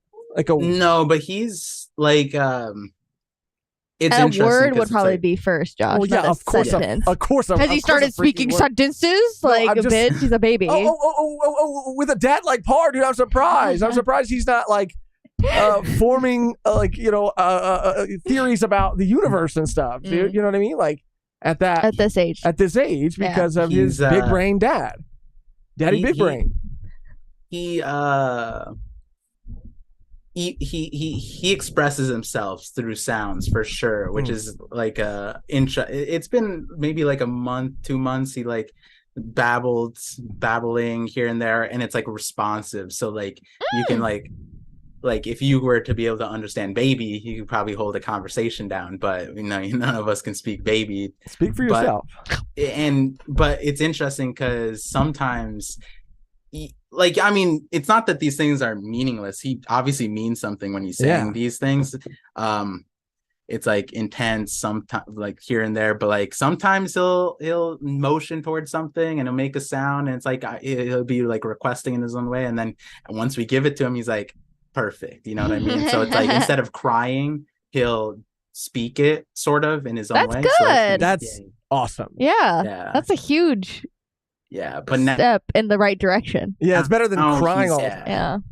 Yeah, I mean, crying was great for me in the sense of like I was really good about how to understand what his cries meant, because you can do that too. Yeah. But the thing is with crying is like they can change frequently. So like 1 week this cry like means this, and then like 2 weeks later he's a whole new cry, and you're like, wait, what is happening right now? That's so wild. It's the language of the baby. It's like that But movie crying- Baby Geniuses.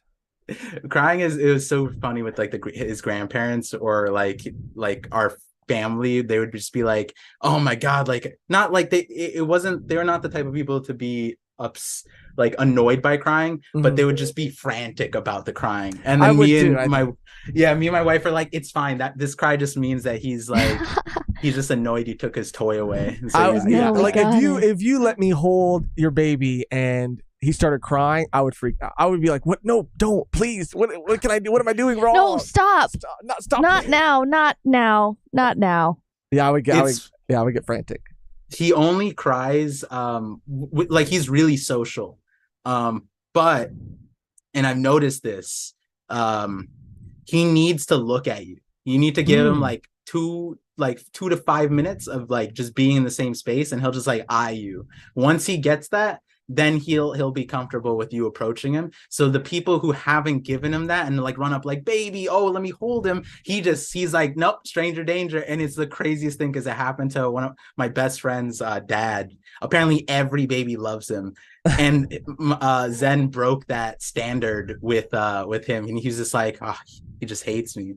And the thing is, like, he thought that like 2 weeks later, 3 weeks later, it'd be fine, like a reset. But Zen, he remembers. And I tell people this, like he has really good like facial memory kind of thing. So like that's cool. Like, that's good. Yeah. But right now, the funny thing is like instead of using his voice, sometimes now he started crawling. Like he full on crawls, but he like is like rolling, crawling. So we have all the safety stuff, when like playpens and all that stuff, and we put things so that he could like stand if he wants to. But that didn't mean like, hey, yo, like you could just start hopping out of things. And so like we have all the safety stuff, and now he's already like standing on his own. And I'm like, oh man, gosh. this is a menace already. Well, I mean, yeah, I mean, if you're gonna put the safety stuff on, I mean, he's like, okay, now we can go. Now we can go all the way. He's still too small to like safely fall from that height, in my opinion. But you gotta just let him fall, let him learn. Like, yo, exactly. It's kind of it's a funny thing because he's just like teetering back and forth. He wants to get out. And it's just like, all right, fall, buddy. Let's see what happens. Stand up. That's sure, but are you going to be responsible? Like, with great power comes great responsibility.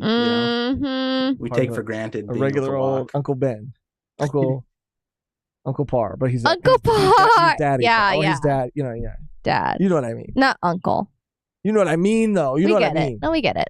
Anyway, Ronnie Williams became a real one. Thank you, Ronnie. Shit. And gifted 5 Volume 1 memberships. Let's freaking go. So cool. And also with the donut, Ronnie. Shout out Ronnie. Dude. I last money spent because I'm broke and job searching, LOL, but need to be said. Tomorrow at 10:30 p.m. doing a collab stream on the One Piece greatness. Come through, y'all. Woo! Oh shit. Okay, Ronnie. Do you know does Ronnie pop into your chat too, Par? Oh, Ronnie is a frequent. He's in the entire community. Yeah, he's in the community. Everywhere all at once. Everywhere all at Yeah, once. because Ronnie's he spreads love. Dude, yeah. And we had to fight him though. We have to fight him. Yeah, I mean, no, he learned now, but this is a message to everybody in the chat. Don't be in your car watching the stream and then typing. Stop that. Oh, Ronnie was doing that. Oh, yeah. And we had to call him out. Right. And he's like, don't do that. Driving back. I thought you like, wait, don't do that. Yeah, I thought you said like you needed someone to have your back, that you were going to get into a fight, and I was going to be there for you in that way. Nah. And then, but the thing is, Ronnie had the character development. He learned, he grew from that. Yeah, you can watch. I mean, it's probably not like the best to watch the stream in the car either, but I mean, I'm not going to say that I haven't done that. I have done that. And one from New Subspace. Thank you so much. Damn, son. Was able to catch some of this stream at work. Thank you again for being part of it, and thank you to the chat for being so positive. Wash Wagon. Woo! I gotta wash, dude. Thank you so much. Bro, yeah, that was so fun. For real. Yeah, they did like a music video, and we were in. I redonned my Basil Hawkins cosplay and Mehgan her Perona cosplay. It was cool, man. It came out really sick. Yeah, so sick. I also not to change topics too drastically, but I also, because we the thumbnail, the title, everything, it's about the live action, and we talked about it a lot earlier too, but I don't know that we've gotten to talk with you about it. Like, what were like some of your initial reactions, like your gut reaction to the full trailer with Arlong, seeing that things changed up, Arlong and the Baratier, all that. Like, what were Par's feelings about that? Yeah, I mean, not to advertise anything, but if you guys are wanting to know some earlier information, Josh and I had an episode that's, I think, only available to members. Oh, right? Yeah. Yeah, so join as a member. You guys can see that, where, me and Josh I'm like 20 hours staying awake. That was so fun though, dude. That was so fun. Yeah, that was a lot of fun. Yo, I felt more. I think that I needed that. Imagine if I slept and I try to wake up like it after all that and try to go to the airport afterwards. That conversation, I would have ended up like Mehgan. Mehgan fell asleep on the counter. Like that was crazy. Yeah, you would I have fallen asleep really at the did. airport. You'd have missed your flight, and then That you would had have to been come bad. back. Yeah, and we would have had to record more. Exactly. And that one, but we were like buzzing from just like the whole dinner and everything. Oh, yeah. Honestly, like The for us, adrenaline. the whole weekend, was crazy. But yeah, we had a lot of the conversation was great, period, but especially for the time and the amount of sleep that you had gotten. It was a lot of fun, dude. Yeah. It kind of is like a fever dream. Like I was in LA for that day. Like, that happened. But yeah, like as far as the trailer, the full trailer, I watched it with my wife. And I feel like, so like, I could have streamed it. I could have been, with people, whatever. I made a video about it. It's also members only, mainly because there was some information that was dated by the time that I could have posted it. We still don't necessarily know. Again, same thing I said in the episode. I'm not sure how much I could say on that thing yet, because hey, like I hope that whatever happens, but there's a whole strike going on, so we have no idea. Yeah. And at the time when I said I couldn't say it, there was no strike, so now it's like extra reason not to talk about it. But I think like the like my wife, on the first teaser trailer, she was just like, she was like, okay, obviously she's excited about One Piece, period, because of me. But the first teaser trailer was kind of like, this is interesting, I'll watch it. Versus the trailer was like, this could be cool. Yeah. This is really cool. Yeah. And when I was watching it, I kind of was just like excited. I was excited. Like I saw a lot of things that were still weird. Like I had a lot of questions about it. Obviously, I wasn't like going frame by frame like some people have done. Yeah.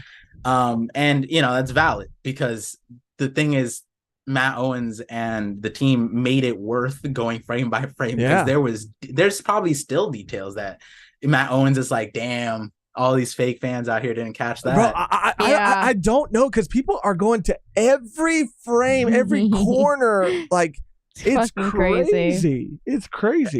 Hey, the thing is, I think I told you off call one of the things that I couldn't say, but this is the person publicly came out on this. So, and I didn't have time to watch her video. I think she posted yesterday. It's the One Piece live action, like music director or something like that. Oh, yes. Yeah. And so I don't know what she covers in that, but I wouldn't be surprised if there's more Easter eggs in places that we can't even see. Like, look, like even Matt Owens said that everybody on the production is a super fan. Oda said that everybody is corroborating that. And I got to meet, I was like Emily Rudd, One Piece super fan. No shot. Then I was like, whoa, that's crazy. Cause we hung out, and she, like, the kind of energy that you need to have to be at a reverie, for example. You and Kev were talking about it. It's like talking about one thing for like 10 hours is crackhead energy. She did that. She literally did that with all of us. And she looked great by the end of the night. I looked like a crackhead. She looked like Emily Rudd, which was just like, that's not fair. That's just not like how it should work, right? Like I literally have a picture with her. I am never gonna post it publicly because of how awful I look in it. And I'm like, no, like my wife, I was like, like sometimes like, I mean, you guys like the marriage thing, but like my wife often is just like, why didn't you tell me my hair was messed up before a picture? Why didn't you tell me my outfit was messed up? I did that with my wife. I was like, why didn't you tell me I was too ugly to be on camera? Like that's how bad I looked.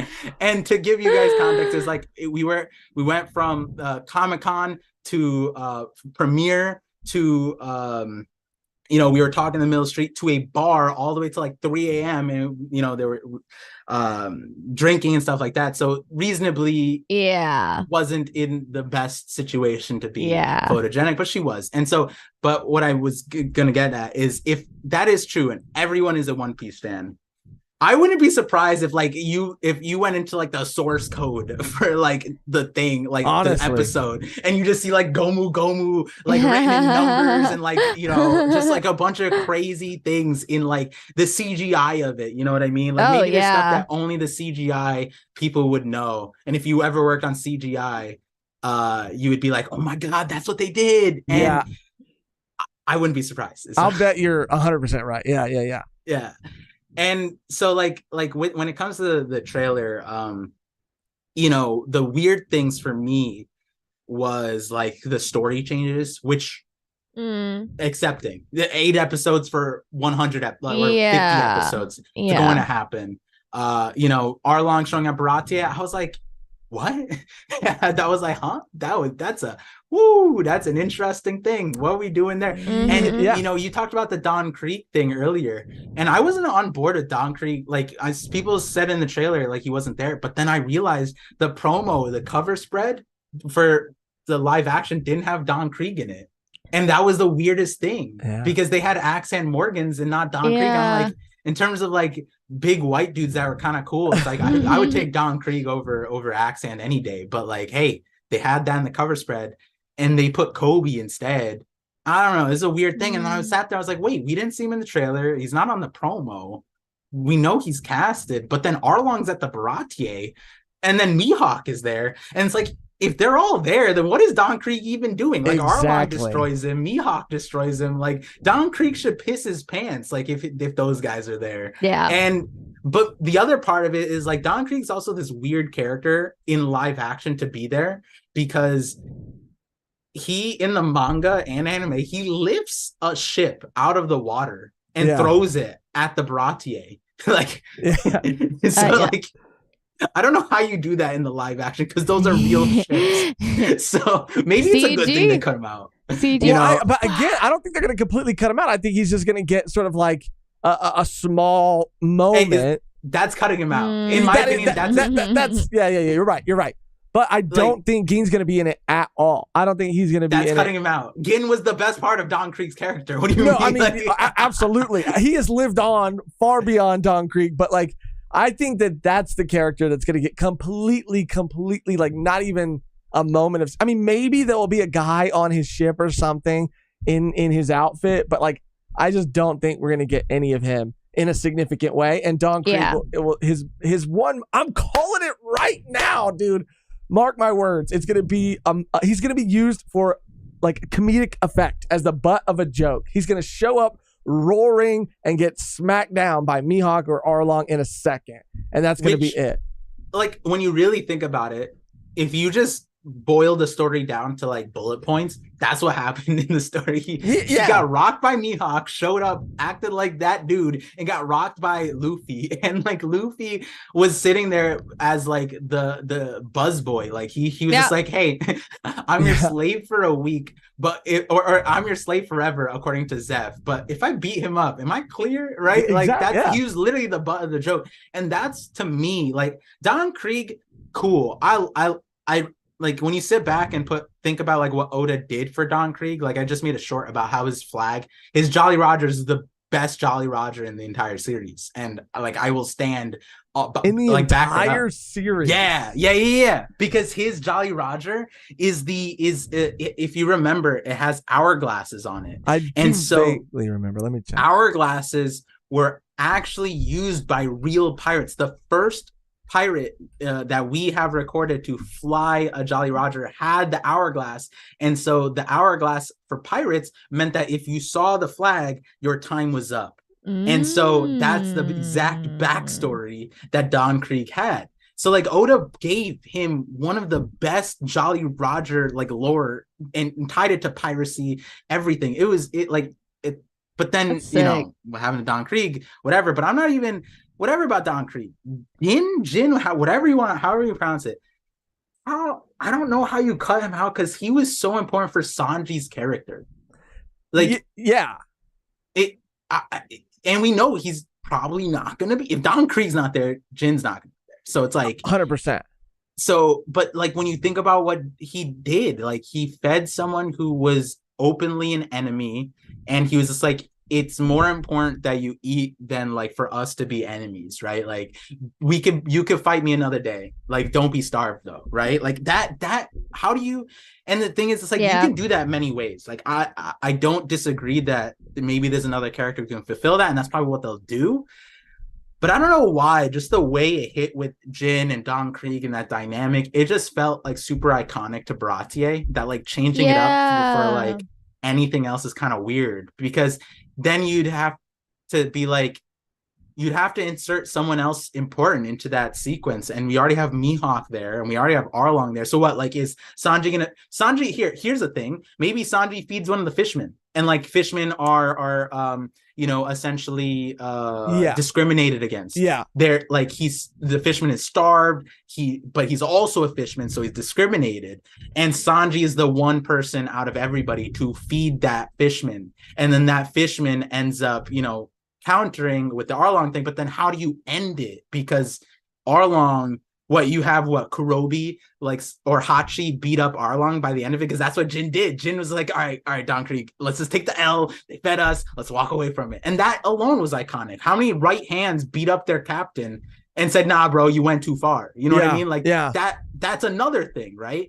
So I don't know how you'd translate that, but I think that they can translate the Sanji part, like the Sanji character thing, with something else. I just don't know exactly with who. But right now, my theory brain is telling me maybe they did it with a fishman, because you could put a lot of like real life parallels there, practices of denying food based off of who you are in that context, and then combine it all into that thing.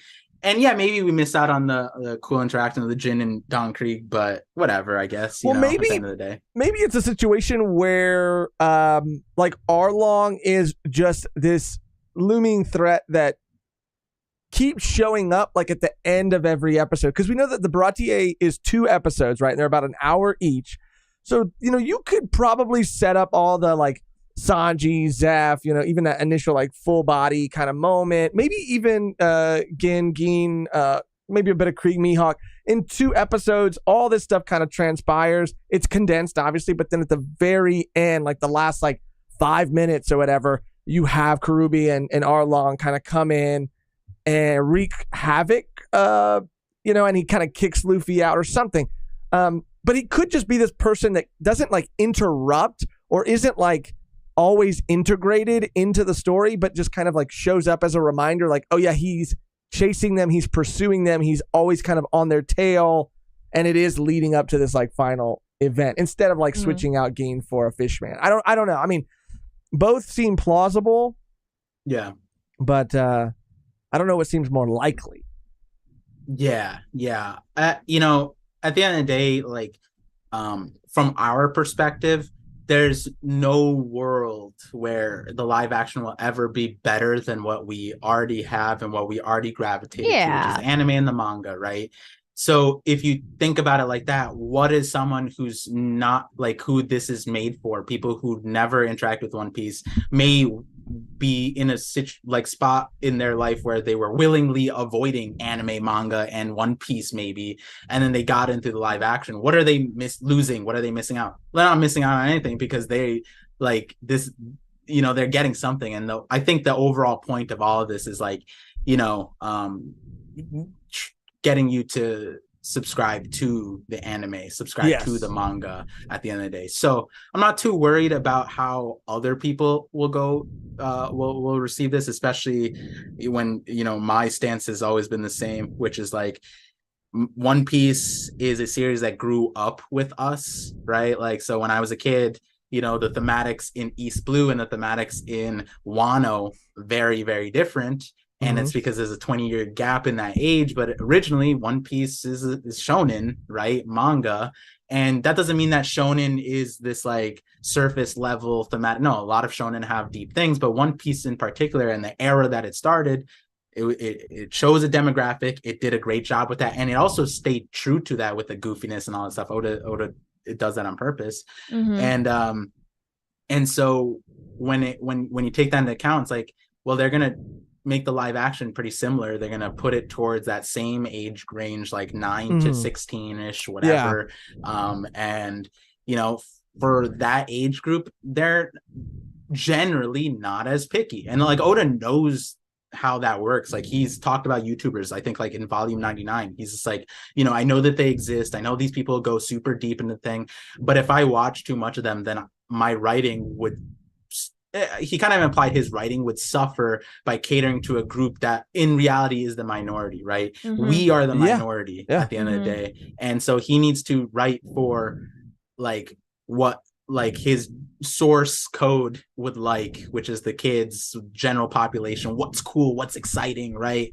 And that kind of thing. And so I think the live action is definitely going to hit that mark. Are some things going to feel weird to us as like 25 plus year olds? Yeah, but like a lot of things definitely did. I mean, I would look back at Harry Potter. Harry Potter looks super cringe if you go back and watch a lot of things. It's really good, really well done, right? But me and my wife had this long-standing feud between me and her. She loved Harry Potter, and you know, as a kid, you were a Percy Jackson head. No, I liked Harry Potter, right? The thing was, it's like, but for the people who said like, yo, the movies are the best thing ever, I was like, no, they're not. I was a kid, I was one of those kids, and I was like, they're absolutely not. And then like, but you know, it wasn't until like a certain age range for a lot of people when they look, hey, let's rewatch the Harry Potter movies real quick and then tell me it's still good. And then they were like, I see what you mean. And I'm like, I'm not saying it's a bad thing, but there's a lot of, you can get away when you go to a younger audience because they just don't care about these things. The effect was managed. And Oda even said it in the in his note for this trailer. He's just like, the people working on this are experts at live actions. There's so many people who are experts on what is going to be focused on, what's going to be received well and what's not, and what we need to focus on. For example, the Lord of the Coast, right? Like if you look in the manga, and I put this in my video, was like, if you look in the manga, he's like the Lord of the Coast is like 4 squiggly lines. He looks like a snake, like a glorified snake in the water. At the time when we got him in the story, it's like, wow, cool sea monster. But then you flash forward a few chapters and you get like actual sea kings, and those would eat Lord of the Coast like butter, right? But in the manga, you don't care. In the environment of shonen manga, it's like whatever, right? It doesn't really matter. But if in the live action, if you had a goofy lizard thing, people are memeing on it right now. And the reason why it's like CGI is such a like an off-putting thing, like so many movies, like they could have been great, but like CGI was like the death of all of those projects, and that's a live action thing. And it would have nothing to do with the One Piece story. And so if like at the end of the day, there's so many things that they have to do differently for live action. And I think they're doing them right for the audience that matters for. And I don't think we, you, me, other people are like equipped to like be able to correctly diagnose how it's going to do. But my main thing is like the external things are so rough, right? Like we have all the other live actions hampering this. We have like mob mentality hampering it. We have the strike now going on.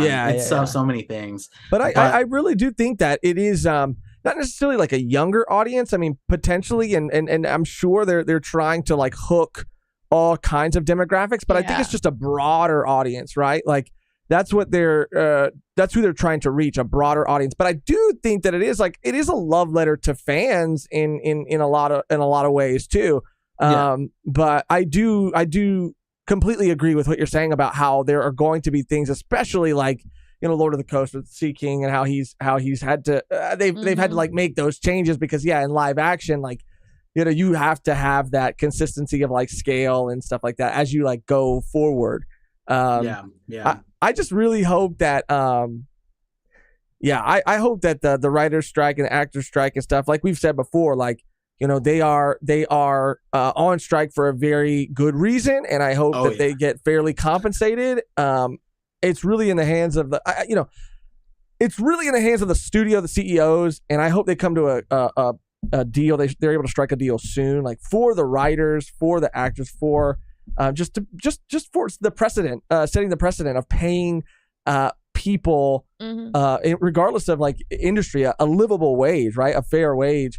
But I mean, talking about just how it could potentially affect season 2. I mean, even though it is for a very good reason, there's that fan in me that still, is, I guess, like bummed that it's happening at this exact moment in time because of it potentially delaying certain projects. But of course, like that is nothing compared to like what it's actually really about. Right. Yeah, it's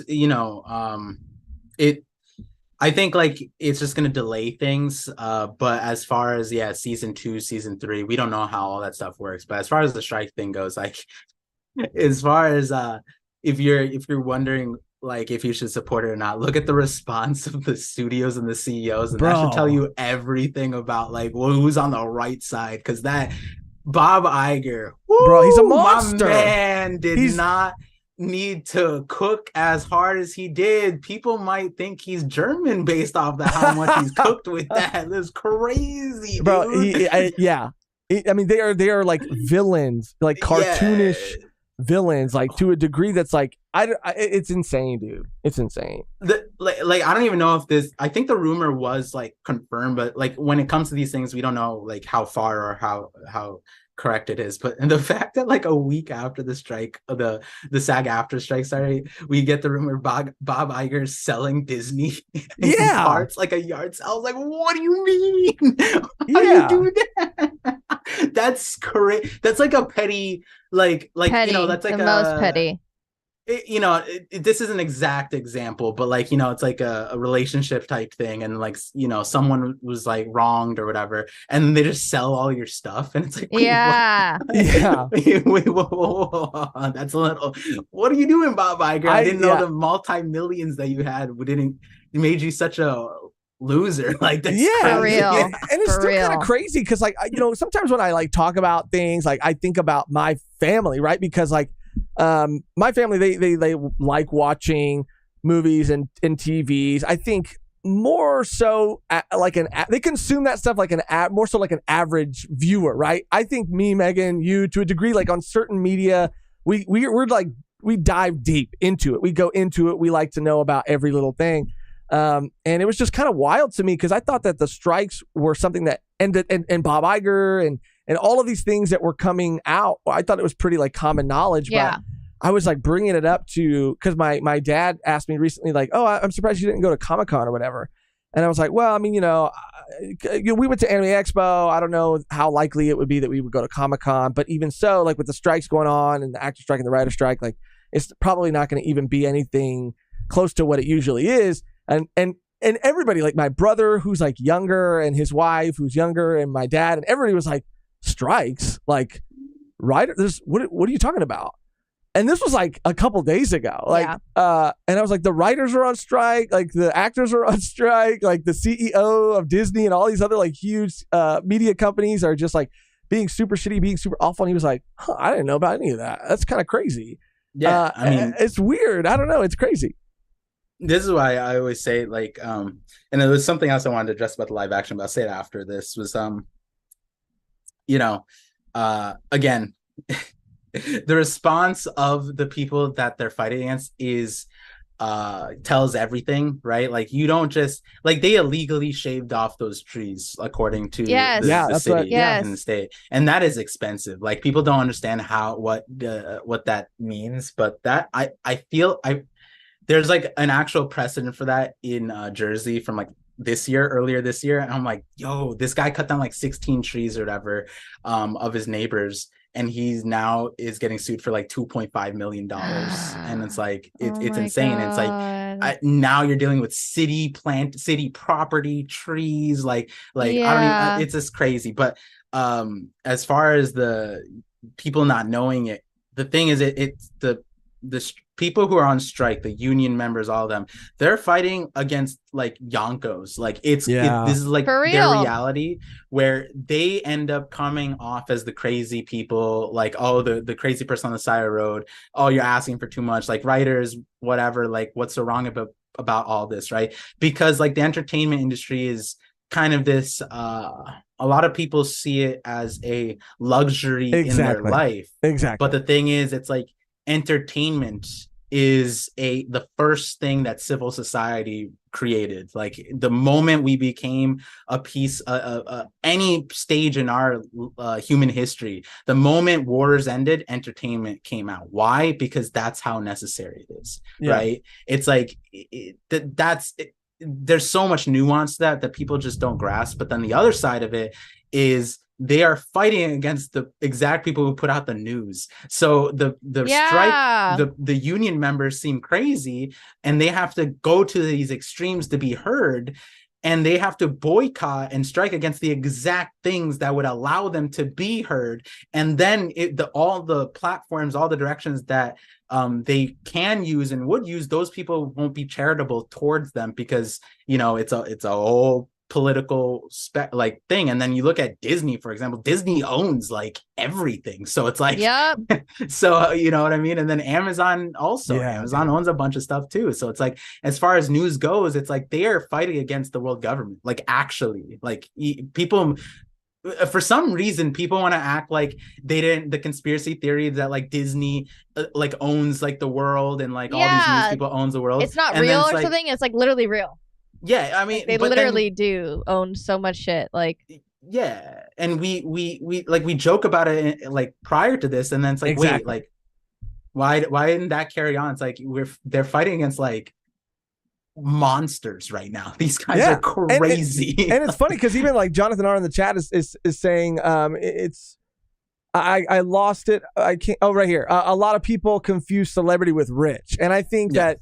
Even in that moment when I was bringing it up to my family, there is like a gut reaction to respond that way. Like, oh wait, like these famous people are like complaining about like how much they get paid, really? And it's like, we're not talking about fucking, Tom Hanks, Robert Downey Jr. I mean, we are too, because it sets a precedent, but we're talking more specifically about like these up and coming, these new people that are trying to break into this industry to keep it fresh, to tell new and exciting stories. We're making it impossible for those people to be able to do that. Like, as people who have been very low on that totem pole and seen people, like when I was doing stand-up, like seeing people like trying to break through. I mean, it really is like people already like living in cars, like doing crazy shit to try to catch a fucking break. And that's why, sometimes people who do end up making catching a break or are more likely to are people that have that financial like cushion to kind of like rely on. But there are a lot of other creative and talented people who don't have that. And if these people could get paid a livable fucking wage, then we could all benefit, right? Like fans of media and entertainment, like it's just better for everybody. And it is crazy because people do associate celebrity in any kind, anything Hollywood in any way, they associate that with rich, and it's just not true. I mean, there's so many people that are even like, there was the actor from Orange Is the New Black posting their residuals, like, and it was like $20 or something. Like, it's just not.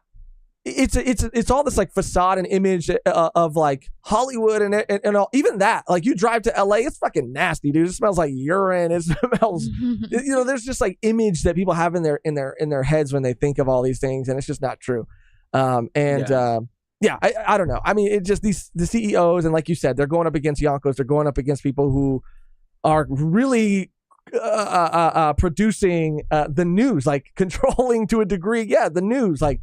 It's absolutely insane, dude. And over this break, like I think Bob Iger's statement came out. I started like thinking like, yo, like this guy, he could be Emu right now. Like his line was like one of the most villainous things. He's like, they're striking. Well, they're gonna want to come back once they're don't have homes and can't eat anymore. I'm like, whoa, bro, that's like crazy. That's crazy. That's like, bro, that's like straight up. I could literally see like Emu just like having like keep it a shadow, but it's like very visibly just Bob Iger on the thing. It's like so you want to be in my world? It's like, well, you better adapt. And I'm like, whoa. And that they said it, that they felt crazy. comfortable enough to like say that and put that out there. Like that's also like another layer to it, dude. Like to say it is one thing, but then to say it in public is like think it. Think it.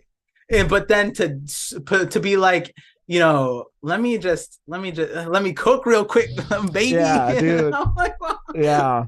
I had to sit back like, nah, this is fake. Like, this is AI generated. But man's like made sure that he put his signature on that shit. I was like, what do you mean? Yeah, bro, like we have Biden and Trump and all the AI saying the craziest things. And it's like, you can tell, but that one, I was like, let me give him the benefit of the doubt. He's in the same line. He's talking about AI. He's like, we'll replace everyone with AI. Maybe this is a whole skit. Maybe Bob Iger's AI right now. Nope, that was him. No. That's the real man. The real man. It was crazy. Oh, yeah. So fucking wild. You know, going back to the very beginning with the live action having to fight a bunch of things to get to where it is to reach the stratospheres, I feel like it's going to end up being a delayed reaction because we've been waiting. One Piece is a waiting game, period. So like everybody's been waiting, and so someone in the chat was bringing like, you know, I think that this is made for fans too, like as a response to me saying that like it's for a new audience, for new people. And Oda has also said that too, where it's like, you know, he's making it for the world. This is the chance for One Piece to hit like the global stage, which it is, but it's not the same level as like a live action has reached. Even Stranger Things had like pop-ups all over the world, and they were recognizable. And all it was like black goo like in the middle of the street, and people like, oh my god, that's Stranger Things. We're in the Upside Down. It's crazy. That's the power of live action. And I think like a lot of people miss out. I think I said this somewhere, but like when it comes to like anime, manga, live action, every medium has its forte, right? There's a lot of things that the anime can do that the manga can't, which is like fight sequences, music, like visuals, like so many different things. The manga, you just can't do that in a manga, right? And especially a black and white manga, you can't do a lot of those things. And so what we end up doing a lot is looking at like, well, we can't have a live action because it can't do these things that anime and manga can do, which is like the freedom of animation, freedom of drawing. The world is there, you know. But whereas in live action, you're restricted by real world physics, reality, all that stuff, right?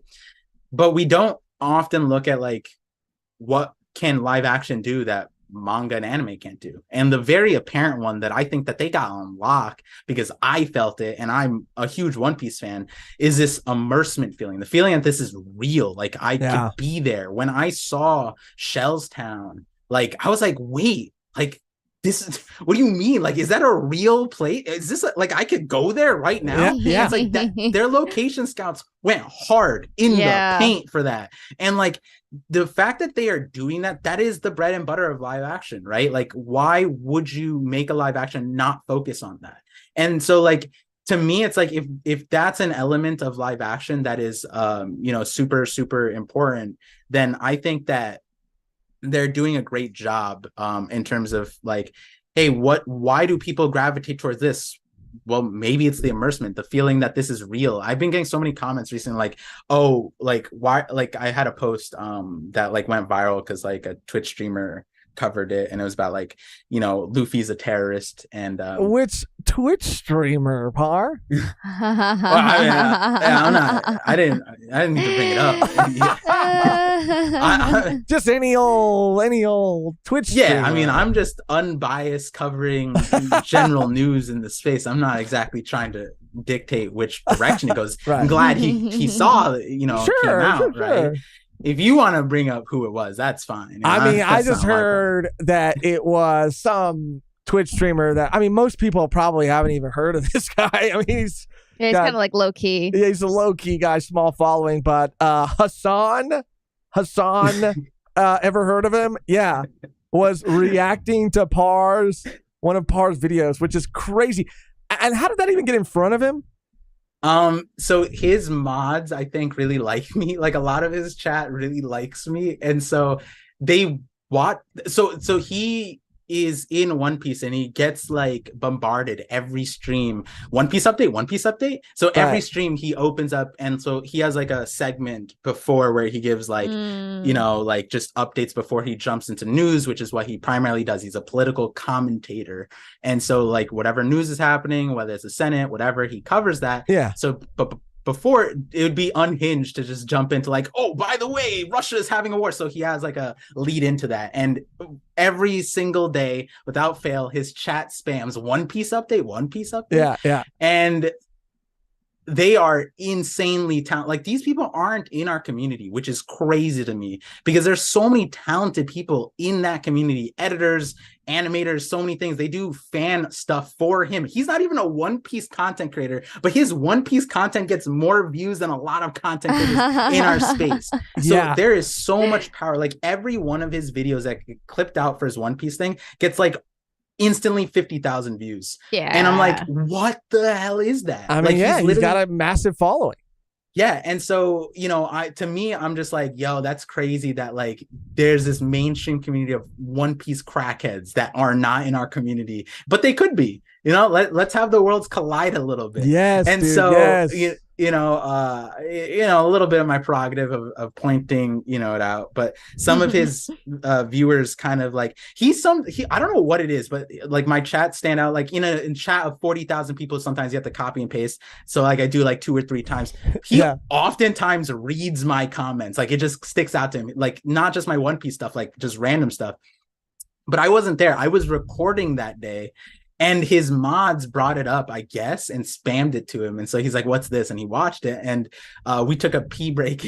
Well, not me, the other person was recording. Sai, he took a pee break. Oh, it's interesting that you would bring that up when he's not here, dude. Okay. Oh, I mean, hey, maybe this is foreshadow or something.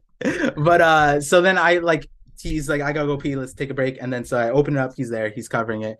Crazy. He loved it. Blah, blah, blah. All this great stuff. But there was so many eye-opening things about doing that, which was like, you know, a lot of really big One Piece fans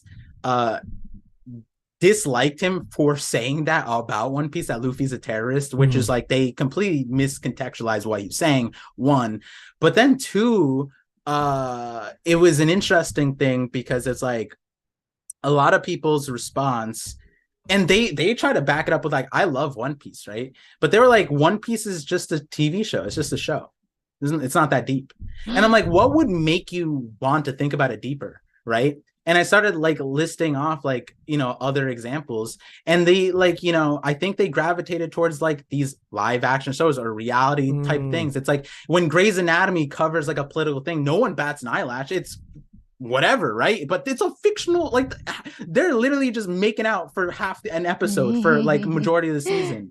And you know, I watch a lot of Grey's Anatomy. My wife brought me in, and you know, like I'm not gonna say anything negative about it. But like at the end of the day, it's like there's a certain element that is a disconnect for like people seeing humans on the screen talking about like real things. And that's an unfortunate thing that you just can't fight by like more cartoons. Like One Piece is deep. One Piece is deep. You should give it a chance. And it's like you can only do that for 25 years and not have them jump on, right? So it's like there's a certain amount of translation that like needs to be done. And that's why I think like the live action, it's definitely going to hit a lot of those notes. The one thing that I think that like I personally, and we're seeing the effects of it a little bit, is one of my favorite things about One Piece that I think that is a benefit of like anime and cartoons and whatever. And I saw Doran saying like that's not true, like you can be as free as you can be in live action because of CGI and whatever.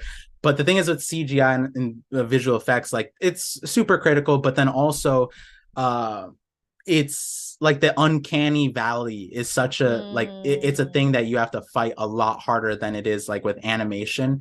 But then also when it comes to CGI, look how hypercritical people were about the teaser Gomu Gomu versus the trailer Gomu Gomu. And at the end of the day, we're still just getting clips, right? Versus like I brought it up in my video for the thing. when you look at the anime actually did not show him stretching when he fought in that same scene in the teaser. They just did cuts of where his hand was, and they completely avoid the stretching.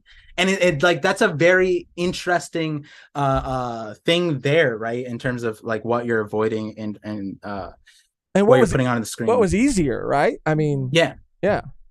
And but the one thing that the live action can't do, and it's just like it's what the strike is about technically, is one of the things that I loved about One Piece, and I think that a lot of people can agree that a lot of other shonen and anime don't do a great job of, is the side characters. One Piece is known for like having 1,000 characters every single arc, being introduced with wild, cracked, cool designs, awesome, like, and also those characters sometimes are important and like in like such a minuscule way.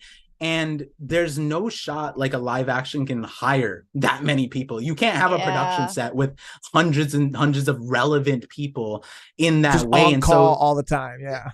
And it's like, what, like this person's going to be there for like literally a second. And it's like, yeah, it's a second, but sometimes that second, that one panel in the manga is actually, that person is now T-Bone. Like, yes, you know dude. what I mean? Like, and the thing is, we are realistically going to cut characters that could have an effect like that, maybe in a live action. We're going to miss out on the T-Bone meme equivalent in the live action because it's just not realistic. And I accept that. It's just one thing that I haven't heard a lot of people talk about, but it's because it's something that is expected, right? But we talk about it in the scope of like Jin and Pearl weren't casted, right? Why? Because it's just not feasible. It's not there. But that's something I loved about One Piece, right? Like that, like there's just this random dude that's just like super random. Yeah, but and like these people are still like it's mostly memes and stuff, but people are still talking about him today. You know, like, oh, the man marked by flames is gonna be Ging. You know, like it's just so funny. Yeah. And so again, is that something that people who like, I think that Oda, Netflix, and like, you know, the thing that everybody essentially wanted to gravitate towards was just hitting a broad general audience that is going to be fresh and new to this, that hypes it up, whatever.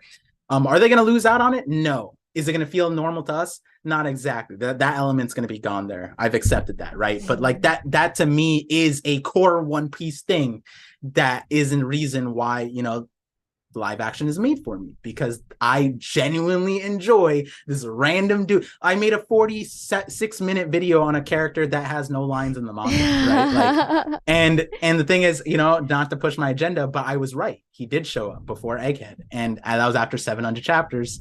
And it's not about the story. You know, it's about we don't have to drop any names, but he's in the live action. Oda hired an actor to be there, right? He's casted. He's there. Yeah. And you're like, what? He's hired and casted over Jin? Over. I mean, hey, Oda added him into a scene. I mean, if you're asking about importance, we're talking about the author paid a dude to bring him here. He didn't need to do that. Why did he need to do that if he didn't have him in the canon material? I'm going to tell you, Bogart is hella important. I'm gonna leave it there. I think we all know, we're all in agreement. Okay, no one's saying that Bogart's not super important. The agenda. Oh, a lot of people are saying that. I have clips agenda. now. You're putting together a montage of people saying it. Oh, it's already there. I literally came onto everybody's stream. I said, I clipped this. Watch out. Oh fuck, dude. Fuck. I've never said that, dude. And if I'm in there, that was visual effects. I don't know what you did. You're lucky you guys and your stream ends up overlapping with mine. So I generally come into the live stream. So you guys dodged a few bullets there by going live at the same time. Or not necessarily at the same time. I have like a 6-hour stream, and then you guys are just like reasonable people, like 1 hour, 2 hours. I know. Speaking of long streams, I mean, this is one of the longest streams we've done in a long time. Yeah. And we might actually end up wrapping it up because you know how it goes, dude. We both get hungry. We both don't eat before we stream, and then stream for longer than we expect, and then you can start to hear the gurgles on mic.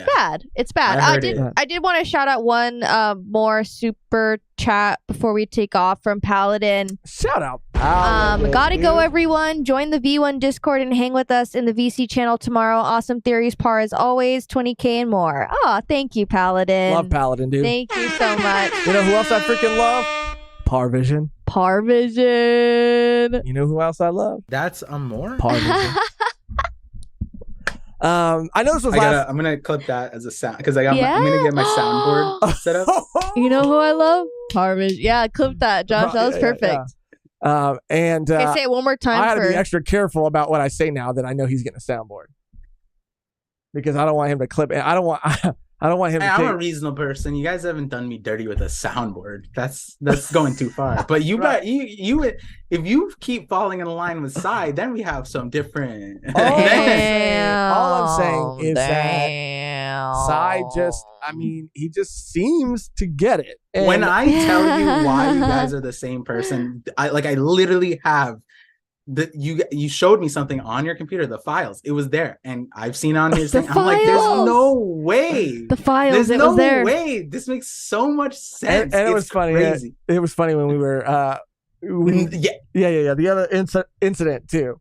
When we were all talking about it, you were like, "You guys literally responded the same exact thing at the same exact time." No, that one was crazy. You guys have to be talking. That's crazy. No, I swear. We can't not like the full gist of the context of it, but we were in a group chat, and Sai clipped out. Oh, it was the Hassan. It was the Hassan thing. Yeah. He clips and the conversation went through a decent bit. But then there was a moment when I said something, and then you just see typing. You see Sai and Volume 1's icons there, and they both hit enter at the exact same time. And I can't tell you, like it literally, like like when the teacher is like, "Oh, you copied your friend's homework, right?" Like they copied. It was plagiarism. But it was I don't know who went first. Great minds. And I was blown away. I was like, "There's no way you guys just wrote the same thing at the time." I mean, it was a little different, but it had the same spirit. Spirit. You're right. Yeah, you're right. The thing is, you guys could have swapped messages, and it would have been the same. That's true. I would have not bat an eyelash. You know what I mean? All the size was really funny though. His follow up, dude. It was because you of would think. You would think that. Oh shit, dude! And we've been meaning to have him on too, and to talk to him, but we're just so bad sometimes at setting things up. But we need to have him on. I got that. I told him, telling you, I got that. We'll talk about that later. We'll extend this conversation where we can talk about what I saw on you guys' computer. Hell yeah, dude. Hell yeah. But thank you for coming on last minute, dude. And thank you for taking time out of your day. I know you had life stuff, other stuff you were working on and doing. So thank you for stopping by, hanging out. We do genuinely, we love you and we love talking One Piece. We love fucking around. We just, anytime that you're in the chat or anytime you come on, it just makes both of our day, dude. I know we joke around a lot, but I fucking love you, dude. I love you. I'm in love with you, damn. Dude. Hey, the feeling is mutual. I can attest to you guys. I was the first creator in your home. That's true. In the studio. That shit was crazy.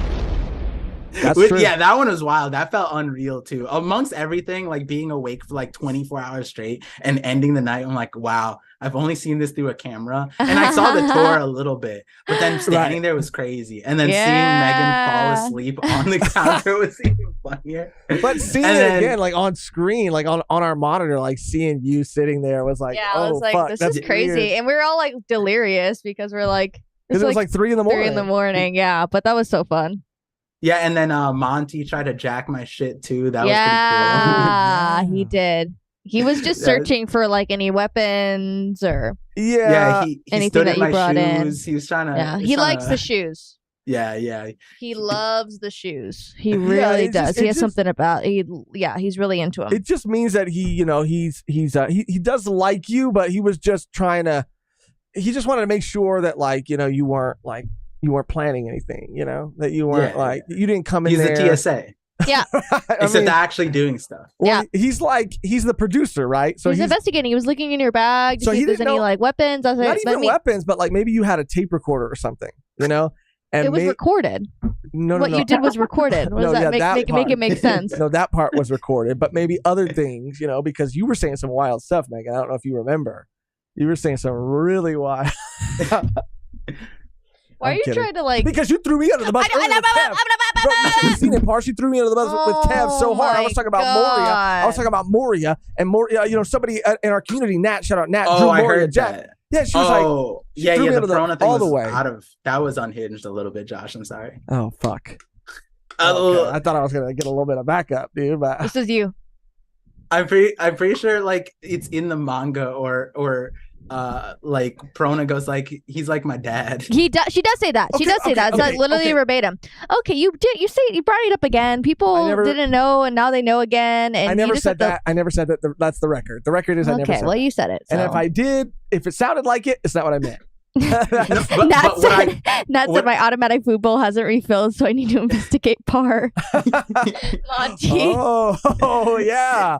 That's interesting. I did have food in there, so hey, maybe he was trying to take my No, his cat feeder, his automatic food dispenser, has been acting up a little bit, dude. And maybe I am connecting the dots, dude. And maybe you did have something to do with it. It was a while ago. This is my revenge. Yeah, I'm gonna get the producer so fat that he's not gonna be able to produce the show anymore. But anyway, thank you, dude. Thank you so much. And anytime, and yeah, hit us up, and whenever you want to. Get together or do anything on our channel, on your channel, whatever. We're always down to hang out and to talk. For sure. Likewise, definitely looking forward to more.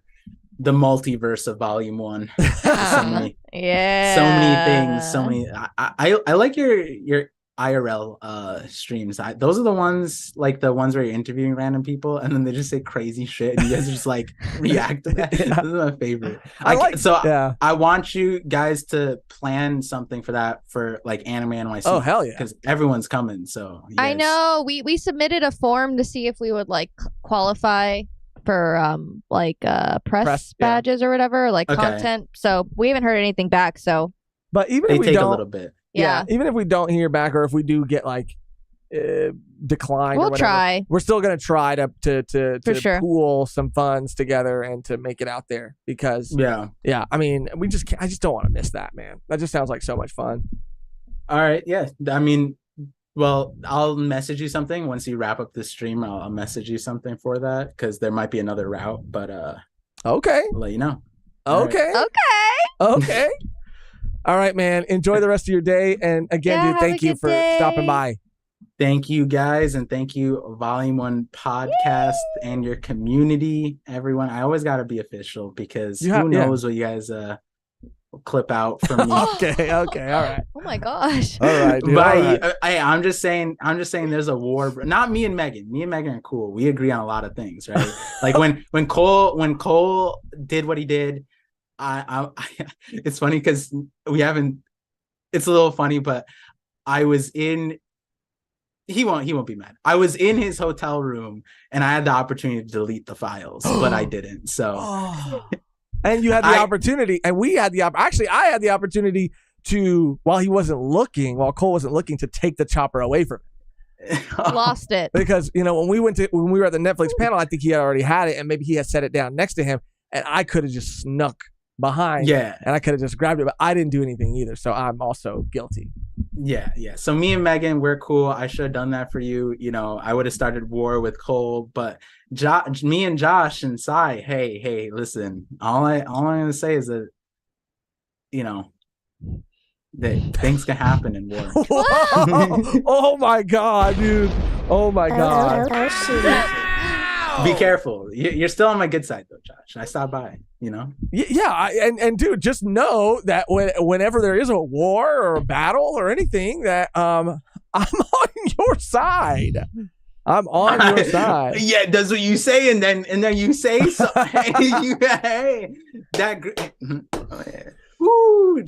watching. I'm watching. All right, and I'm watching too. That automatic feeder. Oh fuck! It's turning off.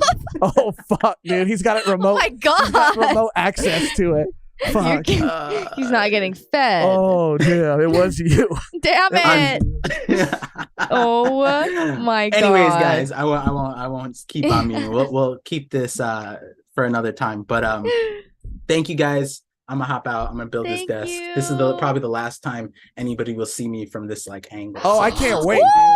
new I mean, nothing setup. new is gonna change. So like, Oh well. Oh, I guess I Yeah. can't wait. maybe there is, but I can't.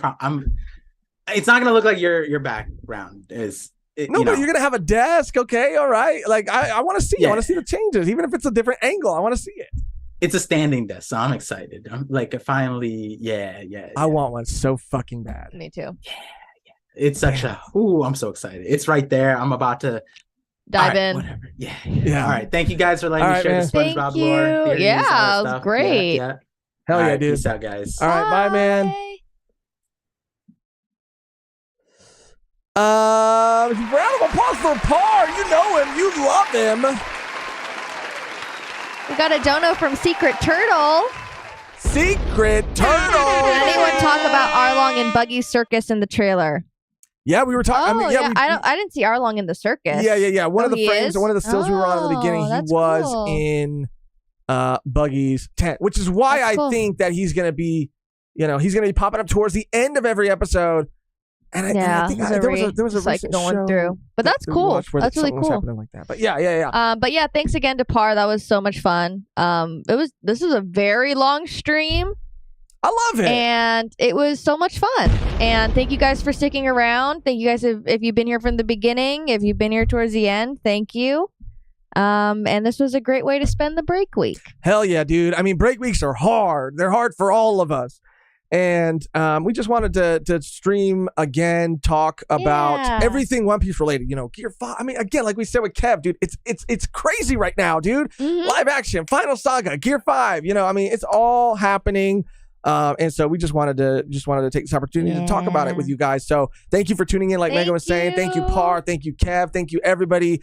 Thank you to Matt and Max.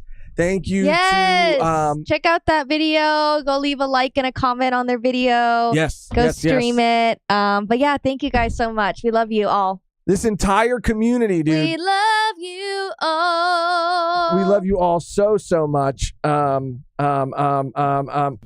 there it is.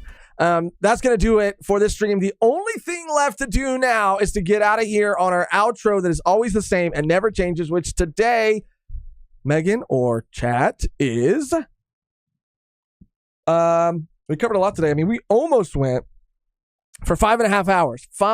We're clocking it 5:20 right now.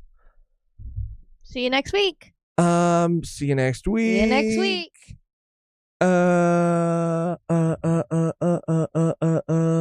See you next week. I mean, that's a classic. Until next time, back to Egghead. Back to Egghead. Okay, money.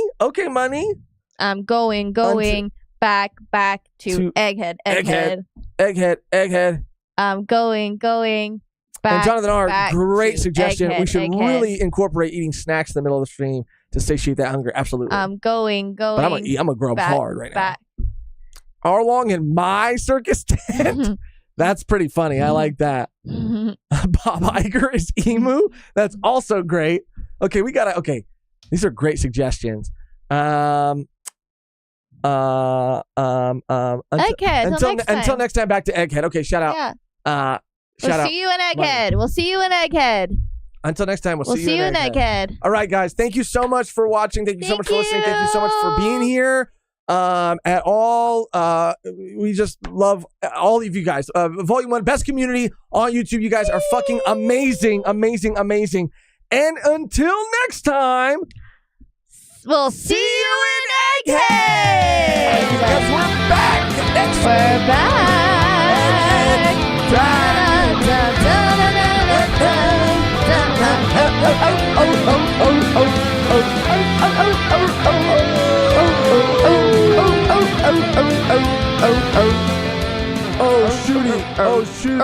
Oh shooty. I didn't end it in time. Bye. Bye.